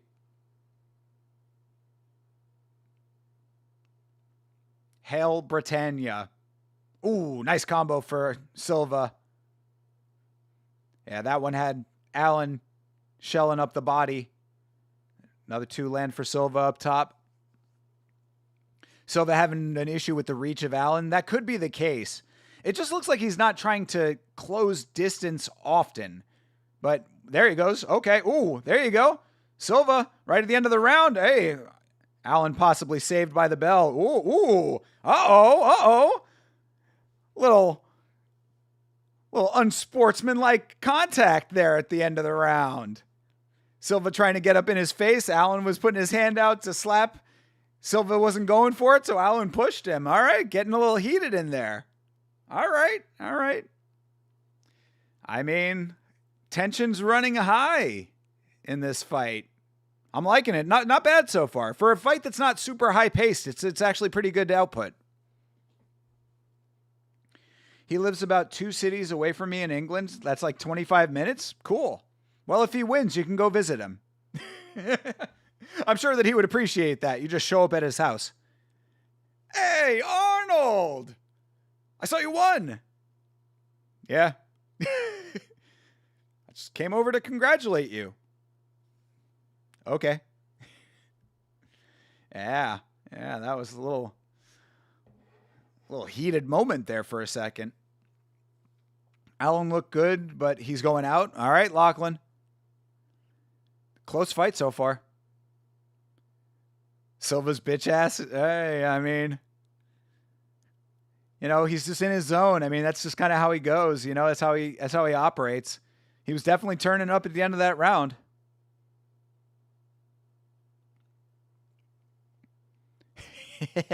Push that little weirdo off. Close round to call, though. I don't know if Silva swung it in that last sequence.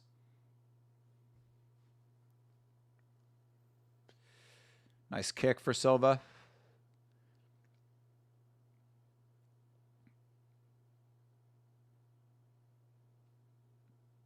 All right, Silva catches the kick. Lets that go. Nice straight for Allen. Another nice jab gets through. I mean, Allen should just be pumping the jab out there, really. I mean, he's the one with the longer arms. And if the thought process is correct that Silva's having trouble with the range, then Allen should just be pumping that jab left and right.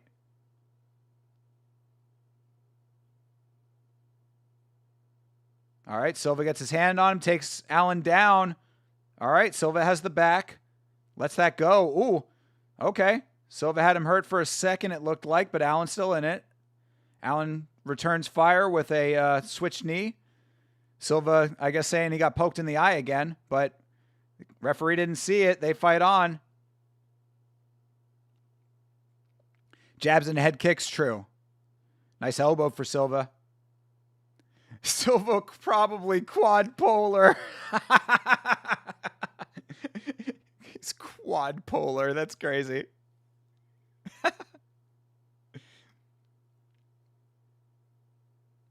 Ooh, nice left hand for Allen. Ooh, nice uppercut for Silva. He does have nice uppercuts.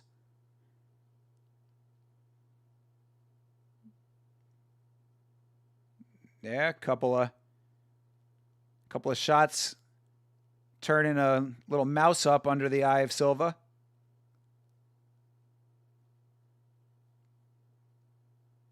Silva with the low kick. Swung hard on that low kick. Another nice left lance for Allen. Another nice kick and a nice knee. Yeah, it's a good look for Allen right now. Ooh.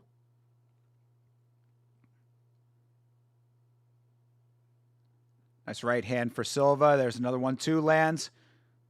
Allen on the retreat for a second there. Circling out. Silva with an awkward switch knee. Both of them have thrown that a couple of times now. Good solid connection for Silva. Good head movement for Allen to get out of the way of those shots. Now Allen has the clinch. Ooh, heavy knee for Arnold Allen. That landed really nicely. Very flush.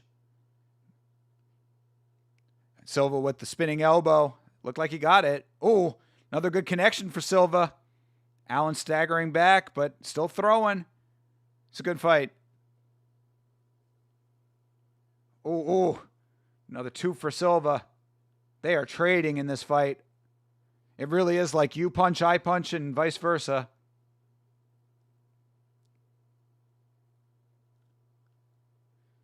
Silva with a tap low kick to the calf. Another inside leg kick. Another one. Misses on the high kick. Oh, another 1-2 lands for Silva. No antics at all in this fight.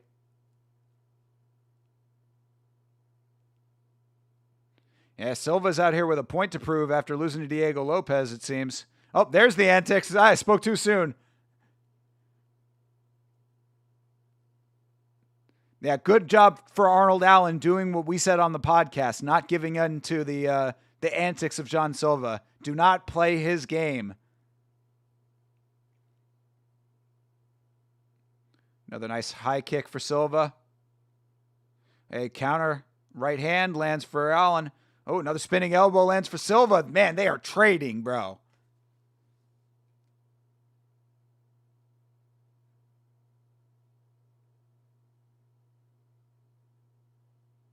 Fight of the night so far, I would say. Good kick up top for Allen. Doesn't get all of it, but still connected. Another kick just got out of the way of it on Silva's side. Silva ties up, trying to go for another takedown at the end of the round. Does not get it. All right. No push at the end of that round. But, man, this is intense. These guys are going for it.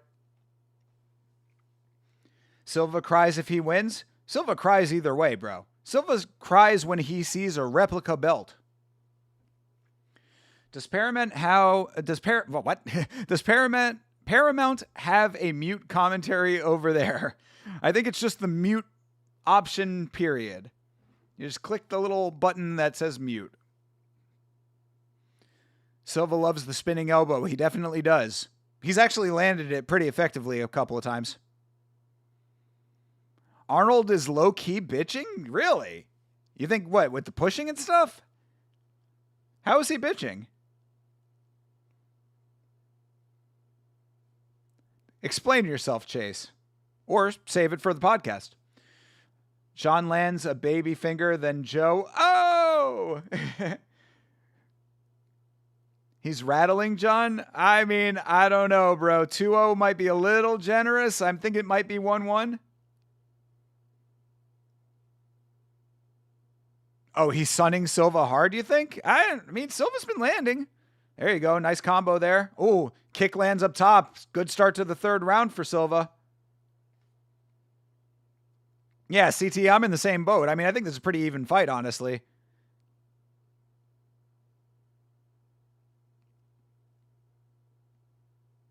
A mad KFC corn ad. That was what it was. Yeah, KFC. You know, the healthy place where you get corn.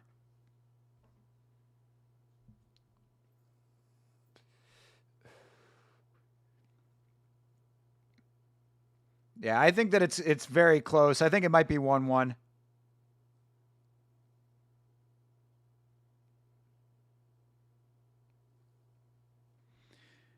Hey, Beeb, welcome back, bro. Went to the skate shop to grab a board, but I made it back for the main. All right. What kind of board did you get? Shout out to Mr. Rage Quit. We might end up getting a Yama skateboard deck at some point. That'd be dope as fuck.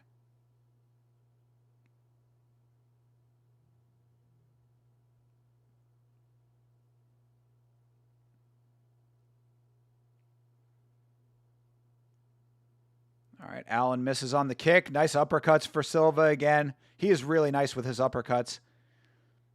I mean, I don't know how you think Arnold Allen is sunning John Silva right now. I mean, he's landing consistently. Allen goes for the clinch up here, has the back. See what Allen's going to do with this. Silva on the cage, trying to fight the hands. Oh, you got a shot blank? What are you putting on it?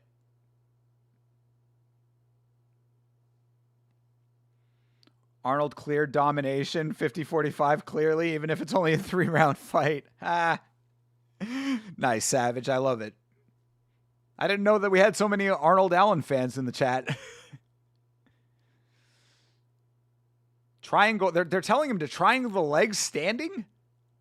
What's he going to do with that? All right, Silva gets a better position here, gets a single underhook. Got under-over going on. All right, and they break off. All right, Silva just needs to keep on the track here.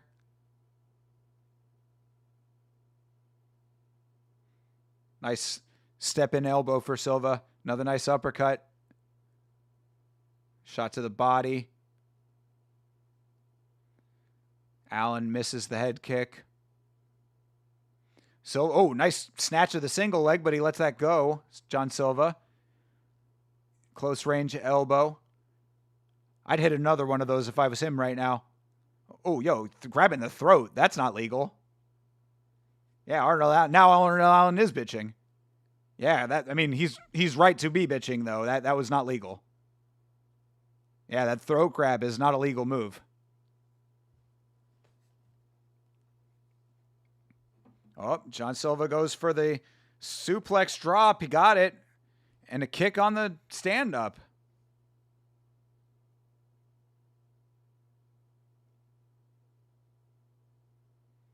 Silva gets his hands on him again, tries for another kick. Allen just out of the way of it. Yeah, Silva just keeping on with these shots. Goes for another spinning back fist. Does not get that. Allen looks like he's slowing down a little bit. Gonna say. See, DC saying Allen needs to throw a little more. I agree. Silva's starting to pull ahead in the striking department, which is pretty much the story of this fight. First round numbers are very even, but yeah, round 1 for Allen, round 2 for Silva, and right now, I mean, unless Arnold Allen turns up, John Silva keeps pointing to the ground.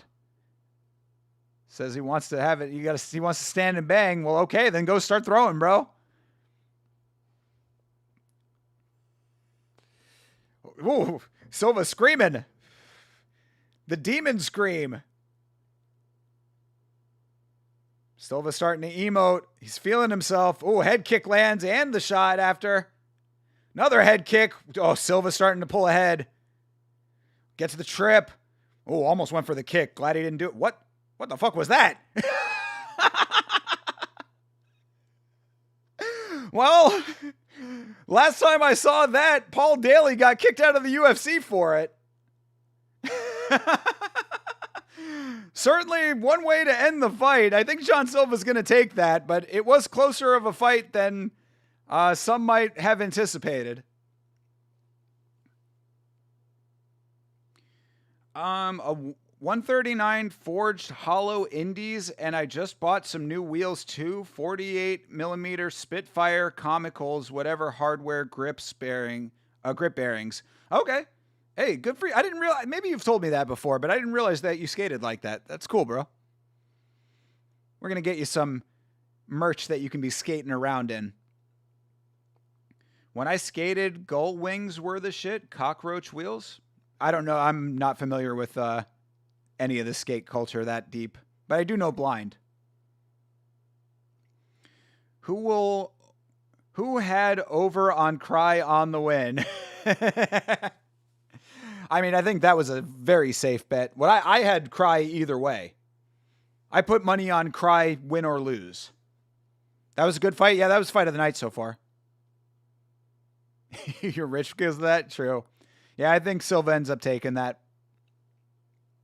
That was pretty funny. He stood on. Yeah, he jumped off of his back. The disrespect. I love it. Like I said, the last time that I saw that, it was when Paul Daly got kicked out of the UFC for it. Of course, that was after the fight had concluded. Never seen that before in an MMA fight. Yeah, the only thing even close was Paul Daly. I need Yamasho stickers. I'll stick them up all over Las Vegas. Bro, yes. Stickers are coming. As I said, I am very, very close to having the merch ready. Unanimous decision, 29-28. John Silva gets it. Somebody 30-27 that fight? Was that the first one? Silva 50-45 by domination just off the back jump. Fair. Yeah, English in the crowd are not happy with that decision.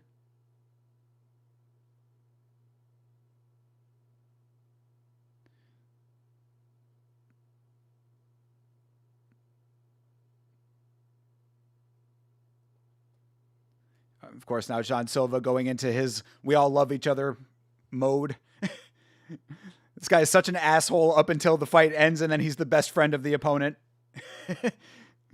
Yep, Gian indeed.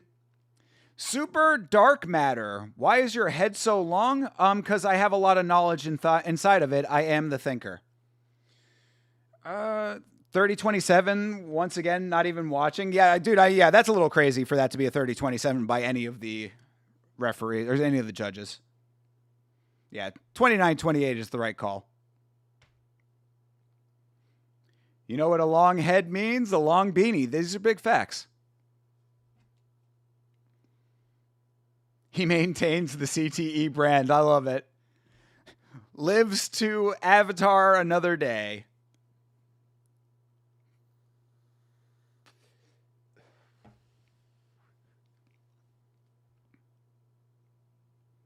That is crazy about John Silva. Always, like in that intense, I'm going to kill you mode. And then all of a sudden, the second that the fight ends, the second that you hear the horn, he's hugging, he's crying, he's the best friend. You make me a better person, blah, blah, blah, blah, blah.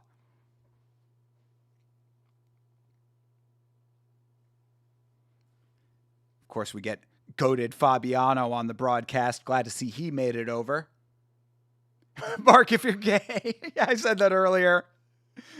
That is quite a bar from Arnold Allen.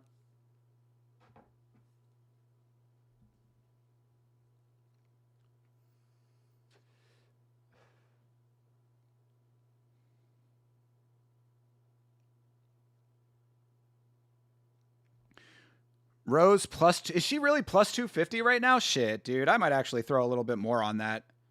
Plus 250, that's crazy. Like that's a definitely a worthwhile bet, even if she doesn't win. That's a worthwhile gamble. Let's see. Rose yeah, plus 255 on my book. Easy pick. Let's go. See if we can double that up.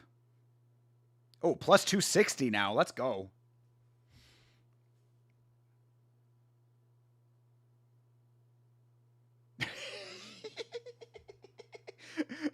Bark, bark, bark, bark, bark, bark. Ah. Thinker walked into a bar and the barman said, "Hey, Thinker, why such a long face?" What's the punchline? What did I say back? Who let the dogs out? Oh, God. John Silva is a cartoon character.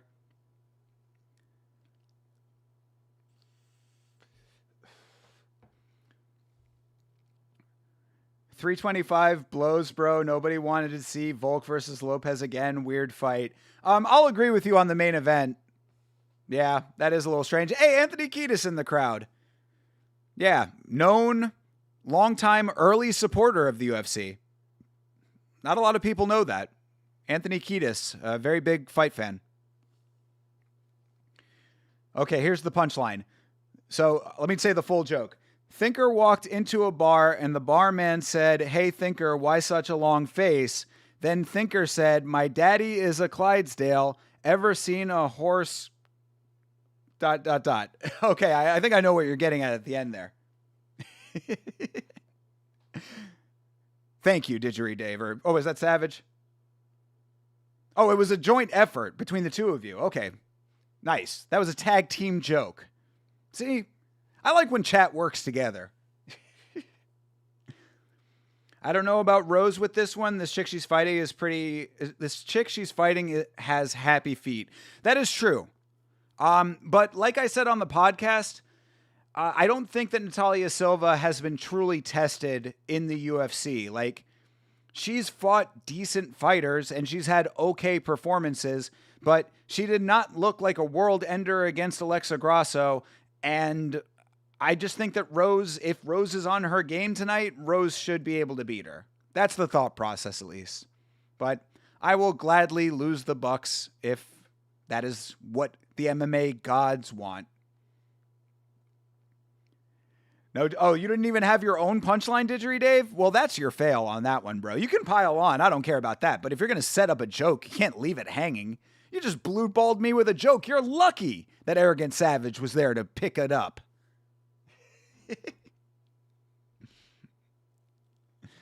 That's all right. Like I said, I'm appreciating the tag team nature of the joke.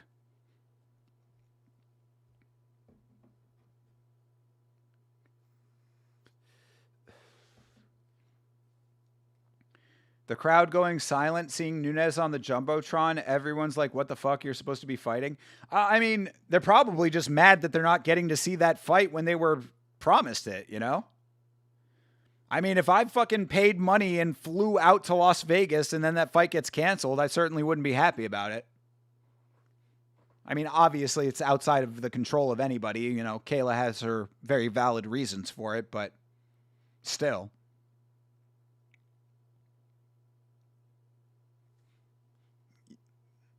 Yo, this TurboTax commercial kind of goes, bro.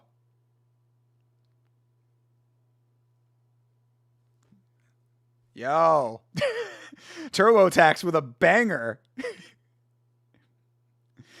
So in Central Florida, there's a company called 411 Pain.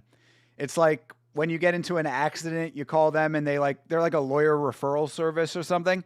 And 411 Pain was like known far and wide in Central Florida for having the most banger radio ads. There are still 411 Pain ads that are in my head to this day. 1-800-411-PAIN. Don't play no games. Stay in your lane. You hit my car and I'm calling 411 Pain. See? This is what I'm talking about. So, TurboTax, following in a fine tradition of banger advertising music. Dave and I are a father-son comedy duo. He sets up the punchline and I finish them. There you go. I like it. I like the teamwork. Yes, he's finishing Dave. That is exactly what you read. You thought Nunes? No. Nunes did not pull out. Kayla Harrison had a neck injury that required surgery. All right, I am not going to read that comment from Savage. We got here. I think that ad is everywhere. Yeah. I mean, I've never seen that one before, but that one goes. Oh, you mean the 411 pain ones? I didn't know if they were national. Okay, fair enough.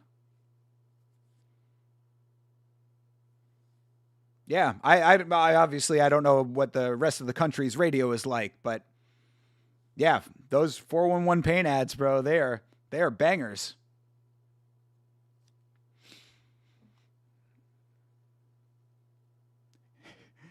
You didn't say anything bad? Well, either way, I don't know if you're allowed to say that word on YouTube.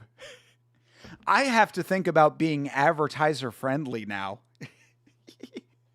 Can't wait for the next Yam episode. I'm throwing that shit out the window. It is funny. I will tell you this. So I recently, I hadn't gone back because, I've got 600 videos on the channel or something like that. I got a crazy amount of videos. So I went back and started scrolling through some of the old videos, and it is interesting to see which videos were flagged as monetizable and which ones were partially monetized. There's different levels of monetization that you can have on the videos, and a couple of them are full monetized and then a couple of them are partially monetized, and it's just interesting to me where that falls, because you know how it is with the Yama episodes. I mean, I go hard. I mean, I'm cursing out at the first 10 seconds of the episode. So, yeah. I've got a reputation to maintain. Joint break fight incoming. Well, actually, CTE, how is your lovely wife enjoying the fights? Is she liking her first full card? I need a Mrs. CTE update. Always loving when spouses get involved with the Yama channel. Oh, little stutter on the broadcast there for a second. How many episodes was I responsible for flags? Actually, the live streams, surprisingly enough, most of them are completely, fully monetizable. So yeah, we're good on the live streams, actually, for the most part. I was surprised by that. Whenever she throws a kick, she'll make a screech noise. Oh, Natalia Silva. Natalia Silva. I did not know that she made screeching noises. I didn't remember that, but I'll keep an ear out. Hopefully she does not do that. Although it is very cute when the girls grunt like they're playing tennis. We were robbed. I'm sorry. Sorry, Pube. I know how bad that stings. But I do think it was the right decision. But either way, always riding with the English. And we're going to get it back in the main event. How about that?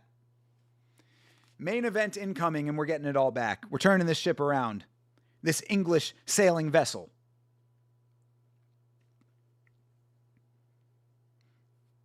She says it's good. She was excited for Gaethje's fight.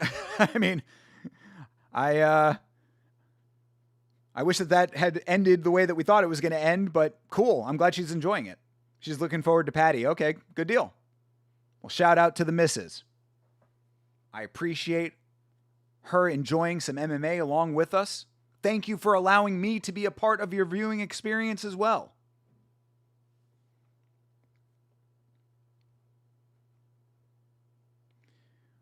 Can you channel Rick? It's true. Yeah, John Dong needs to channel his inner Rick Allen.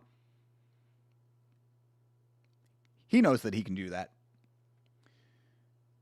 It's you heathens in the chat flagging shit. Thinker is a saint. I mean, it's right there in the name, isn't it? There you go. How many Bitcoins do I have? I need to buy more.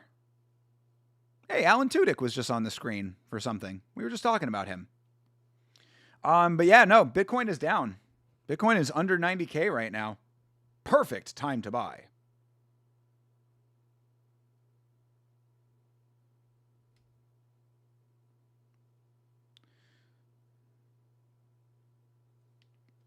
I was going to see where it was at. That's what I was doing. I was going to see where Bitcoin is right now. Where is Bitcoin? Let's see. Bitcoin is doopity boop. Down even worse. Yeah. It is just over 89 right now. Perfect time to buy. If you're going to. Unless it crashes even further. Who knows? Always volatile. Don't want to sound like a simp, but when Natalia wore that dress, I instantly followed DM subbed her. Oh, gee, wow. Okay, bro. Yeah, I did see on Twitter a lot of people were simping over Natalia Silva in her black dress. She did look very nice at the press conference. Natalia Silva is cute, not hot. You know what I mean? But that's perfectly fine. She's a lovely lady who I think is going to lose her fight. Holly Holm screech is too much. True. Holly Holm is definitely a screecher. She's the screecher's daughter. Ha ha! Ba-dum-bum. Saint Thinker St. James, you know the name. I have a heavy, stinky poo that's brewing. I'm conjuring Rick Allen as we speak. Jesus, bro. Savage as always. Still a legend, though, and apparently doing very well in boxing from what I hear. She went back to boxing and is doing very well over there. The preacher's daughter is low-key hot. It's been a rough month. I mean, 6 weeks will do it to you, bro. I understand. Yeah, Natalia Silva, she's a little cutie patootie. Is Holly retired? Yes. Yeah, Holly retired from MMA. I'm fairly certain, anyway. Oh, yeah, we talked about that after the fact. We didn't actually mention it on the year-end wrap-up, but yes, Holly Holm did retire from MMA. She's boxing now. If she's John's missus, she's screeching and he's barking. I'm glad I'm not their neighbors. True. That must be a noisy household. Whole lot of screeching, barking, and crying. Gonna start my MMA journey by fraud checking that bum Umar. I mean, not if Rawan beats you to it. Yep, I'm the best. You are correct, Chase. She is saying it. Pat's back there, swaying along with her. I mean, you know, say what you will about their relationship, and obviously I have said a lot about it on this channel, but they do work as a unit. I will give them that. They are a solid couple.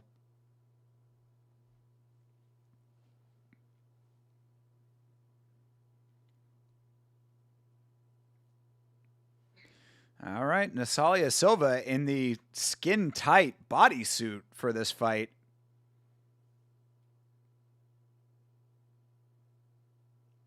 See, that's how that's supposed to sit on your body. Helena Kravar needs to watch this fight. I'm really not trying to be mean to Helena Kravar. She is a lovely young lady. She is a friend of the channel. You know, she just needs to tighten it up a little bit. Just a little bit. Nah, shout out to Helena Kravar. She's great. She's going to be a star.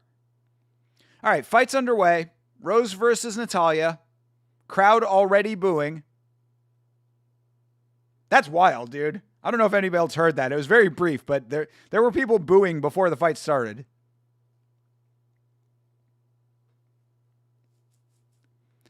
Chase, you're all right. Your hot takes aged well. Yeah. Chase is more than all right. He is the best co-host on the planet.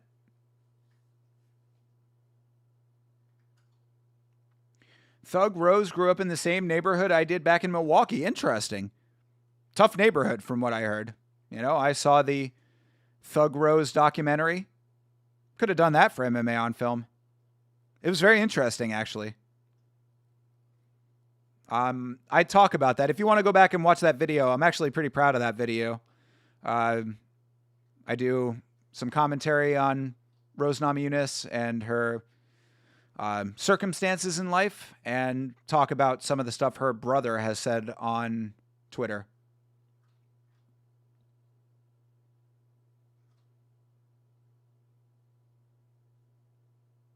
Low kick for Rose. Yeah, Odyssey, you were definitely right about the happy feet. She is all kinds of twitchy. You hear that ha noise that Silva keeps making? She reminds me of a cat. Ha! Ha! Yep, there it is.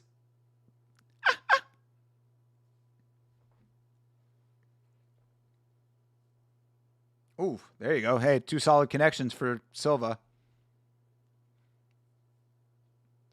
Somewhat, not as much as the documentary makes it seem. Fair enough.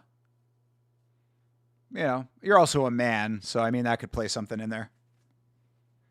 Obviously, trying to navigate as a young lady, different. I will certainly acknowledge that.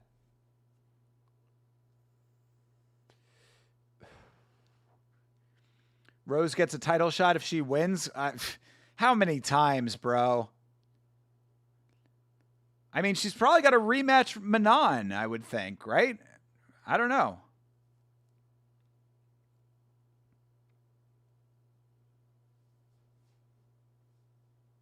Talia Silva looking good in this fight so far. Her shots are landing. Accuracy is good. And she's white too? Would that be better or worse in that neighborhood? Good connection for Rose.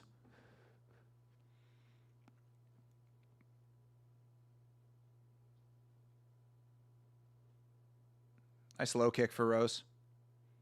Under 2 minutes left in the round.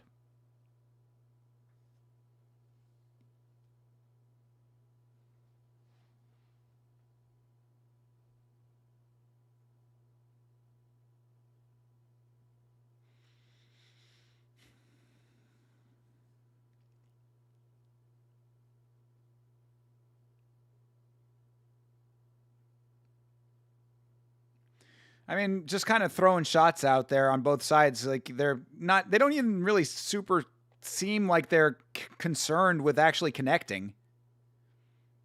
They're both just sort of throwing shots out. Good counters for Silva.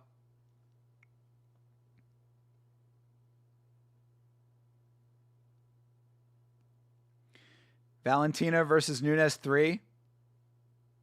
Could be in the works at some point.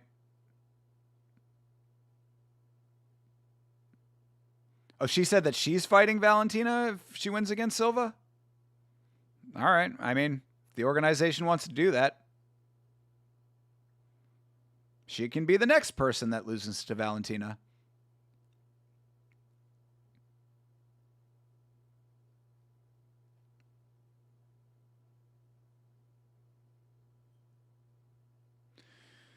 All right. Couple decent shots from Silva. Silva's definitely winning this round, but not a great output in this fight.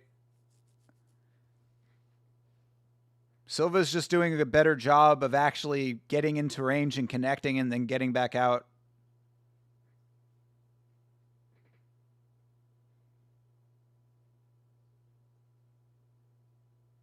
Yeah, crowd booing now. All right, that's round 1. Well, they're not hot to you, but shit like Arnie Allen won't fall into antics of John Silva, and he didn't until the last 90 seconds. What? I don't know what you're talking about. BJ Penn levels of delusion? Oh, Rose thinking that she's going to fight Valentina? Could be. I thought he would crumble to those antics before I saw him Salt Bay Silva at weigh-ins. Fair. Hey, checkmate. What's up, brother? Sorry I missed your call today, bro. You caught me in the middle of getting everything else ready for being able to do this today. But I will get back with you, bro. Appreciate you checking in. Hope you're doing well. Hope you're enjoying the fights. Silva skating on Rose? Yeah, you're not wrong, Odyssey. Yeah. So far, she really is. She's just doing a better job of being light on her feet, getting in, getting out. Because really, like what you're seeing is she's only landing like two shots per. She gets in, 2 shots, get out. Commentary glazing Rose for no reason. I mean, they're glazing Rose because they're trying to make this fight seem more entertaining than it is. Whole lot of shadow boxing out at range. Very true.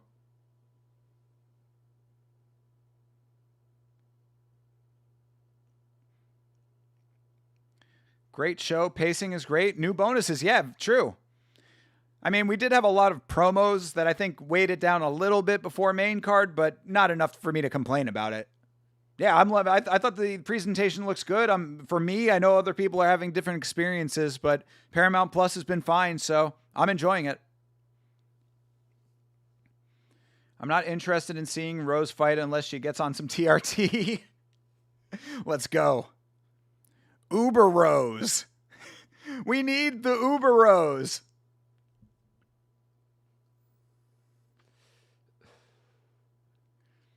See, nice kick lands for Silva, but like what damage does it do? It's a point fighting fight. And Silva's just outpointing right now. That's really what's happening. Promo heavy and more explanations for new fans. That's true. Yeah, that's true. That's a good point. But not even those promos. I'm talking like the Travis Barker shit. I'm like, all right. I mean, you know, you had the Ron Perlman, then the Travis Barker, and the Travis Barker went on for a long time.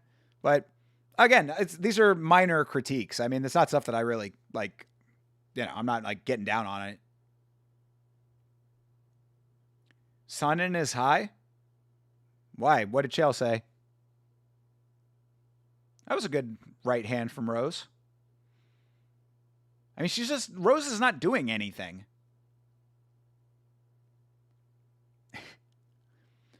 Rose looks exactly like Carl from Shameless. I have heard this before. Chael said Rose round 1. Oh, good Lord, Chael. King of the MMA hot take. They've been pushing Blink-182 for the last 2 weeks in run-up. Yeah, I don't get this. Like, where did that come from and why? Like, why them specifically? Like, you know, I know that people like Blink-182 and they're still popular with, like, our age demographic or whatever. Like, you know, my age and within that range. But, like, why? I don't get it. Yeah, why was Travis Barker there? I don't understand this Blink-182 UFC crossover. Now, granted, Travis Barker is a fight fan, and he has been at events before, but still, I don't know.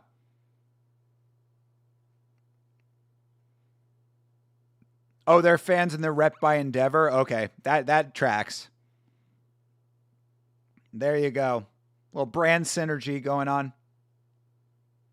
There you go. Ask a question, get an answer. Some weird industry shit. Yeah, there you go.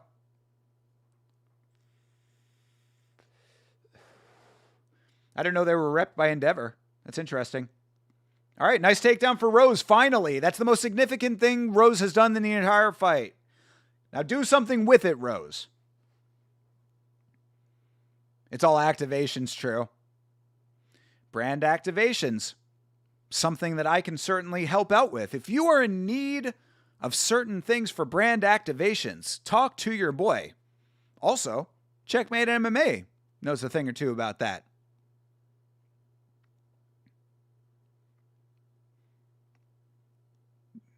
Yeah, I'll catch back up with you, Checkmate. I appreciate you calling, man. I'm sorry I wasn't able to take your call.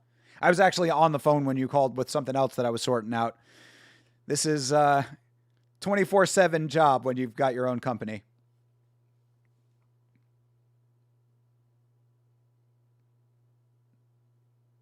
Love the stats on screen versus static pick of the card. I know. It's so much nicer. Of course, ESPN does not cover the lower promotions, so I prefer this as well.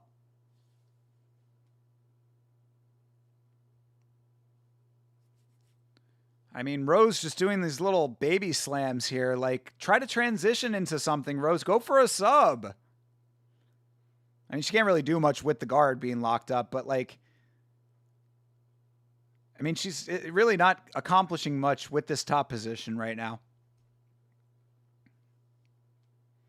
Chael Sonnen and Drake are prophets in the realm of MMA sports betting. There you go. True. Listen to them and you will never miss. That's where E-Money J gets all of his picks from. Straight from Drake. Oh, always bet against them. Right. Sorry. Same way DoorDash bag with Hasbulla at Uslan. At the the Urslan fight. Yeah, most definitely. You are correct about that. Yeah. Yeah, the DoorDash was definitely a heavy-handed push on that. But good deal. I mean, hey, brand activations left and right. I can appreciate it. Get the bag. The DoorDash bag. Rose using the fundamentals. I mean, okay, but like you got to actually transition into something effective. Like you're not going to gain anything with the judges when it comes to just laying there with with inactivity. Ryan Rappaport. Yeah, hell yeah. Shout out to Ryan. Definitely keep up with him on LinkedIn. Of course, Checkmate. Also very active on LinkedIn. We get down. We are business people. Cracking a monster. This fight sucked the life out of me. Yeah, I didn't think I was going to be going for the third Red Bull. All right. Round 3. Silva's just walking away with this fight. This sucks. I mean, fine for her. Great. But yeah, Silva lining herself up to be another victim of the elites of the sport, perhaps. I mean, Rose finally trying to swing a little bit and just misses every shot. Ugh, good Lord. Not the best look.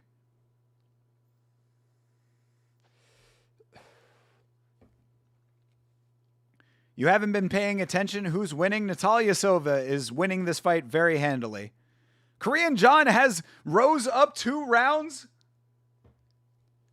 Jorge Masvidal has Rose up 2 rounds. I have no idea where this is coming from. Okay, dude, I don't know. I don't know what everybody else is watching. Maybe I'm crazy. You can maybe give Rose the second round if you want to say 1-1, but Natalia Silva definitely won the first round. There is no way. It's Rose. Are you crazy? The first round was Rose? Off of what?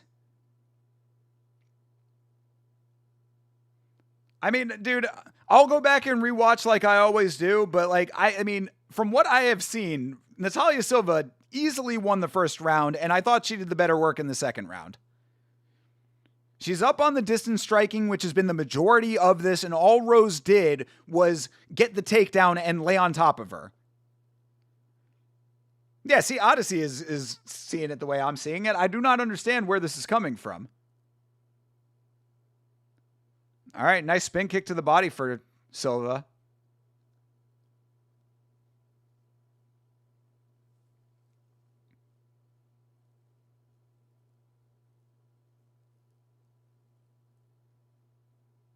Now CP's pulling a Rick.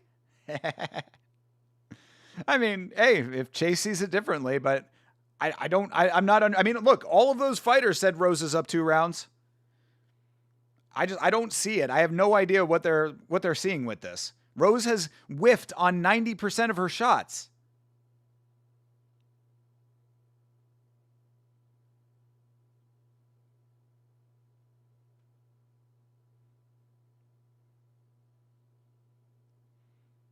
Silva is like a tall dwarf. Good Lord. A tall dwarf. Goddamn Ditchery Dave.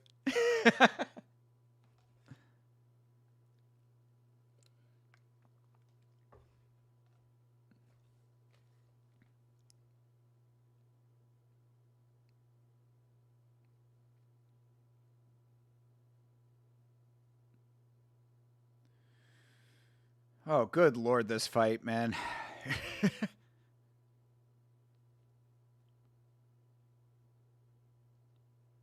Yeah, Joe Rogan saying that Rose won the second. I don't know. Okay, look, if you want to say Rose won the second because of that ineffective ground control, then fair enough. But this is definitely 1-1, at the very least. Rose did not land anything in the first round. And plus, Natalia Silva has been active. All right, Rose trying to get the single leg here. If she can get the takedown, that might be good for her, but what she's going to do with it will remain to be seen.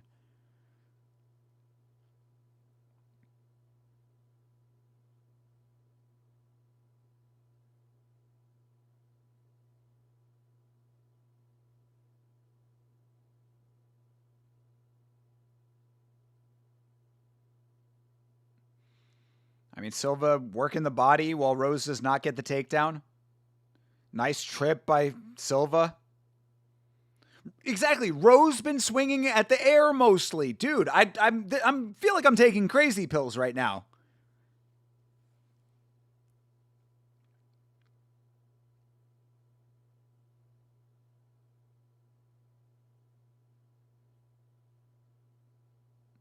Oh, that was a nice butterfly there for Rose, getting the lift off.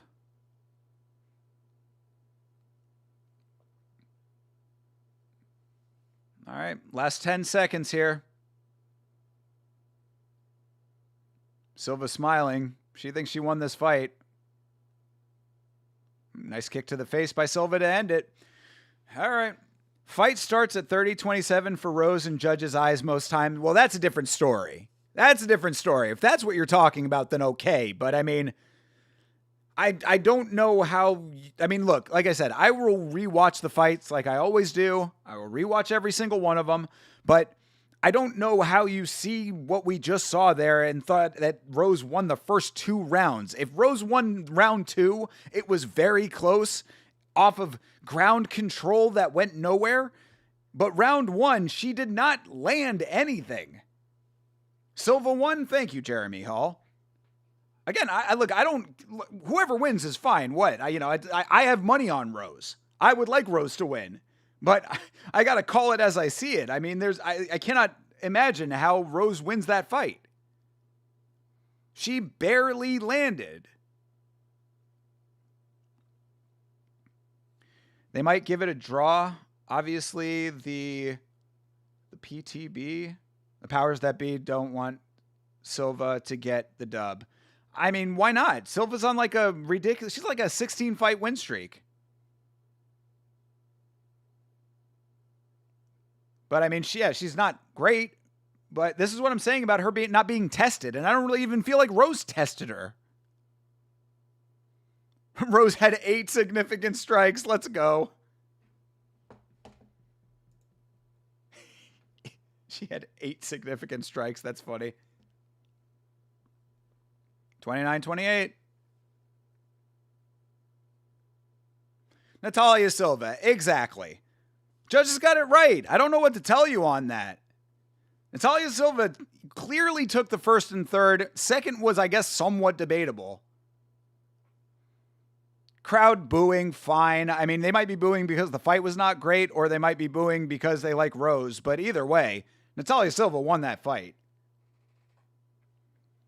Pat needs to share food with Rose.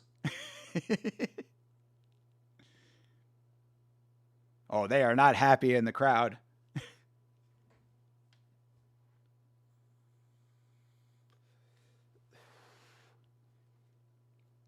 Boo! Hey guys! Boo!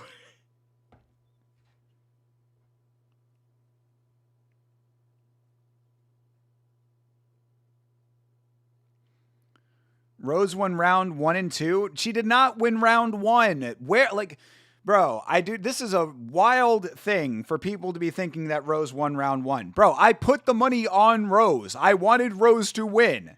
If Rose won round 1, I'd be like, she definitely won round 1. If it was debatable to me that she won round 1, I'd be saying that. 29-28 easy? Yeah, that's what I'm saying. Dude, yeah, that was absolutely the case. They dare show highlights when she talks. For real. They had to dig deep for the highlights. Those dudes in the trucks, they're out there spinning that little wheel back, the jog wheel. Find something. Round 1 was close, but Rose still won. Rose did not land her shots. What did Rose win by? Shadowboxing? She won by punching the air. That's what it is. Rose effectively moved the air in front of Natalia Silva's face. That's what it was. She was cutting the air so hard with her whiffed shots that it essentially punched Natalia Silva with that displaced air. I understand the thought process now. Galaxy brain. Morris Chestnut.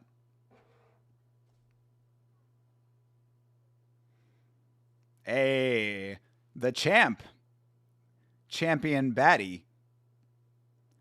Wilmer Valderrama with another baddie, as he always is. I don't know if you know this, but Wilmer Valderrama, notorious slayer of puss.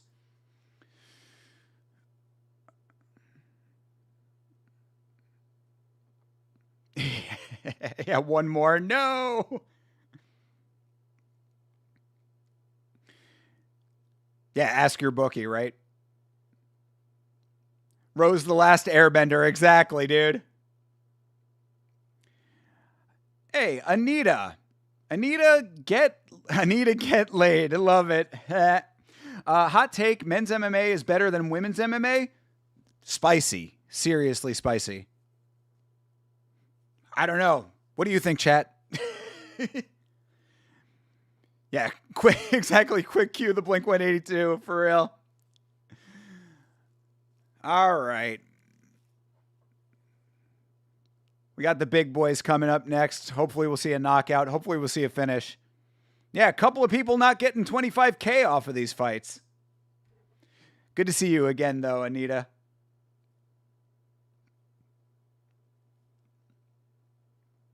You reckon Anita will get laid? That's the confidence that we have going into 2026. Anita get laid? No, Anita will get laid.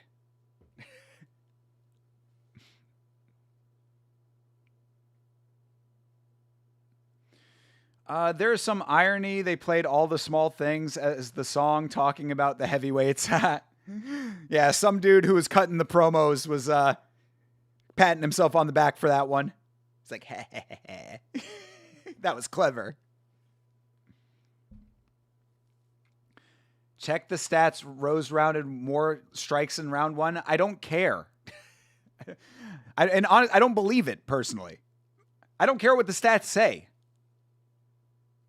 We have talked time and time again about how the stats in this sport lie.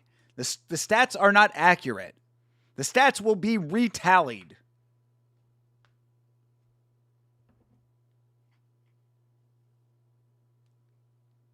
Also, you got to factor in the quality of the strikes. Any chance they get, they place anything they will. True. I mean, keep it going, bro. They're paying. We ain't putting money behind this for nothing. We need to get the bang for our buck with this brand synergy. Stats aren't how the fight is scored. Yes, that is very true. That's true as well. That's what I was saying about the quality of the strikes. And again, you talk about how the optics of this sport are so important. That's one of my big talking points, is that the sport is very much about the optics, especially when a fight goes to decision. You mean to tell me that optically, seeing Rose Namajunas punching through the air for 2 minutes is fight-winning material, round-winning material? Come on. Give me a break.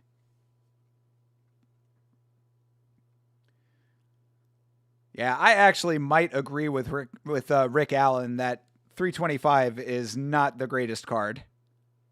Yeah, you have Tai Tuivasa on main card. I don't care if you're in Australia or not, bro. Tai Tuivasa on main card, that's not a great look. Not in 2026. Optics are everything, damage, dominance, and duration. I love it, bro. See, of course, checkmate knows ball. All right. What's going to happen in this one, y'all?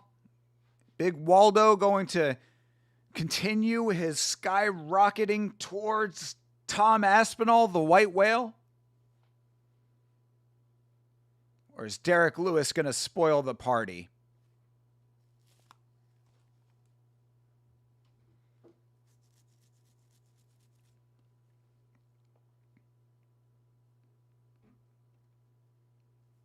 Ty's still fighting, bro. It's amazing. It is amazing. I mean, I like Tai Tuivasa and probably Tony Ferguson are the two people that I can think of that survived as long as they did with as many losses as they had solely off of their fan favorite status. Now, I know Tony is, different fighters, different circumstances there. I recognize that Tony Ferguson was once, a goated fighter and is a legend of the sport. But when you are on a 7-fight losing streak, you got to, when you get to 4 or 5, when you get to 5, I mean, fight fan loving, audience favorite has to be playing a bigger part than any possibility of you winning. And Tai Tuivasa is very lucky that he made the very savvy brand decision. The Tai Tuivasa brand was very smart to pour beer into a shoe and drink the beer out of that shoe. USA in this I love it. Hell yeah. I mean, if Derek Lewis gets the win here, he's pretty much guaranteed to fight on the White House card. He might fight on the White House card either way. Obviously, Derek Lewis, the president's favorite fighter.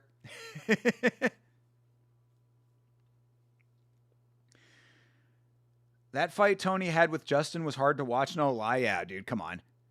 That was certainly the, I think that a lot of people, that was definitely amongst the beginning of the end. I think that was already cemented the end. I think that really the beginning of the end was the Michael Chandler front kick.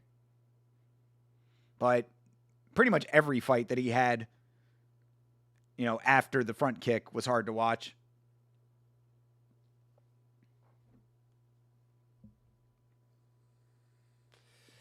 Salsa boy. Shout out to the Dominican Republic. It's only a couple of miles away from where I am currently. I could take a puddle hopper over to the DR. Shui is a cultural thing, I know, but I mean, he's the one that popularized it in UFC.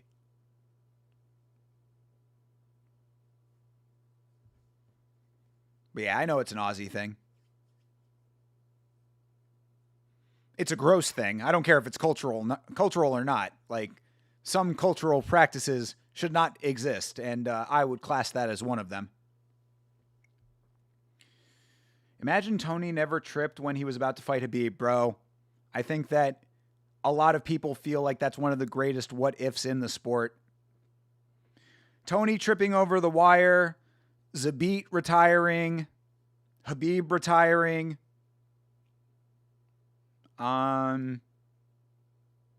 Sure that there are other ones.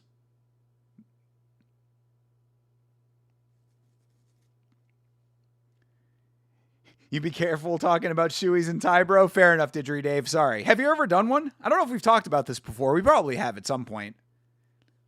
Have you partaken in the shoey?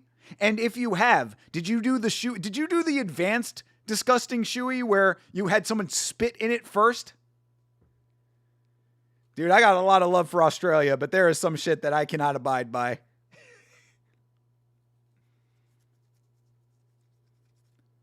Darkness, true.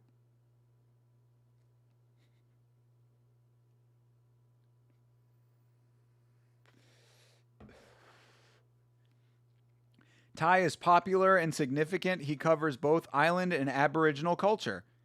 Yeah, I get it. He still needs to win his fights. That's kind of how this sport works. Tai Tuivasa has not had a win in this sport in like 4 or 5 years now. And fuck no, you're a short version? Okay. Well, all right then. Leave it to the tall, strapping big men. The alpha chads. Oh, you're a shoey virgin. Okay. That's different. I was going to say, you're definitely not short from what you've said. But, yeah, good deal there. Maybe you keep it that way, you know? I know that I will. He has a following and is exciting. Bro, he needs to win. Like, dude, I got nothing against Ty personally. I think he's fun. He walks out to Barbie Girl. I'm cool with it. I like him as a guy. I think he's a cool guy. He's one of those guys that's like, oh, who would you like to have a beer with? Yeah, I'd have a beer with Tai Tuivasa. Of course, he's a cool guy. Most of the guys from the region are cool. Ty, Volk, Whitaker.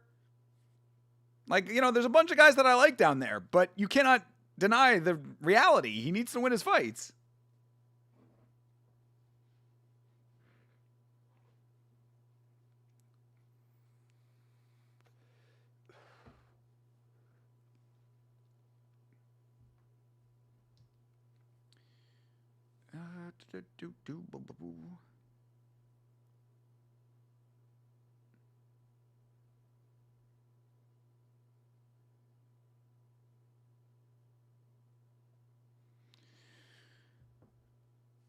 Ty's bed sheets probably smell awful. What? Oh, good Lord. I've never thought about it, Odyssey. Shout out to you, Odyssey. Thank you for holding it down on Twitch. If there's anybody else out there and you are watching on Twitch, make sure that you follow on Twitch. And feel free to also chime in the chat. Appreciate you guys over on Twitch.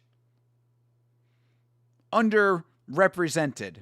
Even, well, not as underrepresented as Kick, but still underrepresented compared to YouTube.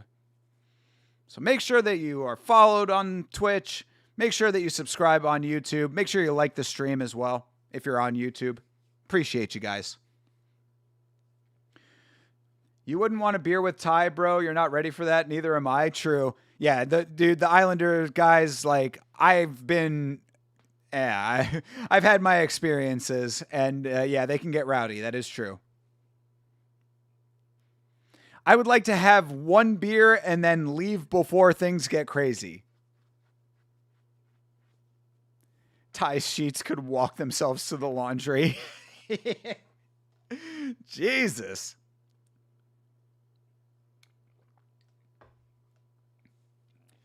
All right. Houston, Texas. Stand up. Shout out to Bleeding Edge. Repping out in Houston. Houston, where Dirty Boxing is going to be next. DBX 5.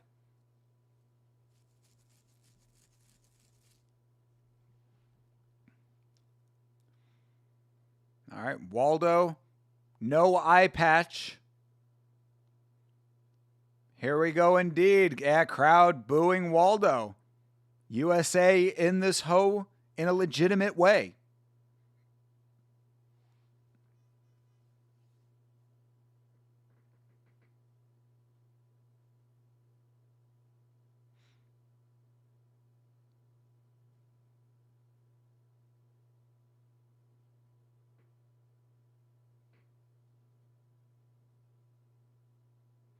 Damn, crowd is really lukewarm for Waldo. Good Lord. They were booing, and then when his name was announced, they did not say a word. Dead silent. All right, well, go and shut them up. Silence the haters. See if he can do it. Knockout King. Let's fucking go, Derek. Keep it real. Let's watch for nutshots, Lewis. Indeed. He did say he was going to come out and eye poke early. Nice kick for Lewis. Lewis, who somehow every camp always looks like he's in the best shape of his life going into the weight cut, and then somehow looks just as blobby in the fight as he always did. Derek Lewis, you always see these pictures of Derek Lewis pre-fight where he's got abs, he looks shredded. Oh man, Derek Lewis is really taking this seriously. And now you see him in the fight and he's just as big as he always is.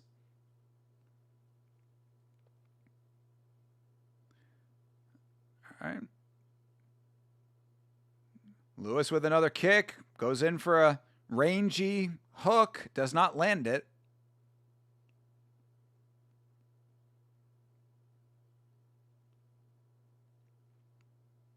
Derek Lewis looks focused, bro. He looks like he's wanting to make a statement here. He wants to make it apparent that he needs to be on the White House card.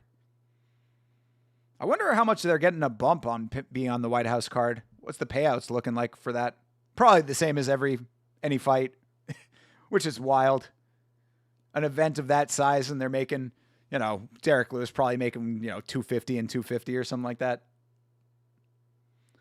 Lewis level change? I mean, that would be wild. It'd be wild if he was the one to do it, because that's the way that I think Waldo wins this fight if he really wants to. We saw what Jailton Almeida did. And another high kick for Lewis. Lewis is going with those kicks. I don't know why. All right. Throws the right hand. Gets a piece of it. Oh, sorry.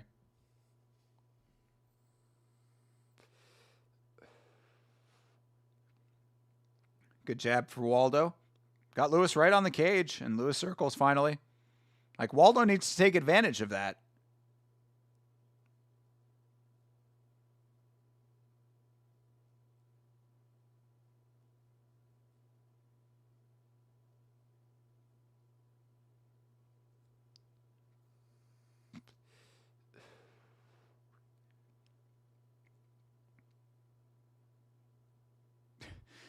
DC is talking about his love of baseball or lack thereof.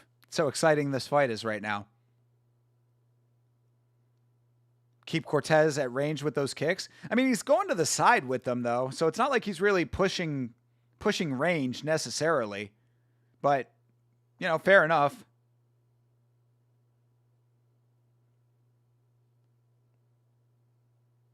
Yeah, Salsa Boy is a little bit lighter on his feet. Like, I mean, as opposed to pushing teeps, you know what I mean? Like, he's not going front kick, he's going side kick, which is, under the circumstances, okay. I think that's because Waldo's a little bit lighter on his feet.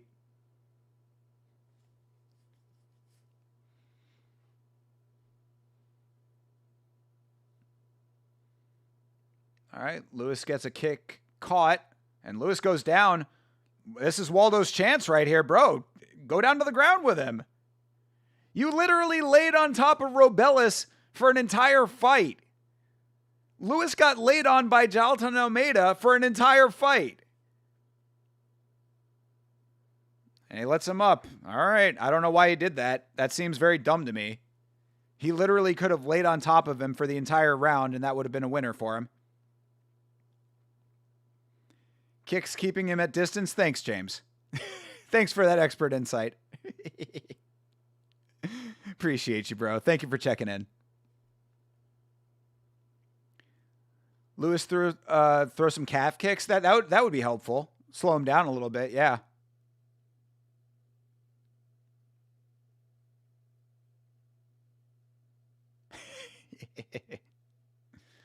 Derek only needs to connect with those hands once. That is true.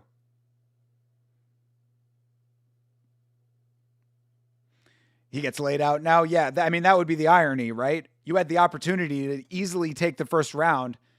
I mean, this is a debatable round. Lewis landed more strikes in the big picture. Waldo really didn't land very much. I'd say Lewis took that round, all things considered. Like, at least it would have been debatable if Waldo went down to the ground with him. Could have laid on top of him for a while.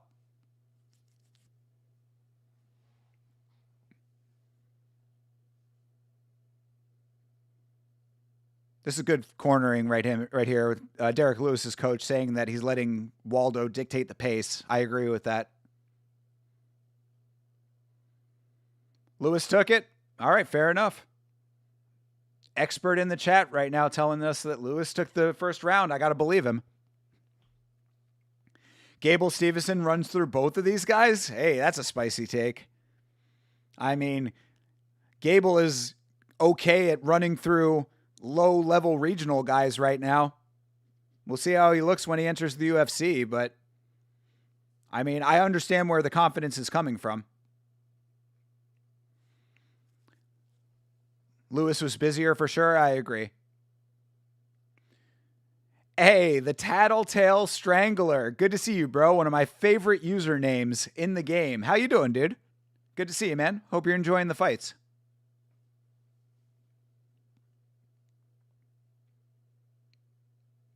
All right, round 2 is underway. It's over 10 seconds in. 15 right now. Another kick for Lewis. Actually listening to his corner, not letting Waldo dictate the pace. I like that. Derek gets so sweaty. Understand why the guy's balls were hot. It's a lot of weight to be moving around.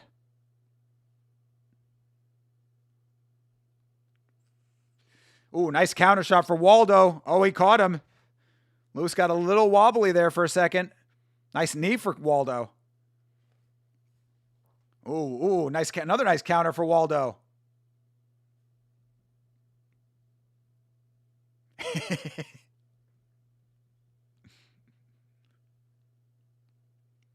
Nice kick for Waldo. Waldo's starting to turn up the offense a little bit here.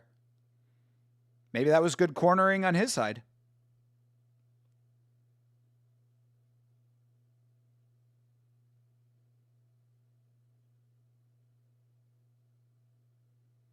They are right. I mean, Waldo is not throwing leg kicks, and Derek is very stationary. He doesn't check kicks. I mean, he could be landing a lot of those. Yeah, Waldo's doing a good job of staying out of the way of the shots. He's landed some decent ones in this round. It might end up being 1-1. We're still early in the round.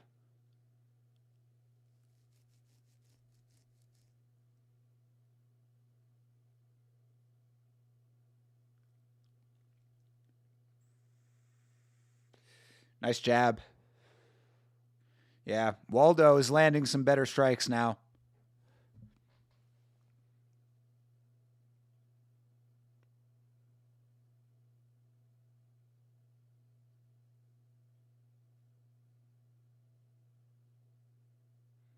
I mean, Rogan's right. Cortez Acosta has not been pressed yet.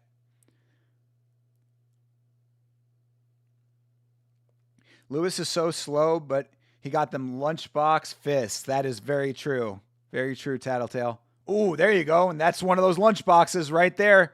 Lewis lands. That's his biggest land so far. That was a left hand connected for Lewis.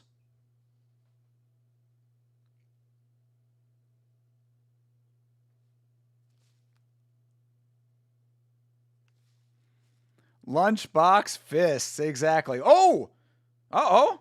Derek Lewis. Waldo just slowly kneels onto him. Bro! Oh, this is over. This is over. Derek Lewis is done. Sit Waldo on the beanbag. Wild. Bro!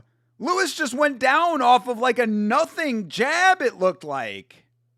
That's wild. Bro. He went down and Waldo just slowly knelt to the ground.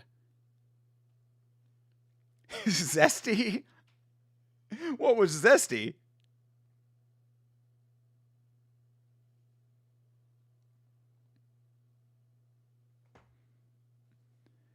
Yeah, let's see the replay here. Oh, yeah, a counter. That was a counter pop. Lewis looks his age. I mean, hard to say, man. Lewis, he's just unpredictable and not in a good way. Oh, God. He went down off of a nothing shot. Look at this counter. Bomb. Little tap. Boop. 100% betting scandal. I mean, I couldn't imagine that Derek Lewis would be involved in something like that, but jeez, dude, that is wild. What was that, dude? That's exactly what we're talking about right here. Lewis just laid down and said, "Go, fam." You ain't lying. He was right. Derek only needs one. Well, yeah, I guess you make a point. It goes both ways. He only needs one, and it only takes one, apparently. But that was, oh my God. I mean, it must have just been really perfectly placed, but good Lord. Broke your parlay over the worst performance I've ever seen. Yo, Vandenberg, Vandenberg. Sorry, I keep making that mistake. But yes, Jake, I feel for you on that one. He full blobbed out. Ha!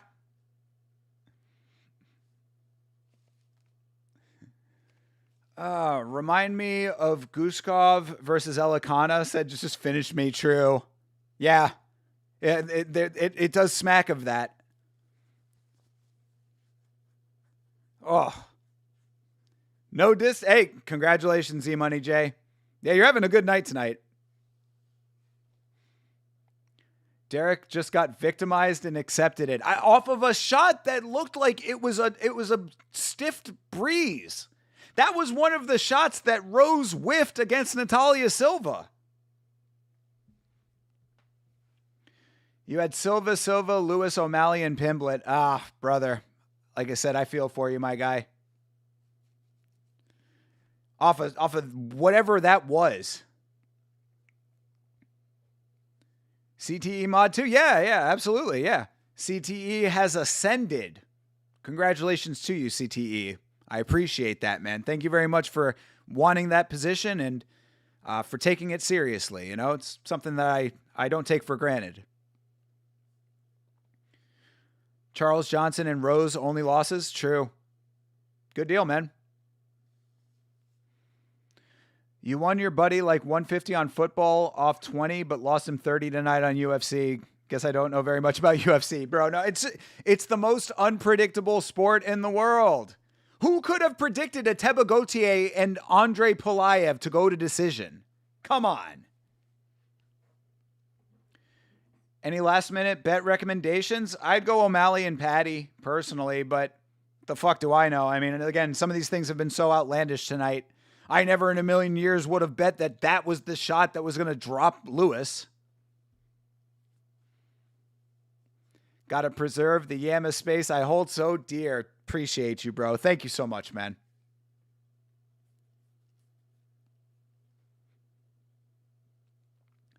Where's Mrs. Toby? I don't know. She was here earlier. Yeah, she's off watching the fights, I assume.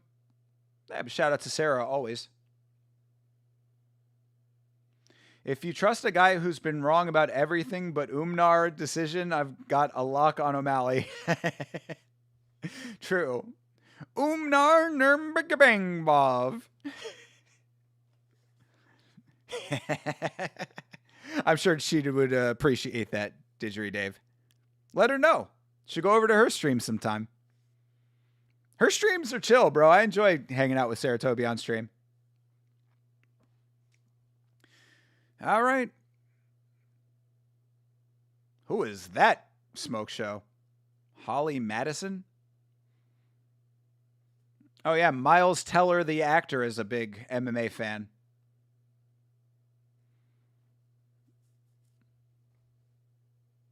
Charles Woodson of the Green Bay Packers. Colby Covington. Nobody gives a fuck. Hey, Chama. O'Malley and Justin? Ooh, spicy. Yeah, dude, we're going to have a lot to talk about on Monday, which of course brings me to my next point. Monday nights, guys, last week's fights, the podcast, myself and Chase Parton, you know the deal. We're going to be breaking down each and every one of the fights that we are watching tonight. That starts at 10 o'clock p.m. Eastern Standard Time. If not 10, it'll start at 11 o'clock p.m. Eastern Standard Time. It's a great hang. We appreciate you guys hanging out with us for it. If you don't catch it live, definitely catch the VOD. Holly, what's her face, is a Playboy bunny, I think. Oh, Holly Madison. It said she was a TV personality. I was like, what does that mean exactly? She one of Hef's old girls. Armin's sitting there and UFC don't show him. They hate him so much. Well, there's a reason for that. That's why Armin is out there doing 800 side quests right now. Because he knows how the organization feels. Thanks for the heads up. I'm a bit behind, and those boobs were awesome. Tell her, bro. She'd love to hear it. All right. Sean is shadowboxing in the back, and since we have gotten to the co-main event, I'm going to take my last break of the evening. You know the drill over here, people. Shortest breaks in all of MMA live streaming. Do not go away.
All right, and just like that, we are back.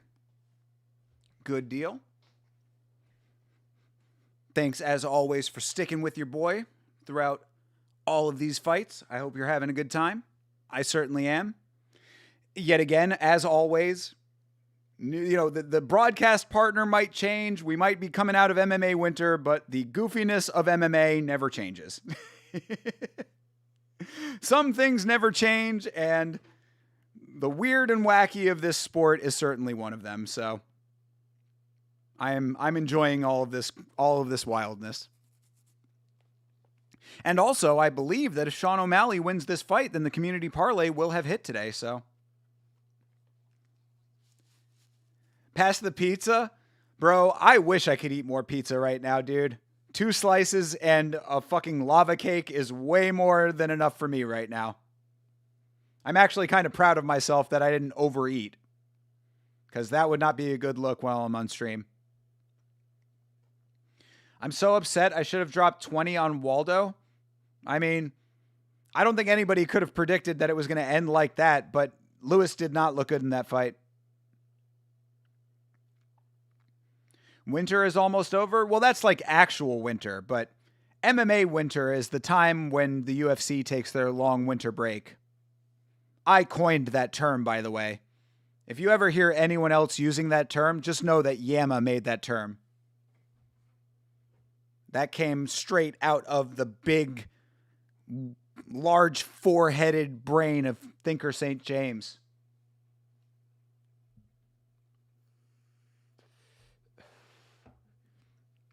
You haven't had pizza in over 3 months, and a lava cake sounds amazing. The lava cakes were good. I did enjoy them. They were the first time I've ever had them. And yeah, Tattletale, I don't think you were here for any of the stuff on the last stream that we did. But yeah, the pizza was based off of the wonderful, the goated Jake Vandenberg, who was trying to change my mind about Domino's. So he said, go get yourself a Domino's pizza with pineapple, bacon, and extra cheese, and have some on the stream. So I did just that, and he did change my mind, because I really enjoyed it. It was much better than I had ever had when it came to Domino's, and I'd never had Domino's pan pizza before. I think that's the biggest takeaway, is just pan pizza is the most goated pizza there is. But I could not tell you the last time I had a slice of pizza before that. I don't eat pizza very often. Actually, the last slice of pizza that I might have had might have been in New York, actually. Went to New York a couple months ago. So yeah, that was really nice. I'm very glad. Completely threw away all of the gains that I've made, of course. You know, I'm out here on the treadmill, walking 4 miles a day, doing push-ups, doing planks, trying to get myself in a little bit of shape before I get back into the gym. Threw all that out the window, but totally worth it. Fallout Nuclear Winter coming soon, boys. Hey, well, Beeb, at least we're having fun in the meantime. Trying to, anyway. If Sean O'Malley wins, I'll drive 3 hours and 45 minutes and check your oil, dog, all the way. Anytime, Savage. You got an open invite around here. And my oil tank is deep. What? Yeah, shout out to you, Jake. Appreciate you, bro. Domino's is solid. Pizza Hut will always be my go-to, though. Yeah, well, we talked about it all. I would say that Pizza Hut is slightly better, but Domino's was way, way better than I had ever remembered it to be. And I had never had their pan pizza before. So I will say that if I ever am going to do Domino's, it would absolutely be the pan pizza, no exceptions. Thin crust, no, dude, thin crust, Beeb, thin crust is garbage. All right. Some people like thin crust. Look, to each his own. To me, thin crust barely qualifies as pizza. That's a cracker with pizza ingredients on top of it. I will not abide by thin crust pizza. I love crust. Crust is like one of my favorite parts about pizza. Thin crust is an abomination. O'Malley KO or Patty sub and Patty sub. As the parlay, I mean, I'm always really cautious about doing method, my guy. I would go money line personally, but I do like the thought process. And I was saying that I think if Patty is going to win that fight within the distance, I think it's going to be by sub. But bet at your own risk, as always. Pizza Hut is the GOAT. It's a fact. True. At least when it comes to pan pizzas. WWE Reaper. Are you going to show the fight? No, this is just a watch along. Fights are on Paramount Plus for you to watch. This is just Fight Companion. We talk fights. We discuss them as they're happening. I will comment on the fights as they're happening, but I will not be showing the fights. I will get taken down off of Twitch and off of YouTube, and they will take me in a dark room and do very bad things to me. Send location if you disagree. Hell yeah, dude. Stand on business. The cheese sticks at Pizza Hut are undefeated. First thing I'm getting after my jiu-jitsu tournament in April. Nice, bro. Hell yeah, dude. What tournament are you in? As I have always said, and this goes for everybody in the chat always, if you are competing in any combat sport and it is being streamed somewhere that I can watch it, I will be there to cheer you on. So let me know. If it is somewhere online, send link. I will pay for a pay-per-view if necessary. Within reason. Because goddamn, sometimes they be going crazy with the pay-per-views.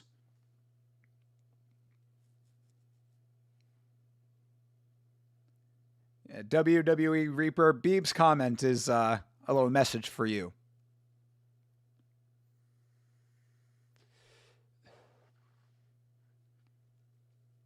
All right, Song Yadong is inside of the cage. Co-main event is starting up here.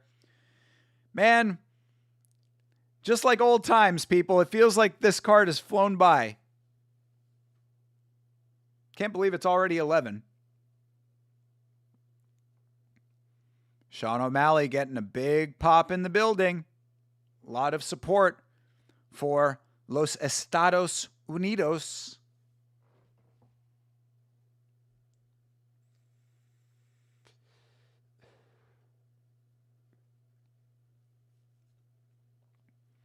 All right, Sean, let's go. I got 20 on you, bro. Good luck, my guy.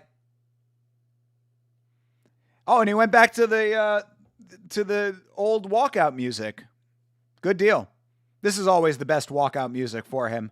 In fact, I have always said that his walkout to this when he fought Aljamain Sterling is one of my favorite walkouts of all time.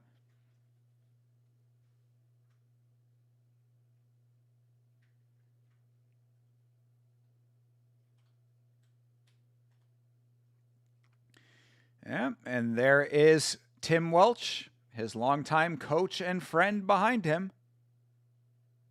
Small entourage for Sean O'Malley. Where's Tommy Gunn? Is he back there? Is that him back there?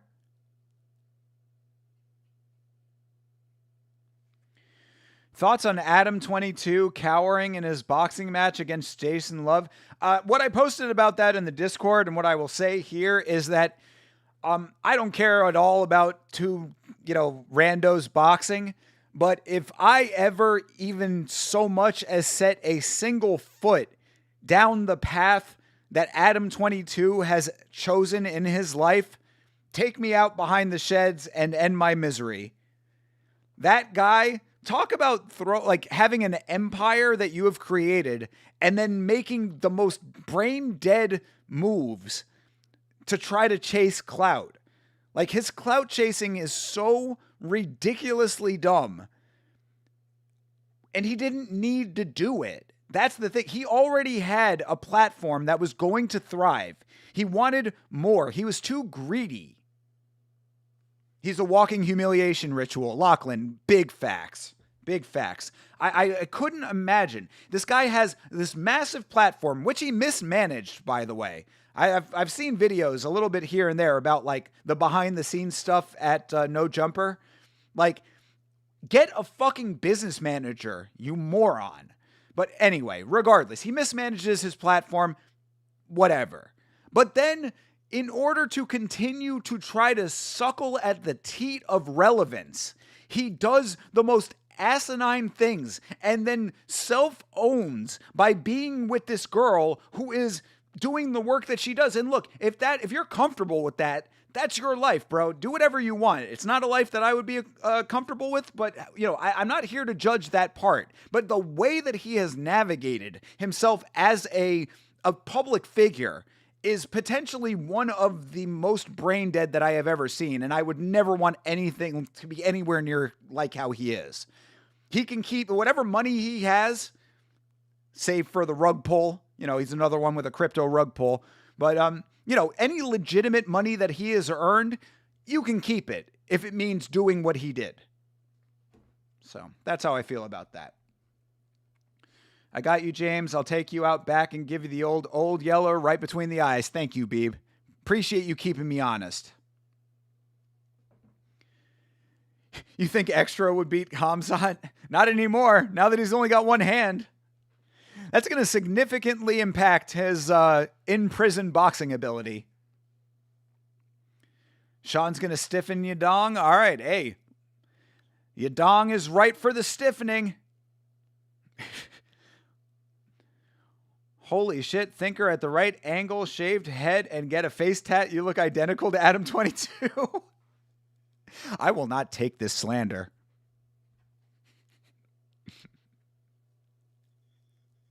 I will not stand for these accusations. On Vernon Ave, yo. Do it for Grape Street. Yema 22. I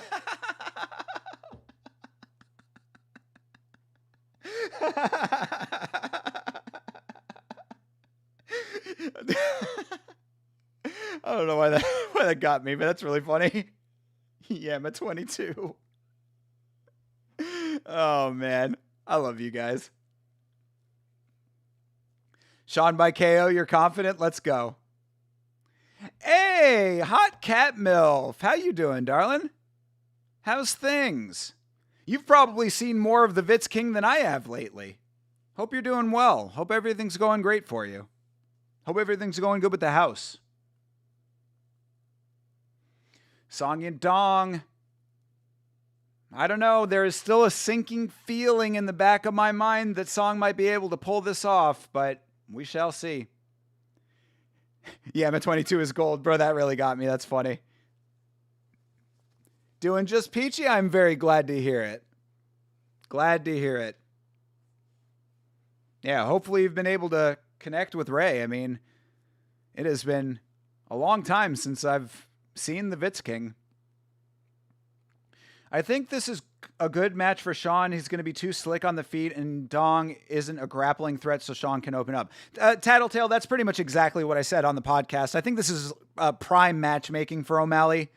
Like, the only thing that I had said is that Yadong might have a little bit of a speed advantage, but there is nothing to say that Sean losing twice to Merab, who has a very specific skill set, is going to impact this fight at all. This is going to be a boxing match, and that fares very well for Sean O'Malley. So, yeah, I agree. Of course, O'Malley went back to the classic green and pink in the hair, pink on the shorts, 6'9" on the shoulder. Fight is underway.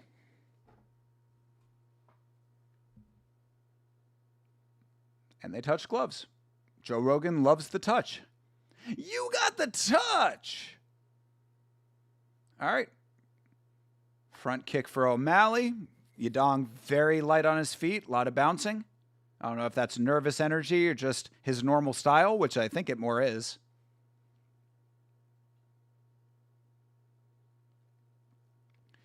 Nice kick for Sean, using the kicks early. Smart move.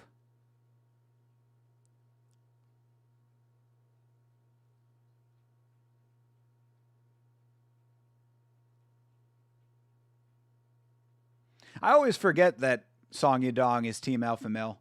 Yeah, he's a Uriah Faber guy.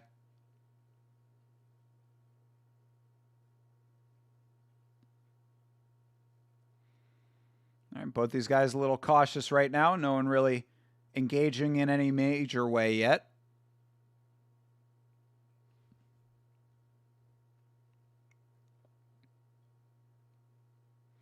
Nice oblique kick for Sean O'Malley. Smart move. Damn, crowd really behind Sean O'Malley. Oh, there you go. Good tag for O'Malley finally. That's the first strike up top that he has landed.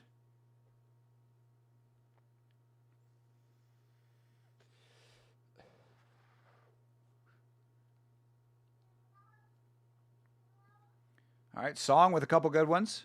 Finally closing that range. Nice spinning kick to the body for Sean. Oh, Yadong going for the spinning high kick. O'Malley just gets out of the way of that. Ooh, heavy inside leg kick for Yadong.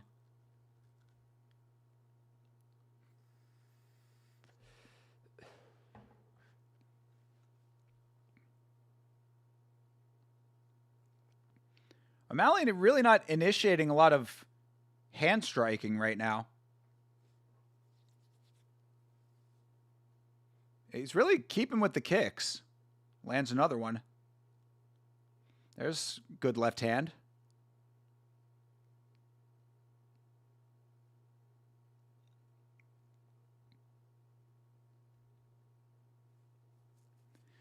O'Malley is biting on some of these Yadong feints, says John Anik. Yeah, I mean, Song just needs to close the distance on this. That's really how he's going to be able to land more. And he's so quick. He can be doing fast ins. Yadong's still trying to find O'Malley's timing. True. He's somewhat unorthodox in his timing and his movement. I like the oblique kick for O'Malley. I think that's a very savvy move right now. Because Yadong is still trying to figure it out. He's still trying to get the fast in.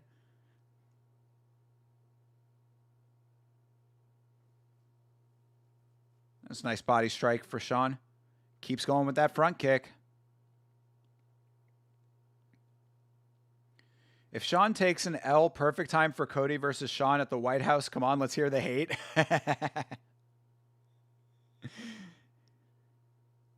That would be the battle of the eagle, or owl chest tattoos. Owl versus owl. Live at the White House.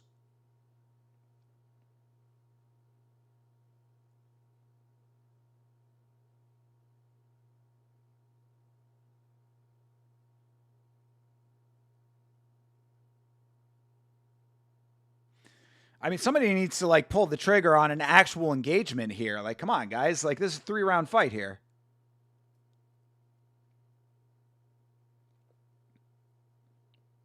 Nice low kick for Song. All right. Oh, Song initiating the takedown. Wow. Okay, that's unexpected. But, oh, look at O'Malley. Got the guillotine. One hand. All right, he gets out of that. Good deal. All right, Song on top. O'Malley has one butterfly in there. It's a good move for Song, honestly. You know, he wasn't having much success on the outside. Get him to the ground. I like the strat. A lot like Rose, actually. A lot of similarities there.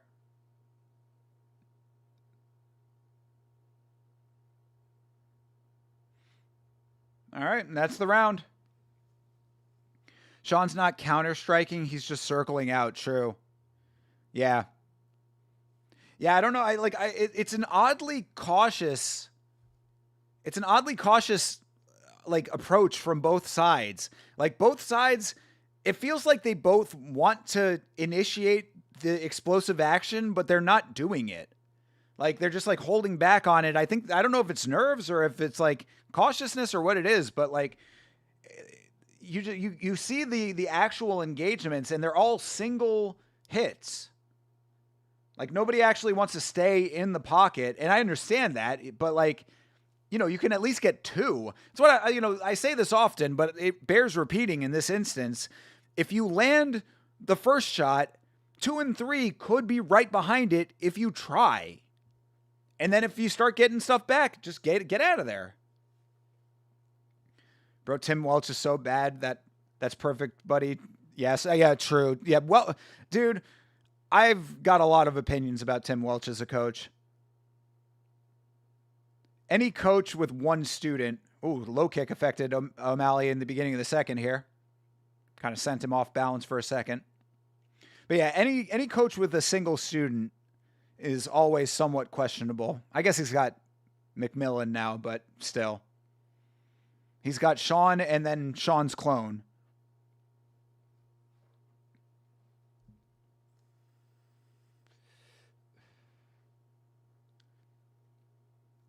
Ooh, heavy shot for Song.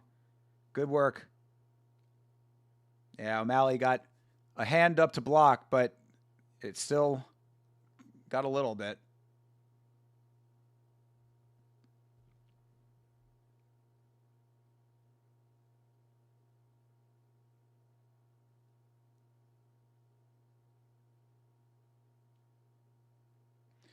And again, back to the same, the same cautiousness. Welch is the new Tarverdian? No, the new Tarverdian is fucking Drekis' coach. Drekis' coach who said, oh yeah, we're totally prepared for Hamzat. Everything that Hamzat thinks that he's going to do, we've got an answer for. He wants to wrestle? Bring on the wrestling. Yeah.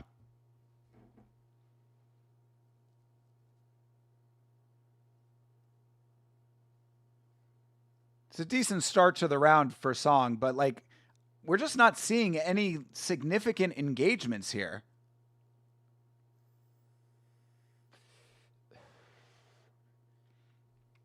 Tim Welch is literally a redheaded stepchild. Yeah, I think stepchild, but I get you. Which is deserved. Fair. I mean, I can't speak to his family situation. All right. Yeah, Song with another near takedown. Gets the back. O'Malley on one knee. Gets back up to both feet.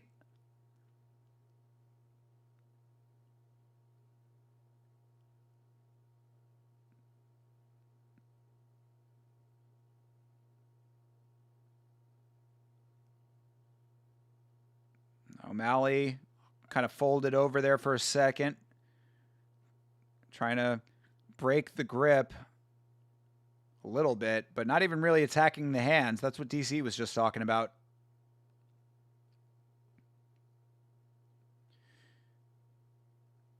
Yeah, Song just kneeing that thigh. Oh, old school foot stomps. Love it. Yo, Song, I appreciate the foot stomp. He came around O'Malley's leg for the foot stomp. I like that. All right, Song gets a pickup and drop. O'Malley on his back. O'Malley trying to throw the triangle up. Nah, nothing doing.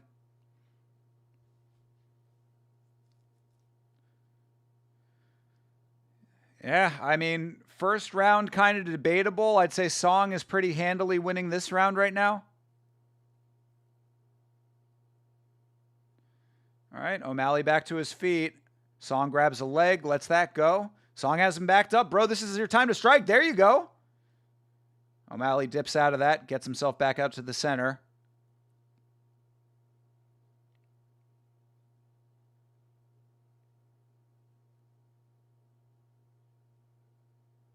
Song with a little blood coming out the mouth right now. That might have been off the uppercut from O'Malley, perhaps.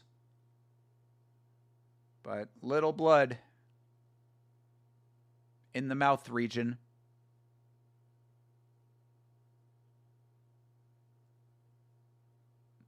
Good connection for Yadong again.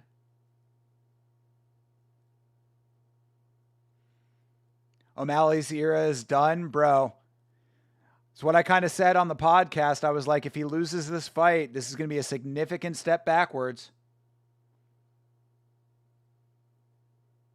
Sean is tired. You think so?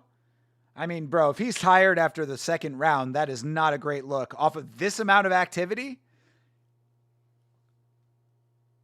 it doesn't look like he's breathing that heavy, but he does have his mouth open.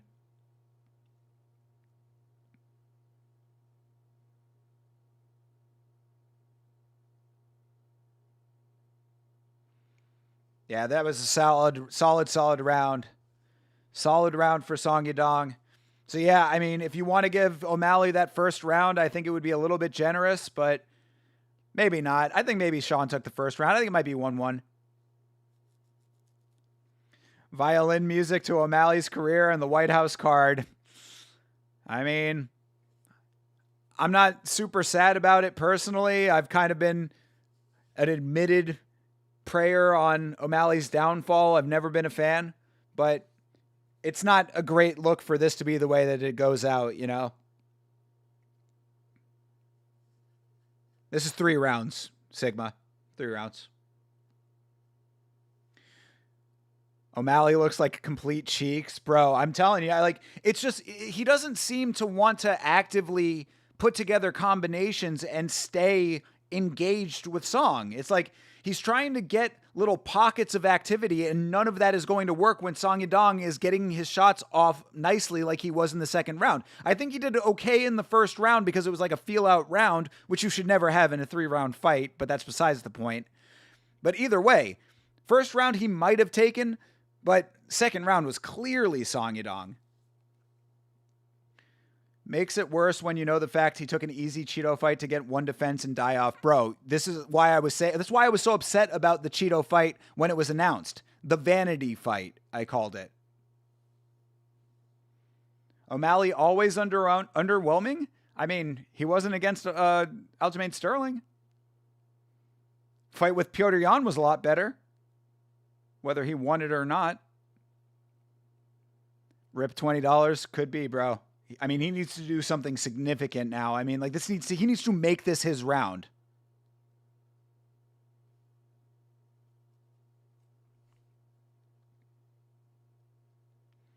Sean round 1, Yadong round 2. I kind of agree with that, Odyssey. That's kind of where my thought process is. I think O'Malley had the better striking since it was such a low output round, and the ground game of Yadong didn't really affect it very much. Oh, there you go. Okay, see, that's better for Sean. Stay in the pocket. Throw multiples, bro. Throw the combos.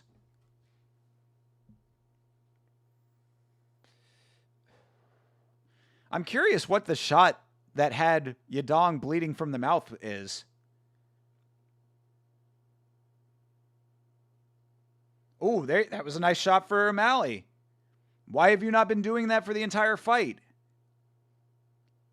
Like, he needs to make a definitive statement in this round.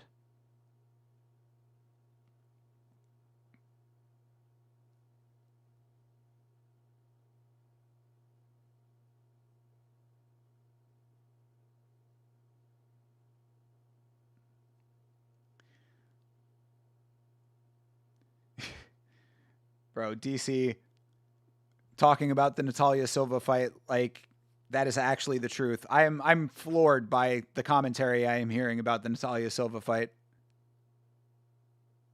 Yeah, Yadong is all kinds of bloody out the mouth. Maybe it's coming from the nose now.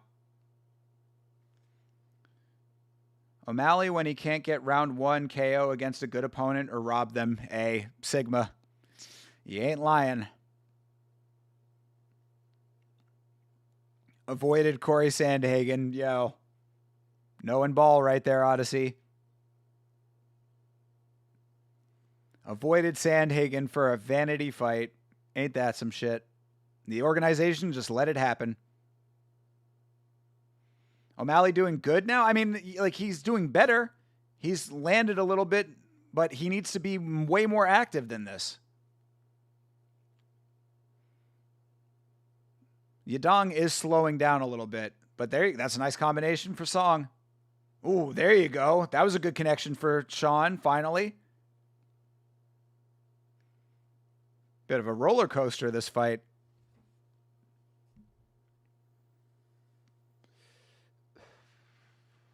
As far as the sentiment goes, at least.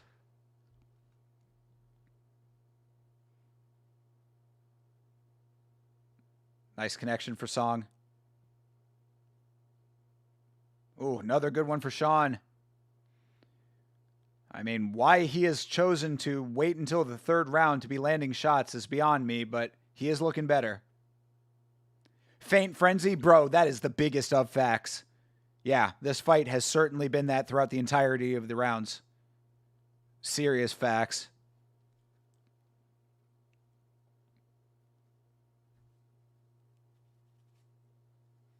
Oof, big whiff for Yadong there. I mean, Yadong is smiling like he's not getting his face pieced up right now. Like, he really needs to be landing more strikes. Sean is landing seriously right now. Nice knee for Sean O'Malley. He might end up winning this fight. He might get the 1st and the 3rd.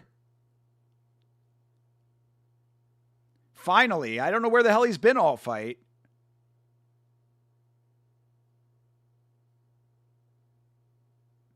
And Yadong, the output is not there in the 3rd round. Oh, nice. Yeah, that was a good one for both of those guys, actually. Overhand landed for Yadong, and I think the left hand for O'Malley. Excuse me, I think there's the right.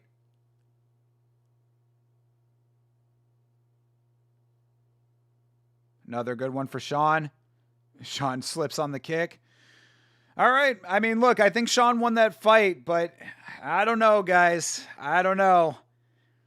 I think the Sugar Show has come to an end. Sean split decision? Could be. It would be appropriate.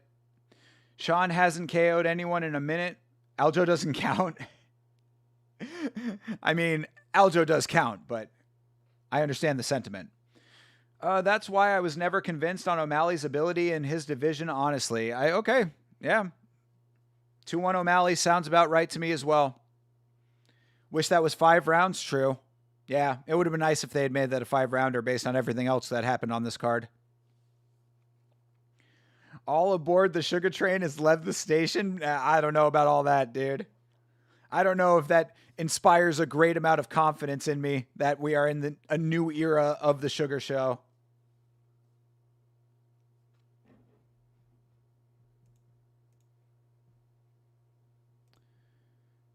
Oh my God, with the kick robots.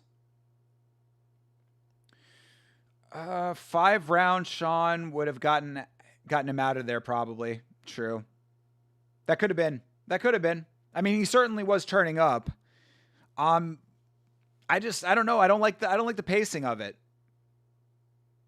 Got to give a shit as a fighter at some point, or just a salesman, I guess. True. That's kind of why I'm feeling the way that I feel about it. You know, it's like I like go out there and do what you need to do. Like it's too close. It's too debatable. Like, if Sean is going to be a dominant champion level fighter, like, he can't just turn it on in the 3rd round and hope that the first 2 are like going to be a split, you know? Jack Doherty is attacking Yama. 29-28. Yeah, Sean O'Malley gets it. All right. Look, I'm not mad at it. Community parlay came through. So thanks for that. You know, I'm happy about that. Shout out to E-Money J. But as far as Sean being a dominant champion, again, that does not give me a great amount of confidence in that. And yeah, I will have no part of Jack Doherty and anything in his world. Sean needs to go to Dagestan 2 or 3 years to train.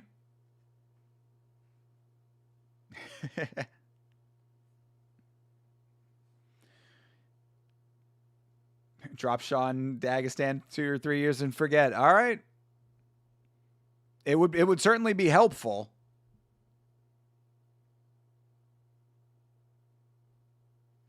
Calling for a title shot after that performance. Oh, good Lord. Petr Yan would annihilate him with that performance, by the way. 6-2, not bad, E-Money J. Congratulations.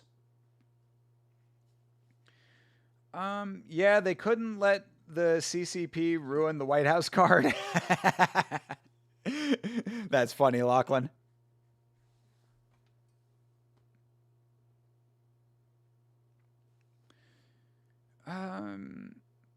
Still called out Petr. Yeah, I know, dude. Seriously, he has no shame. After a performance like that, to call out for the title shot is absolutely wild. Let's make him fight Merab again. That would be hilarious. Yo, if they're fucking making Diego Lopez and Volk again, give the people what they want. That would be hilarious if they did that. That would be super funny.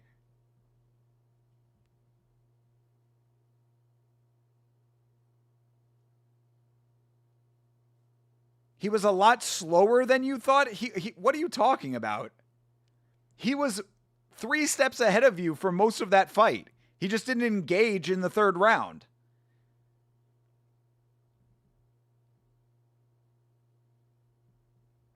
Hey, Yamacat sighting. Hello, buddy. Face off with his daughter. Interesting call out. You're next, kid.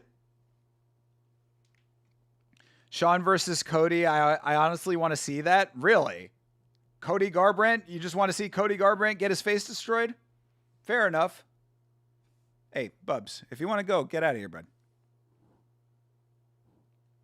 Give him Umar. I like that, actually. I'm not mad at that. I mean, give him any wrestler. You know it's going to be a problem. Bubs, what are we doing over here, pal? Come on. Either go up here or don't, Bone. Here, go. Go, go, go. Go. Get going. There you go. Go. Or you can just knock the lighting around. Well, Jesus Christ, this cat. All right, buddy. You're good. The rare Yamacat sighting. Always eventful. My stream died, but I managed to sail the 7 seas to another safe port. Good for you, CTE. Your stream died on Paramount Plus? Oh, right. Canada. Haha. Umar would destroy Sean. This one's saying, dude, give him any Dagestani. Give him any from Dagestan. Give him any other primary. Corey Sandhagen. Give him Corey Sandhagen. Corey Sandhagen would take him down and hold him down for 3 rounds at the very least. True. Got you, bro. Yeah, I think that Corey is the fight to make. They both lost to Merab. Yeah, I think that's the one.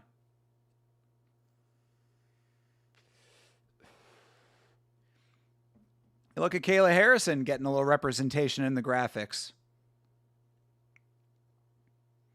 It's the UFC's fault. Oh, that CTE's stream went down? That's right. Dana White's in the back on his computer, hacking away. Ladies and gentlemen, we got him.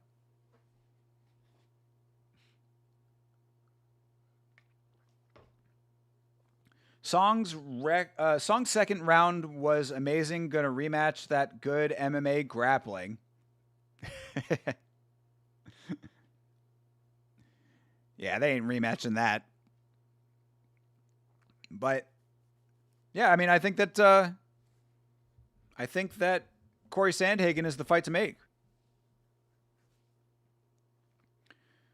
Justin gonna go full Tommy from Warrior with the skull cap. Let's go.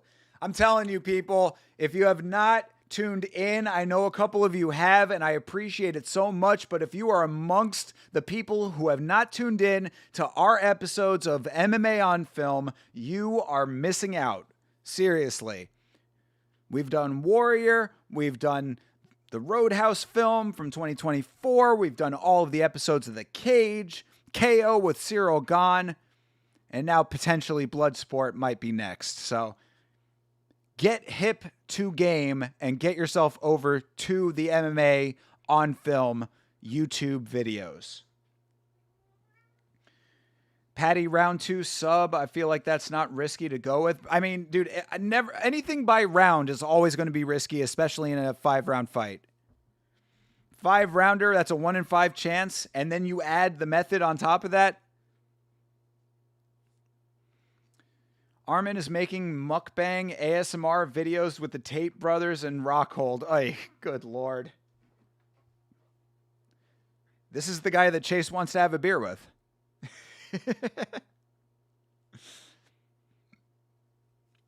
I mean, Patty, a pretty significant favorite here. Minus 225 on Bet365.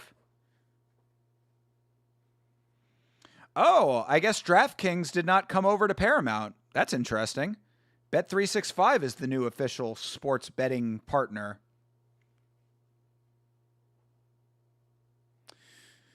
All right. Justin Gaethje, his two close together eyes versus Paddy Pimblett and his Scouser's chin. We're locked in. Let's go. We are super locked in. Again, guys, I really appreciate you guys being here for the first card of the year. This has been a great time. Thank you very much for hanging out with your boy for this.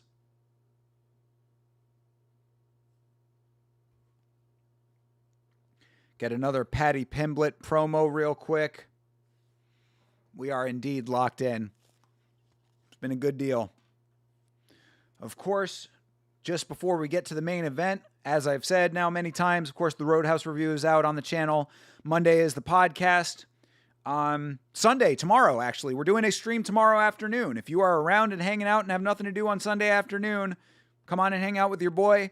Kind of a little bit of a different style of stream of what we're going to do tomorrow, but we'll be watching some videos, and I think it's a topic that's at least very interesting to me. So I am interested to see what we are going to be watching on there. I've got it all worked out already.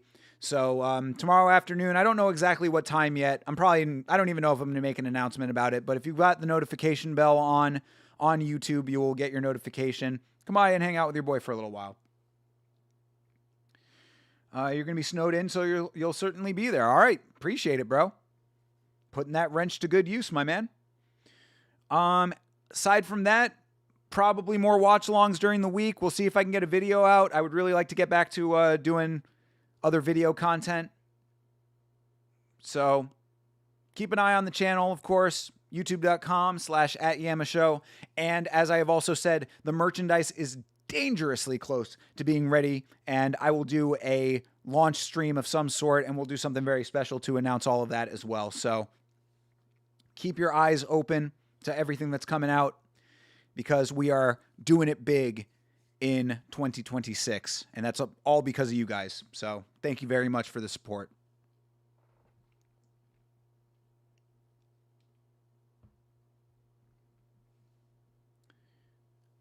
You'll definitely stop by, Beeb. Appreciate you, bro.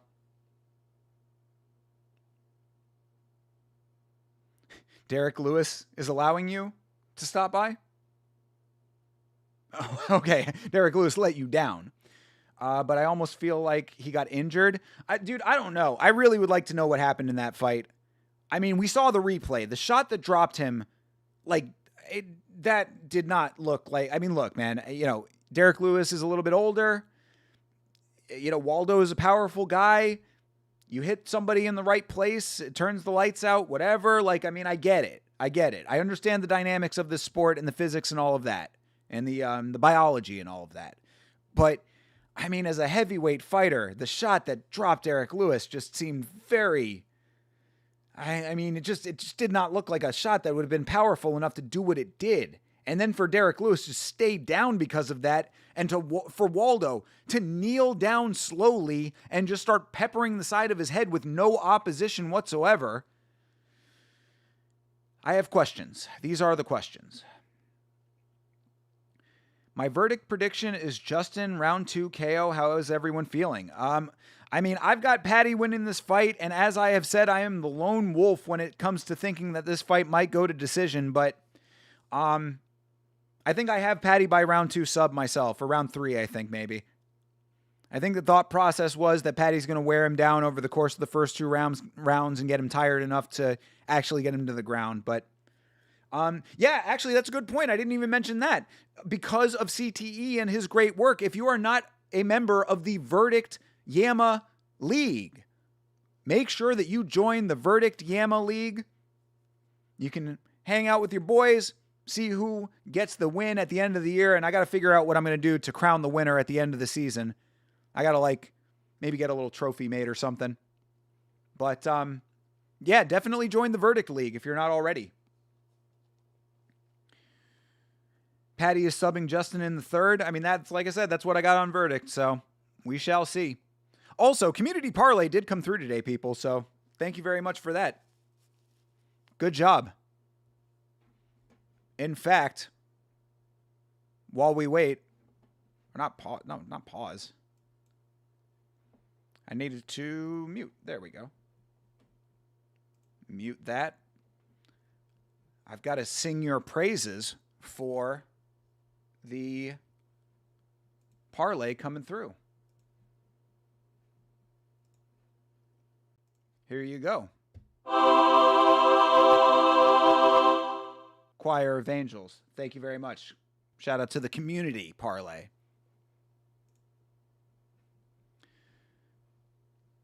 All right, Paddy with his weird Euro beat walkout music and his dumb dance that I hate so much. Does anybody think that this dance has any aura?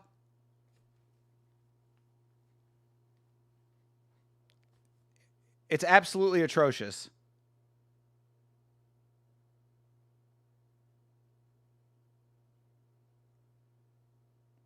Oh, is this a remix of Where Your Head At? Where's Your Head At? I like the original of that song, but this version of it is whatever. Anyway. You love Paddy's walkout song and dance? Okay. I think Paddy hurts him on the feet and takes his back and chokes him. Cool. That's what I think. If not decision. Like I said, I'm the lone wolf thinking this might go to decision. My ball knowledge is only for main card, but Buddy's money on a Bukauskas KO and Charles KO as well as a Ty Miller decision. Did you say you're going live tomorrow? Yes, John Dong. I will be live sometime in the afternoon tomorrow.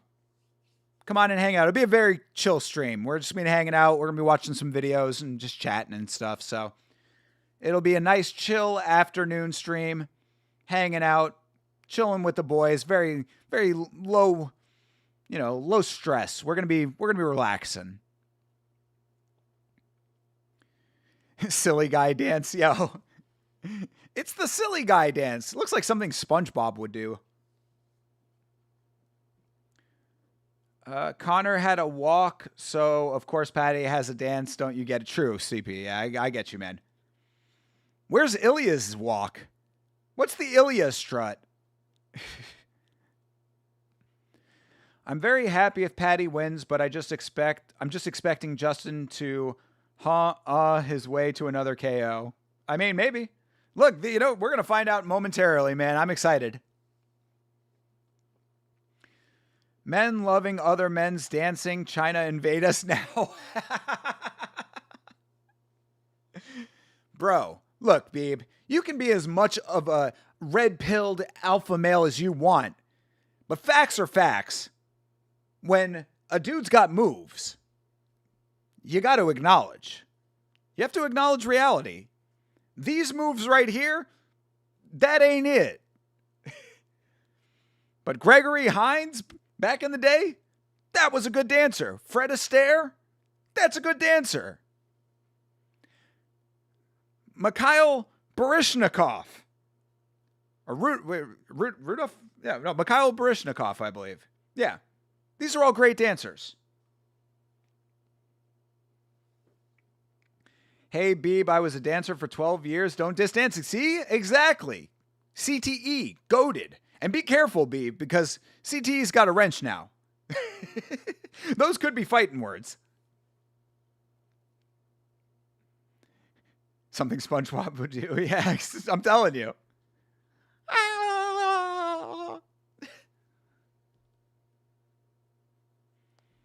Hey, SpongeBob. Why are you dancing like that? Well, Patrick, I'm dancing because I'm fighting Justin Gaethje.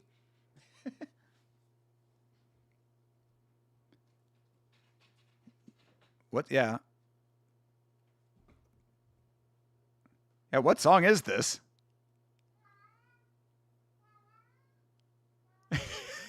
This is interesting walkout music, too. The crowd is kind of stunned. They don't know what to do. Maybe it'll drop. Yo, for real, Chase Mega Church special.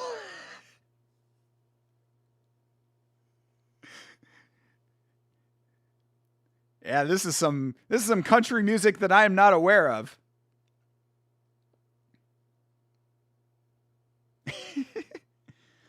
I'm so fried, bro's impressions are spot on. James' actual voice. That's true. I'm putting it on right now. This is my on-air voice. I get off stream and I'm just like, damn, that was a long stream. That stream lasted for a long time. I need another piece of pizza. You need Drekus to get booked? I'd like to see Drekus fight again. I actually would have liked the Drekus versus Arnold Allen fight that was rumored but not true, apparently. Check the Skull Cap Palace, Tommy, for real. Well, hopefully he's not going to go out like Tommy. Jerry, this is Garth Brooks. Is it really? Yeah, that's about as close to megachurch as you can get without actually being megachurch. Bro, Didgeridoo Dave, I feel the same way. Yo, Checkmate was in the chat earlier saying that the pace is good. When it comes to these like main event fights and anywhere in that range, like it's like, God, get to it already. That's why I'm telling you, you want to know the real truth. Like, obviously, me being more on when it comes to watch-alongs and stuff, like, I love that because I just love the sport so much and love combat sports so much. But, like, a big part of me likes to watch other organizations just for, like, the differences. Like, the pacing of, like, one championship or, like, a regional promotion, like, they move through these events. Like, and trust me, I love being on with you guys. We're going on for 6.5 hours now. I love this. 7 hours with you guys. No complaints at all. But when it comes to the pacing, like, I like to change it up every once in a while because you cannot deny how long it takes to get to the goddamn program. The song's giving me whiskey at a bar after your wife left you with the kids. Well, I got friends in low places. Feel like I'm at a Dallas Stars game. Goes out just like Tommy.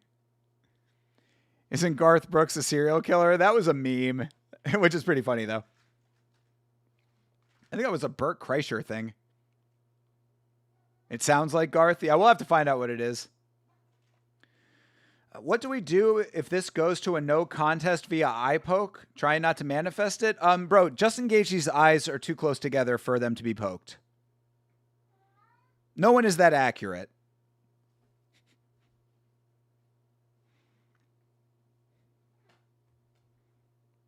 Now, Patty, on the other hand, could be. That would be ridiculous if this went to a no contest, though, bro. Come on, for an interim title. They're fighting for the silver belt right now, and it would be a DQ. That would be crazy, or a no contest. That would be ridiculous.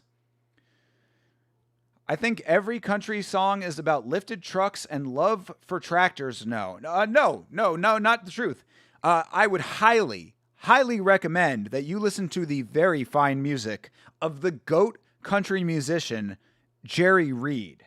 If you are not familiar with Jerry Reed, he was a finger-picking guitarist who made some of the greatest country music of all time with a great sense of humor on top of it.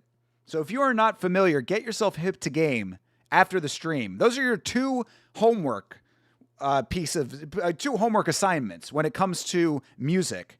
One, Danger on the Track by the great band Europe. And number two, any song by Jerry Reed. But if you want my favorite, it's When You're Hot, You're Hot. So there you go. Some deep music knowledge and lore for you. You could poke Justin in both eyes with one finger. Didgeridoo Dave with the zingers today. I appreciate it, bro. Lil Pump is also a great country music. Country music musician. Yeah, bro. I didn't put Lil Pump in my breakdown there, but you were super right about that. Jerry Reed, probably next Willie Nelson, Waylon Jennings, and then Lil Pump. Get hype, main event time. I know, it's main event time. Let's go, guys. Another event coming to a conclusion with a main event fight for a title. Interim title, but a title nonetheless. Nevertheless, title. Paddy looks locked in. True. Yeah, he's in the zone. Looking big too. For all of his yo-yoing when he's not in training, he really does cut, and he looks in good shape. Yeah, when he's conditioned, man, Paddy really is like, the definition that he gets is pretty impressive. Tim McGraw is the GOAT country singer. All right, fair enough. Add him to the list. I'm very specific about the country music that I enjoy. That's why I go for the old school.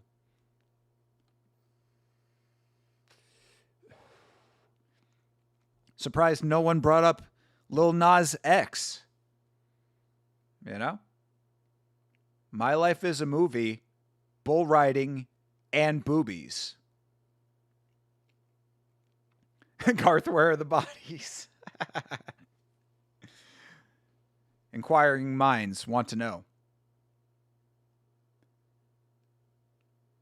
Never forget Justin Gaethje with his carnival font back tattoo. Finally, these 6 weeks are over. Brother, they've been over. Lil Nas X is gangster rap. If you ask certain white people, he very well might be to them. You like Toby Keith and Rascal Flatts. I like the Life is a Highway song. That's a fun little song. All right, let's go. Mark Goddard is your referee. Man, all right, let's get it, guys. Fight's underway. All right, Gaethje versus Pimblett. Let's see it. Paddy with the guarded, bladed stance, keeping the side out. Circles around.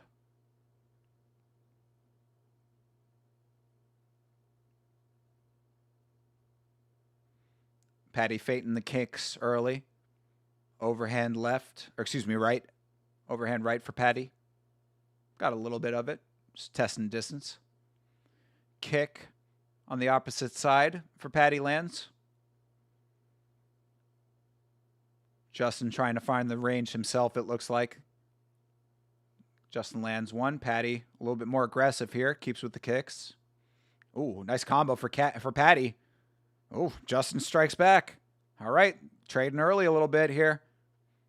We're off to the races. Patty is big. That's what I was just saying, Jeremy Hall. Yeah, Patty is massive. Like when he cuts, he gets himself into crazy condition. Nice little short head kick for Patty. Oh, Patty lands another one. Oh, another land. Patty. But yeah, Gaethje's starting to fire back. We're trading early. Gaethje with the uppercut. All right, Patty getting out of the way of the shots, but Gaethje hunting him down. Gaethje is on his dog with a bone. Oh, Patty! Scousers don't get knocked out! Patty trying to come back. He's on his knees. Goddard's giving him some time. But yeah, Gaethje is on him. And Patty went out for a second there, people.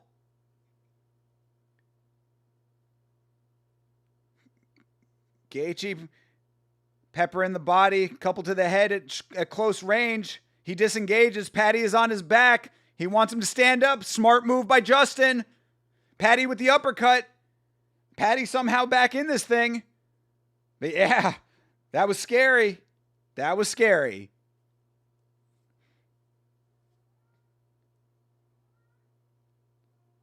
All right, Patty somehow still in this fight.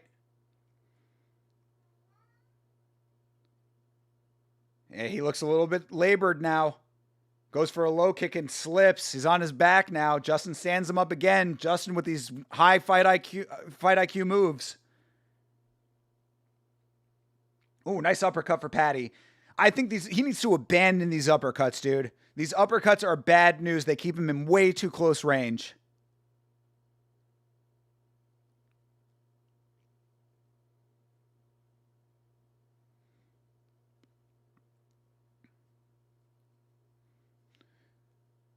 All right, back to a neutral state it seems here, but that was scary work early in the fight.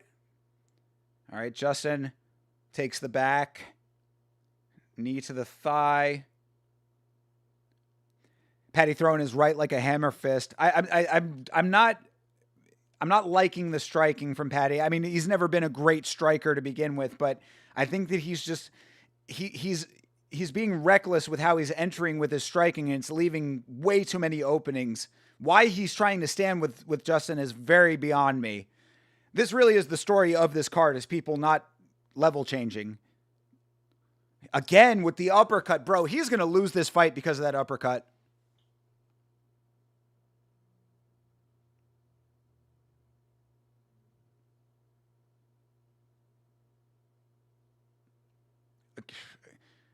Bro, uppercut again, and Gaethje just get right by it. Oh, and an eye poke. Hey, CTE. What were you saying about eye pokes? Uh-oh. Another Brit with an eye poke. Another Brit with an eye poke. I can't see, mate. Mate, I can't see. Yeah, no, he definitely got poked in the eye, though. I mean, no doubt about that. Yeah. Oh, God, yeah. Justin was leading with his fingers for real, bro. Dude, that's not acceptable. Well, do we take a point? Herb Dean said last year we were taking the point. Are we taking the point? Yeah, that was Justin getting reckless. No shit.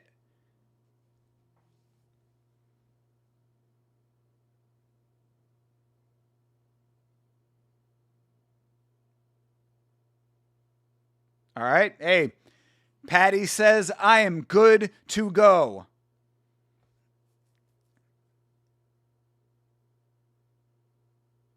All right, good deal. I'm okay with how Mark Goddard handled that. He said, one more time, don't care what it is, you're getting the point deduction. I think that's perfectly fine. All right, we're back to action now.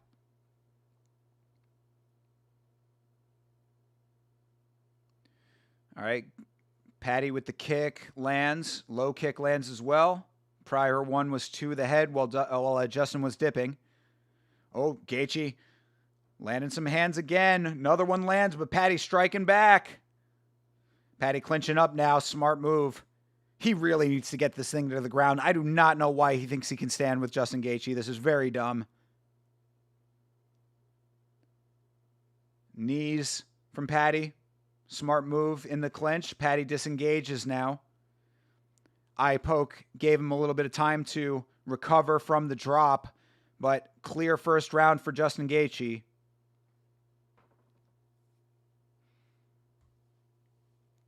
All right, that'll be the end of round 1. Very eventful round. Whoa, man, a lot happened in that round. Good fight so far, but hopefully his corner, what are they going to say here?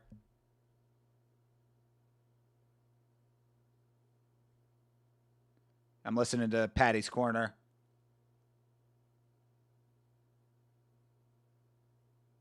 Okay, they cut to Justin. What I was saying is that I was really hoping that his corner was going to tell him to level change. Be like, bro, stop with this bullshit. Like, you cannot strike with this man.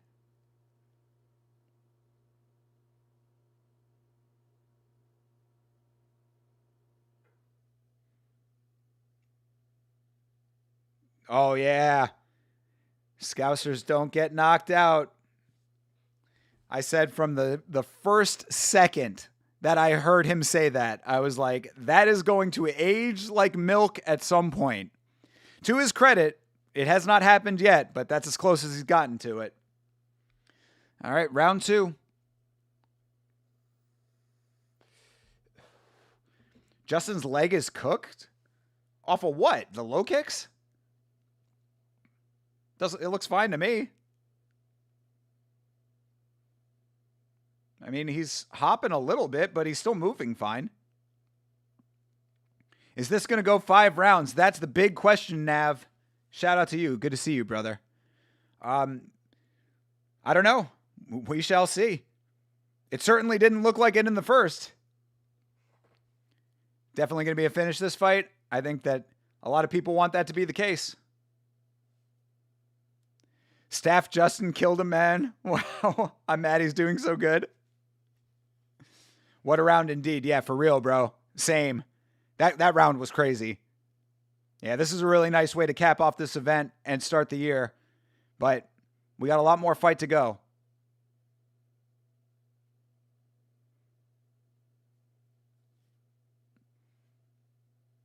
All right.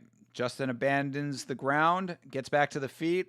Paddy just not trying for anything on the ground. I do not understand why he is engaging this way.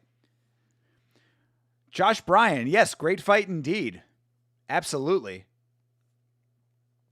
Yeah, I'm on the edge of my seat right now.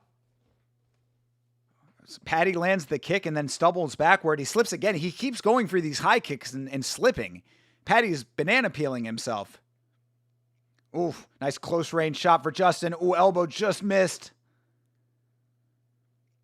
Another nice knee for Paddy.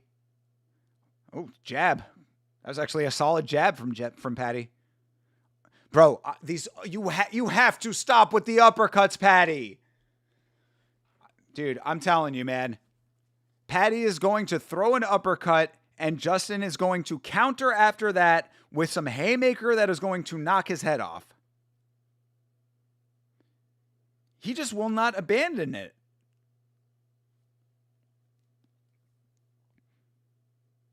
All right, Justin Gaethje clinches up a little bit. Subscribe to Paramount for this? Yes. Yeah, Paramount Plus.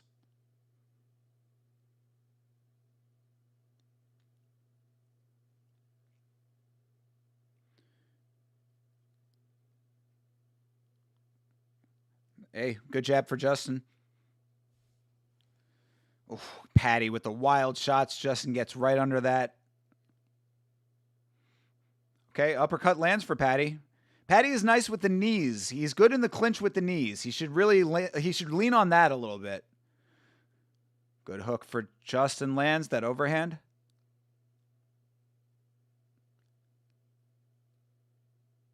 Yeah, you can still see the staph infection, by the way.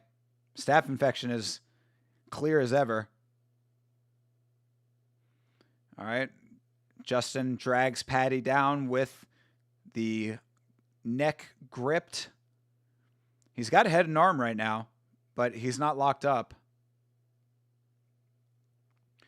Paddy don't get slept in the second. Not so far. Minute 30 to go right now.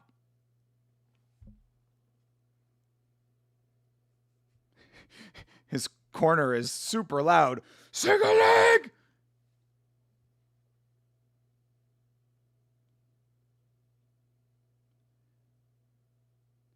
Yeah, Justin's just wearing on him with the headlock. Paddy trying to get back to his feet. Justin comes back up with him. Oh! Landed a knee. Paddy went back for a second, but he's back again. Justin is just taking his time, man. He is patient with this. He is just patiently. He's not over biting on any, like when Paddy goes down, he's not advancing to that. Oh, Paddy down again. Uh-oh. Oh, that one lands. This is getting closer. That's the second time in 2 rounds that Paddy has been dropped. Elbow. Oh, he's got, oh, that's a bad cut over Paddy's eye as well. Paddy's eyelid is compromised. Justin is working in this fight, people. Where's Paddy's grappling? Didgeridoo Dave, I've been saying that this whole fight.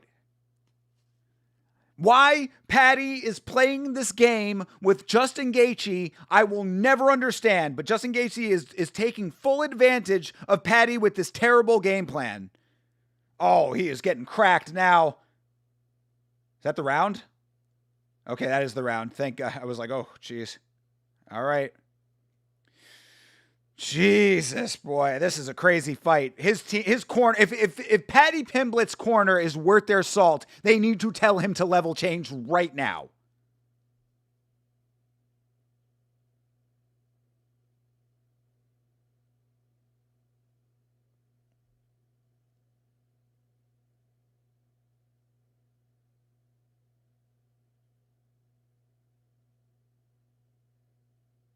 Let's commit to the single. Okay, thank God. Thank God that his fucking corner just told him to go for a fucking single leg. For Christ's sake. This dude has been dropped twice. Oh, it was a thumb! It was a thumb! Dirty Justin! Oh, that changes everything! Oh my God, controversy in the main event! People! Justin is such a dirty fucking cheat, brother! You are not wrong! Oh my God, that changes everything!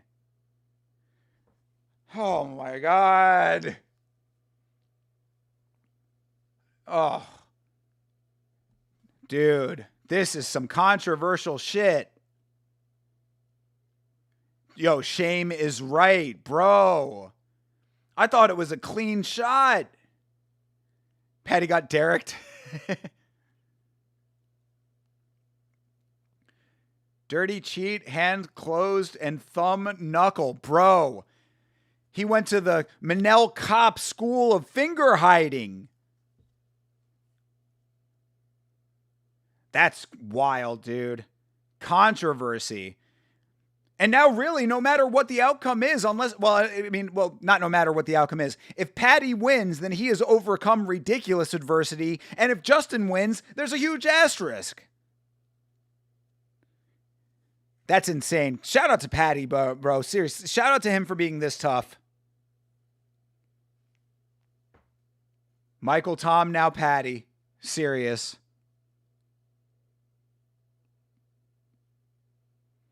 Yeah, there's a nice jab for Paddy. Somehow still in this fight. You don't think Jesus was a wrestler? I mean, he might not have been, but Paddy needs to be.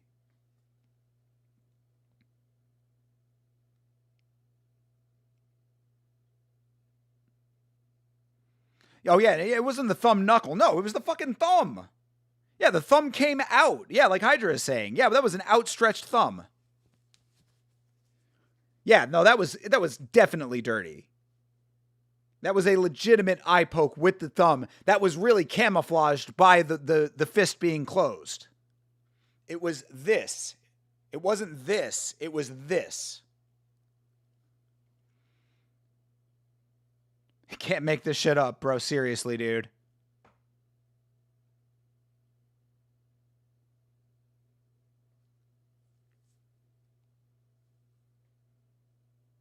Paddy is bleeding out of the cut, by the way. That is out of the cut that was ripped on his face from Justin's thumb. Ooh, nice shot by Pimblett. If Paddy wins this fight, that is going to be a crazy, crazy victory for him. He might be the real deal if he wins this fight.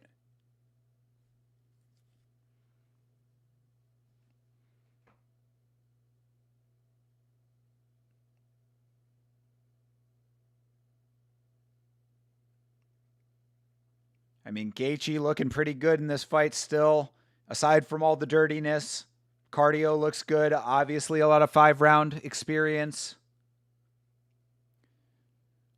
Praying for Paddy to win now, only so Justin doesn't get a win with an eye poke. Appreciate that. I'm kind of in the same boat. I was thinking that Justin's striking was so nice, but when you throw dirtball shit into it, again, it's a huge asterisk. I mean, it's really a shitty way to win a fight, especially at this level. Oh, Paddy with a couple nice ones. Looked like Justin got wobbled for a second. Uh-oh. Justin looking a little stunned for a second there. Mouth is open on Justin. Bro, if Paddy finishes him with his striking, come on, dude. That'd be the wildest shit I've ever seen. Oh, okay. Hey, well, you know what? Hey, all right, now we're even again. Paddy goes for the switch knee. He catches Justin in the balls. Fuck you, take it. You got away with 2 eye pokes. This is barely even. And that actually that didn't look half bad, honestly. I mean, I think the bottom of it did hit the cup, but.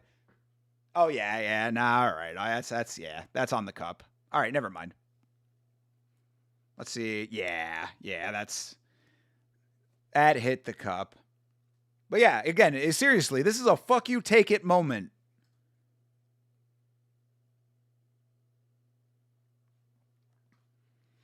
You need Paddy to win. I got my baby's milk money riding on this fight. Well, Beeb, God, I hope he wins for the sake of your family. Justin's hand is hurt? What makes you think that?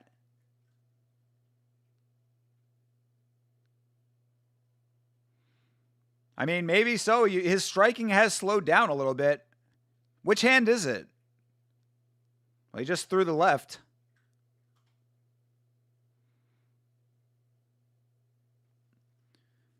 This whole fight is just fouls. I mean, we've seen worse, but still.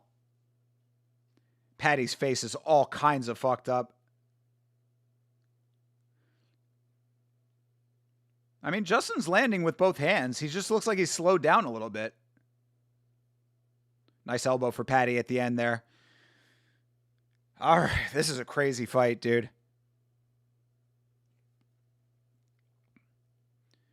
Fair, make him fight. You didn't think it was a foul? It looked pretty foul to me, man. I mean, look, I'll try to be fair about that kind of thing, but it looked like pretty fair foul. He kept holding his right hand and adjusting his glove. Interesting. He did throw the right, though.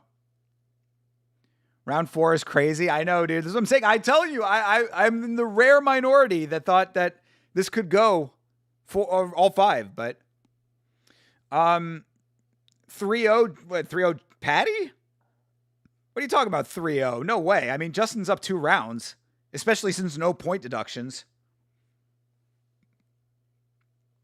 Oh, I don't care if he hit the cup, make him fight. Yeah, for real. After everything that Paddy has been through in this fight, a little pick of the nose for Paddy Pimblett. Twist his dick. It might be deserved. I might be in favor of a good old dick twisting right now. All right, round 4, championship rounds. Yeah, I'd say that Paddy is down by 1 right now. I'd say it's 2-1 to Justin based on the first 2 rounds. But again, even if they were fouls, if they didn't get called as point deductions, it doesn't matter. So Justin's up 2. Patty has the shot to even this up right now. And anybody has a shot to end it. If Justin's hands are not compromised. Oh, there you go. Beautiful right hand landed. And also, Odyssey, Justin has been pretty vocal about the gloves not being comfortable to him in the past. That was a good land for Justin there as well. Oh, another one lands. Uh-oh. Yeah, Patty got hurt on that one. Justin's peppering. It's just, Patty just keeps getting caught, and he will not wrestle.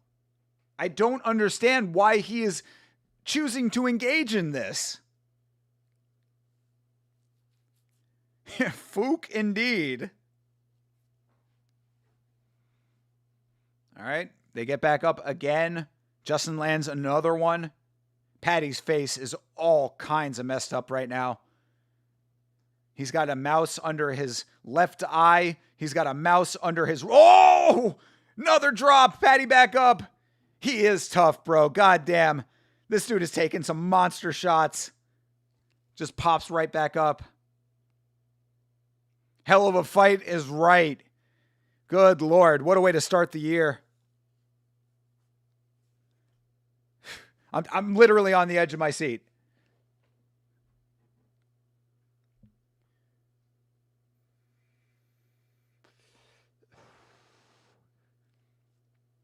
Oh, God damn. And Patty's hands are low at this point, too. So Justin is just bombing these shots. And Patty's just eating them. Stop eating the shots, Patty. Patty with the chin of steel. I mean, oh. Patty just keeps getting rocked. How is he still in this fight? This is absolute madness.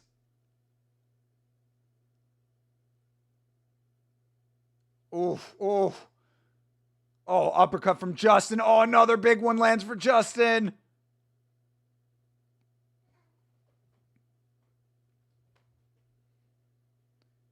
Oh, Jesus, man. I'm getting exhausted watching this fight. Oof. Big connection for Justin in the clinch. Patty, stop it right now. Dude, this is going to be the tale of Patty not, actively choosing not to wrestle. Patty is in hell right now. You are not lying, bro.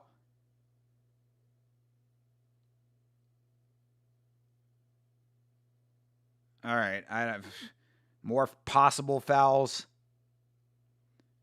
Patty jawing at him for a second. I mean, Patty looks like he should be in hell if he's not. His face is mangled right now. Mouse under both eyes, nose bleeding, mouth bleeding. Oh, God.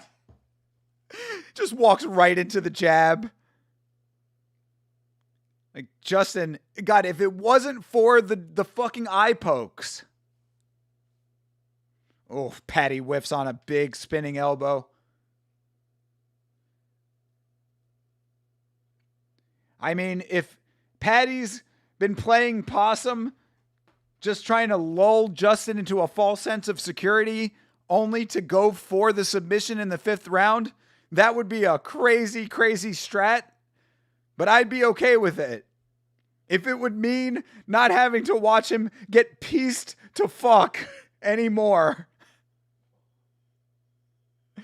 Jesus Christ.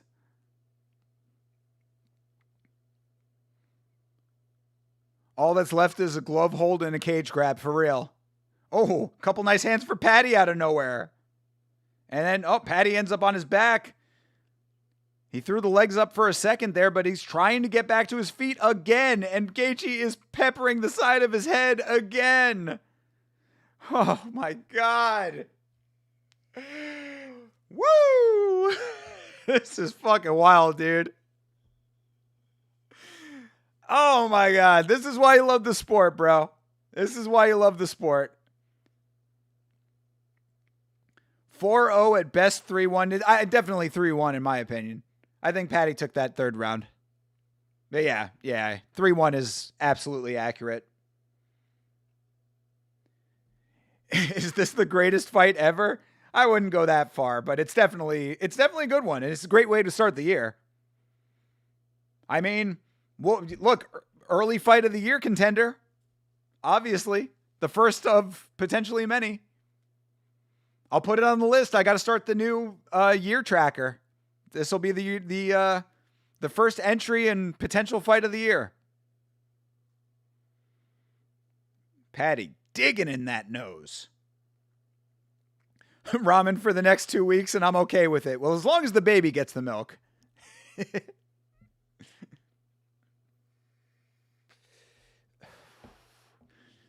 Yeah, the crowd. They hug. Yeah, they know. They know.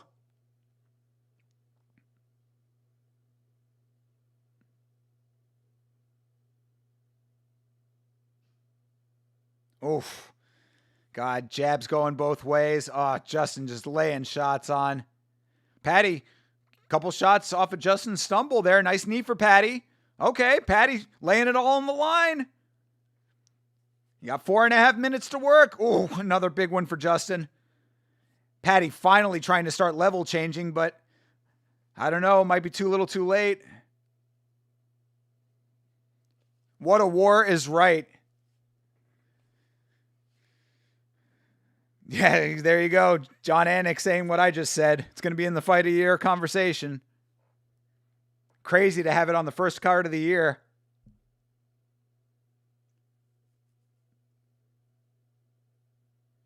Patty with some noodle shots right now. His hands are so low. Oh, God. Still with the uppercut, brother.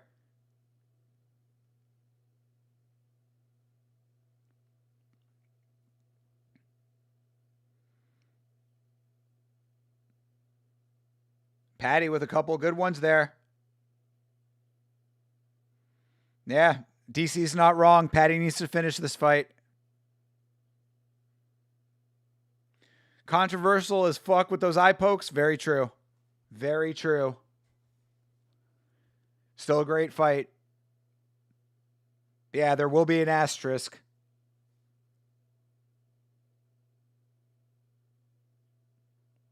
Patty finally level changing. Finally. Could I have been Mystic St. James? Does he get a round 5 submission? Bro, if he pulls off a fucking sub right now, I might lose my mind.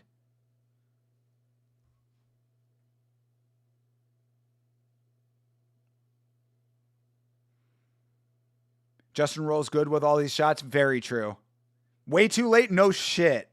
I've been calling for it since round half. Halfway through the first round.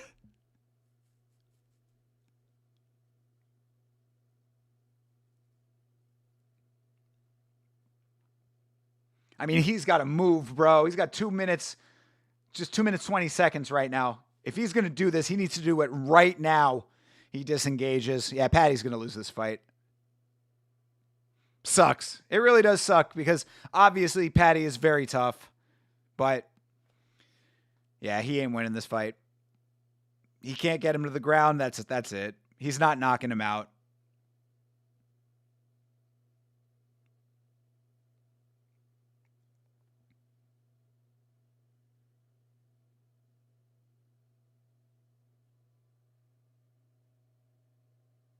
Oof, jeez. Another huge jab. Just sent Patty out of his shoes, even though he was going for a spinning back fist already. Patty's nose bleeding like crazy now. And still throwing. His striking is just so awkward, not in a good way.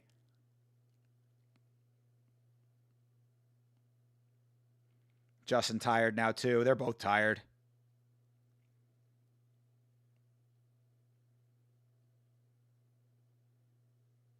Oh, Patty landing some nice shots now, finally. Got a minute to work.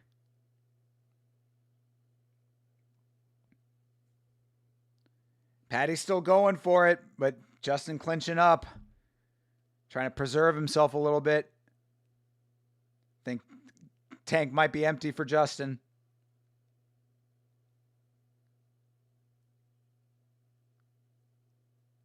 Crazy to think that Paddy, with all of the strikes that he has landed, could not do what Max Holloway did at the end of the BMF fight. Yeah, no trips, bro. Paddy trying to go for a trip. That's not happening. Paddy's definitely crying in the car tonight. Aw. I mean, he really should look back on this fight and realize that he needed to play to his strengths. I think really this is another example of a person trying to prove they are better in a skill set that they are not better in. Oh, another nut shot. All right, then now they're really even. Wild fight. All right. And that'll end it after, Jesus Christ, that fight felt like that was a whirlwind of a fight. 5 rounds and Gordon would have shown this years ago? Gordon? I can't believe Paddy didn't shoot until the 5th, bro.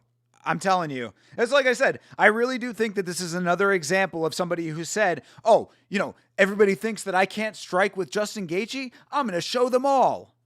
Well, now you see what happens. Justin wins with decision. There you go. That would certainly be my thought process. I thought Paddy was going to take Justin to the ground and work a sub. I mean, I was calling for that for the entire fight.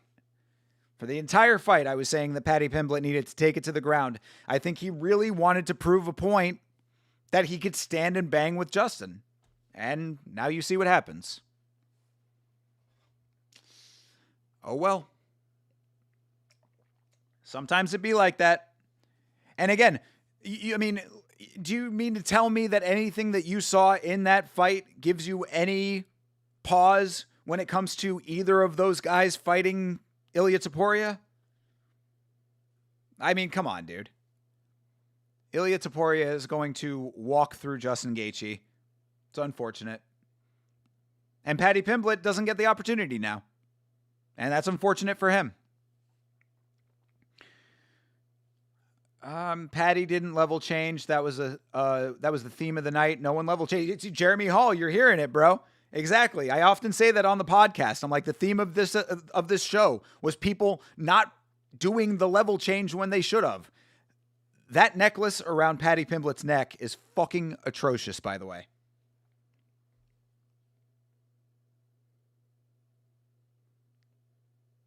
$48.47, $49.46, $49.46. And Paddy knows he lost.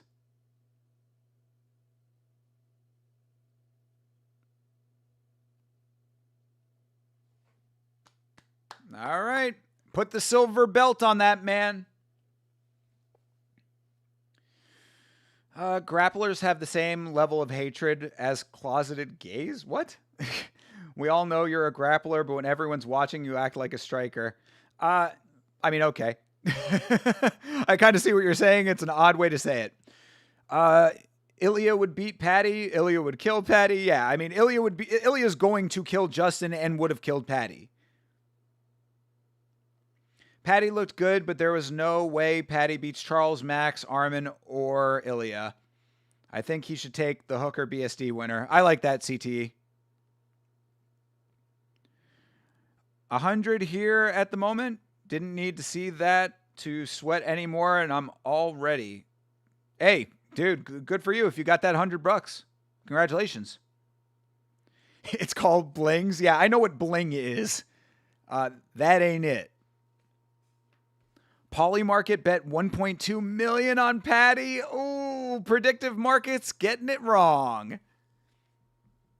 You second the silver belt. Yep, I'm saying it's the silver belt. Congrats, now he's the 3rd best lightweight. Yeah, I guess you got to put him on the pound for pound, don't you? No shame in loss. Yeah, hey, no, definitely not in that fight. Not in what he endured in that fight. He went through hell for that fight.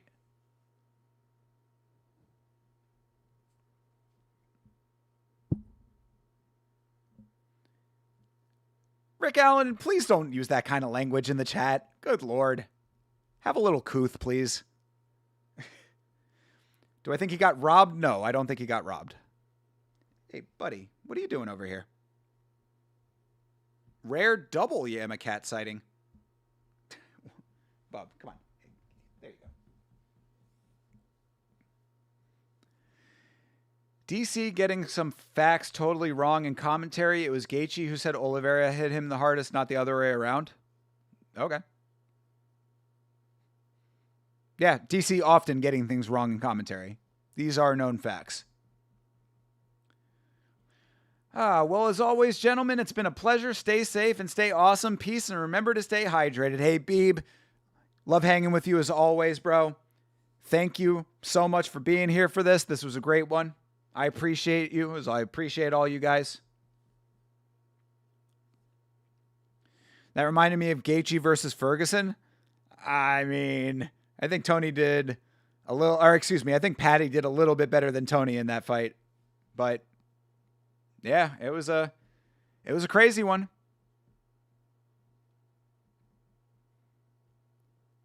Is that's his mom, right? That's Justin Gaethje's mom. Didgeridoo Dave, thank you very much as well.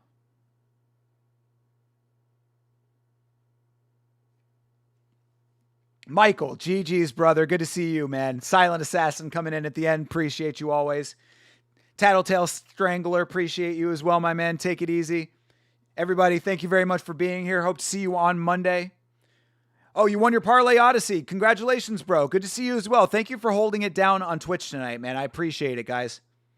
I will stay for the end of the broadcast for anybody else who's hanging out. But if you are heading out, again, thank you so much for being here. And yeah, I hope to see you on Monday. Hope to see you tomorrow. We're going to do a stream tomorrow. So if you are hanging out in the afternoon and you want to have a nice chill stream, again, very chill vibes tomorrow afternoon. We're going to be keeping it really light. So hope to see you guys there. If you are new, of course, make sure you like the stream before you leave. Subscribe if you're new. You were not winning the first round, Patty. You were not winning the first round. Good card. Way to start off 2026. This card had some highs and lows. We're going to talk about it on Monday, of course, but there were some things that were, it's another great UFC card in the sense you got the good, the bad, and the ugly. Well, time for Ilya to come out of the woodwork all of a sudden. He said he's coming back. He said he's coming. It's not coming out of the woodwork, bro. He's in a custody battle.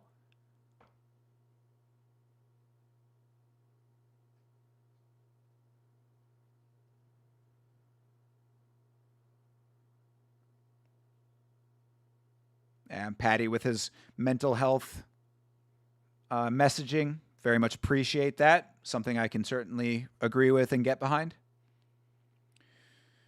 Sad to see no Unk Michael Johnson. I know. Yeah. Well, we'll talk about that for real. We'll definitely talk about that on the podcast. I mean, potential fight fixing situation there. Potential. Somebody leaked. Somebody let that information out. Somebody was talking to Polymarket.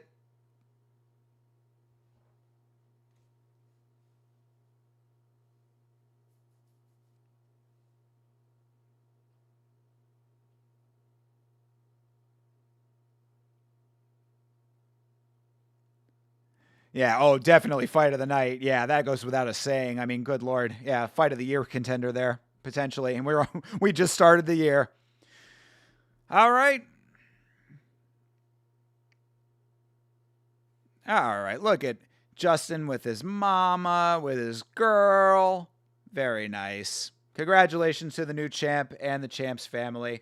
Yeah, McCat, you are all up in the stream tonight, brother. What are you doing? Oh, and finally they show Armin at the very end. Armin picking up the rear here. All right, your next event, another numbered event. We've got the 31st. Yeah, that is this coming weekend. So we've got 6 o'clock prelims for UFC 235. After that is Bautista versus Oliveira for a fight night on the 7th. Strickland versus Hernandez is official, of course. That is on the 21st, and the 28th of February is Brandon Moreno versus Asu Almabayev. Love that fight. So, all right, guys, that will do it for UFC 324, and it will also do it for the Yama stream tonight. Guys, as always, like I said, I appreciate you guys hanging out. If you haven't already, make sure you like the stream. If you're not subscribed, subscribe. I hope to see you guys tomorrow for the chill stream. If not, see you on Monday. If not that, see you in the comments of the Roadhouse review. Make sure you check out that Roadhouse review. Me and Chase work hard on those things, and I think they're a lot of fun. So we love doing MMA on film. You guys make it possible for us. So support if you can, if you want to. If you're on a different platform aside from YouTube, make sure you're following on there. Twitch, Kick, Trovo, all that shit. And we will see you in the next stream tomorrow. So until then, everybody, have a great rest of your night. And as always, fight on.